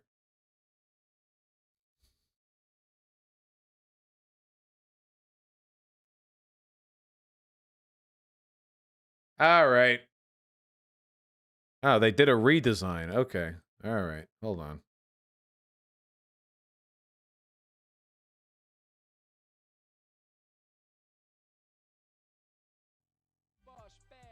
Do it.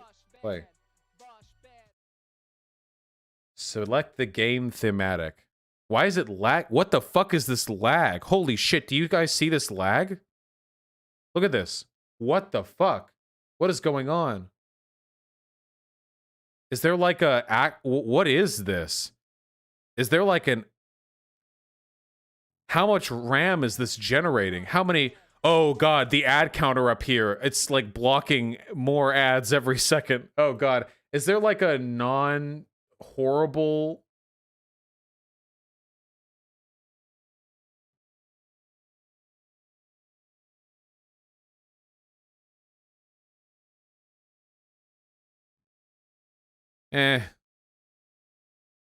Characters. Is character gender female? Nope. She really existed. Yep. Have a gaming channel.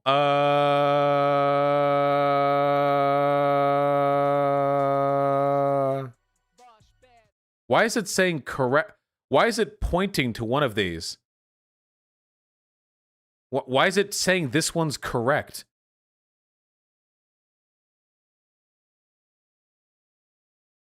I mean, I'll just... Sure, if it's going to tell me, okay. Is your character a famous YouTuber? Okay, we're kind of famous. Does your character run a gaming channel? Don't know. Is your character black? Maybe. Character of brother use YouTuber? Nope. Is your character from a commie? Nope. Your character bearded? Yep. Chubby? Okay, sure. Character married? Nope. Wow. We got at the tough questions kind of quick like, didn't we? Oh, they really zooted me right over there.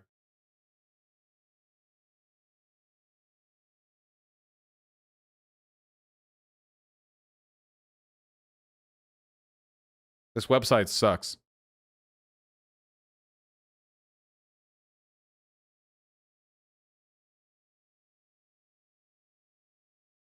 It's like a meme? Is it gonna like fucking do a scare at me? Hold on. The old Akinator site never lagged. Oh, okay, we did it again. Does your character have any facial hair? Well, we already asked the beard one. Is your character in the show Gravity Falls? You already asked if it was real.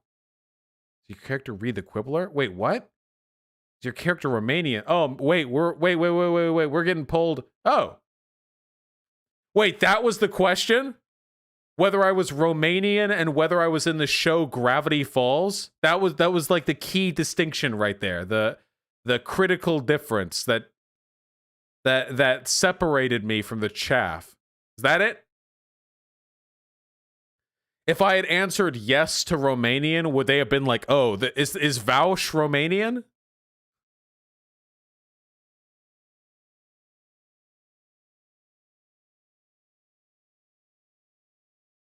Okay. Weird.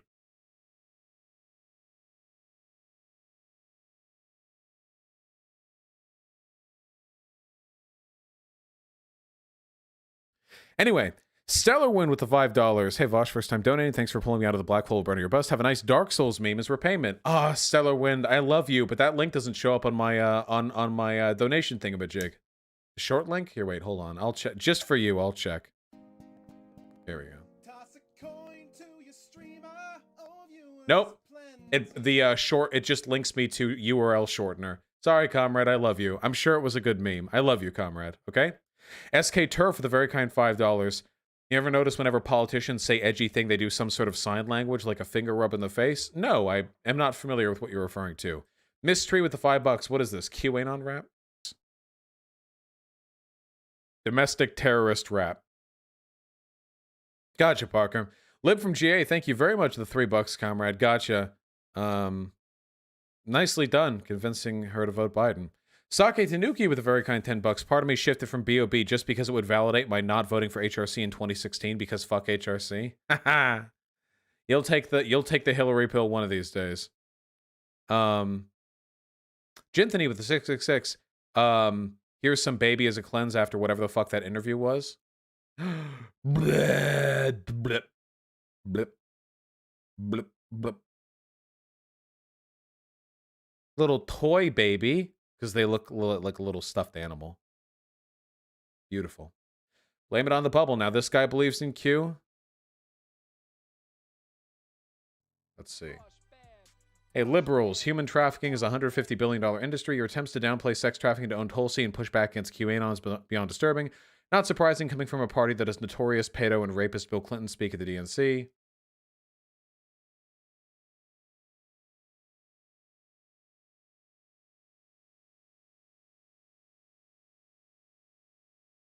So first of all, Socialist MMA is a CIA agent, so we don't need to worry that much about him.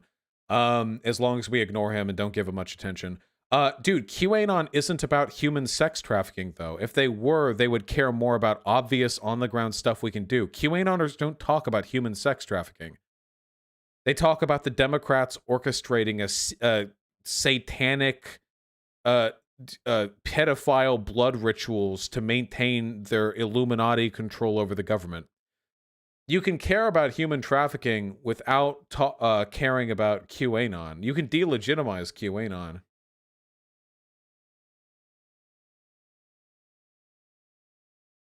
Inverted G is the $5 biggest beta I've ever seen. What is this? Nice meme. The Storm beta. Thank fuck I live in the West Coast.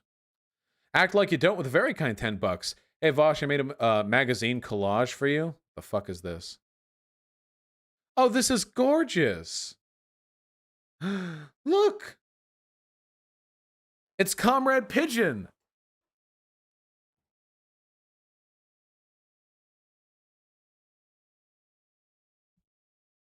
That's cool as hell. Thank you. I'm going to save that one. Hold on. That's Pogga's Champ.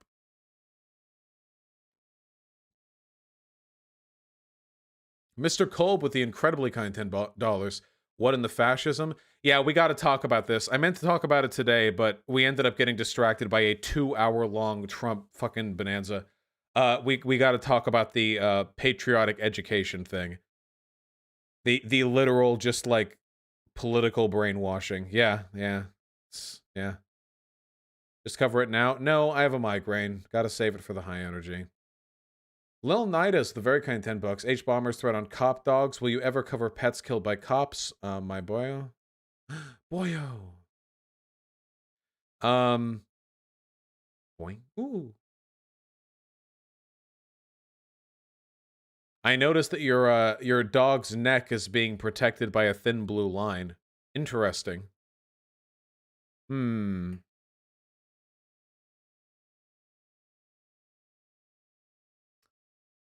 Asa with a very kind $10. I just released a song about toxic masculinity. I sampled you in it. It's 2 minutes long. Please listen, comrade. All right, I can't make a habit of this. Like, people linking fucking songs and donations and animations and stuff like that. But you know what? I'll listen anyway. We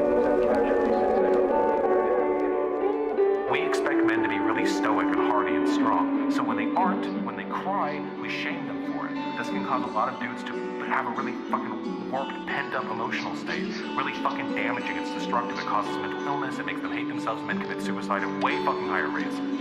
Men don't cry, what you crying for? We say that, see our suicide rate spike and wonder why we dying for. They expect you to try ignore pain and jest, play and jest. So if you hang your head, they'll spite you more. A socially constructed image of a man that you're supposed to adhere to. And if you don't, then they smear you. So if you're tearful, you were told that no one's hoping to hear you. So you don't grow woeful with peers only when nobody's near you. It's fucking harmful. Feels like men are literally heartless. Finna see anyone weak as an enemy target. Lack of empathy's killing me, masking everything masculinity's toxic. Is giving me hardships. I have the memories of dad telling me that to get rid of these monsters. I'll stiffen my top lip, but he's an honest actor. It's not his fault that he's brought up and taught the answer to problems. Rather than talking is to bottle that up. He was a victim of the system, that's what I'm trying to capture. Be a man and deal with it, that'll help. And if you're down on yourself, don't break down that selfish. Break down the cell that you're trapped in, held captive, jail, then get out of hell. You're acting like a fragile girl, sissy, bitch, gay, fat, you know the drill. I know it's drilled in my skull walls all through them. You gotta be born with sex organs that afford you the right to cry, but I won't conform to it. Cause crying don't make you less of a man, it makes you more human.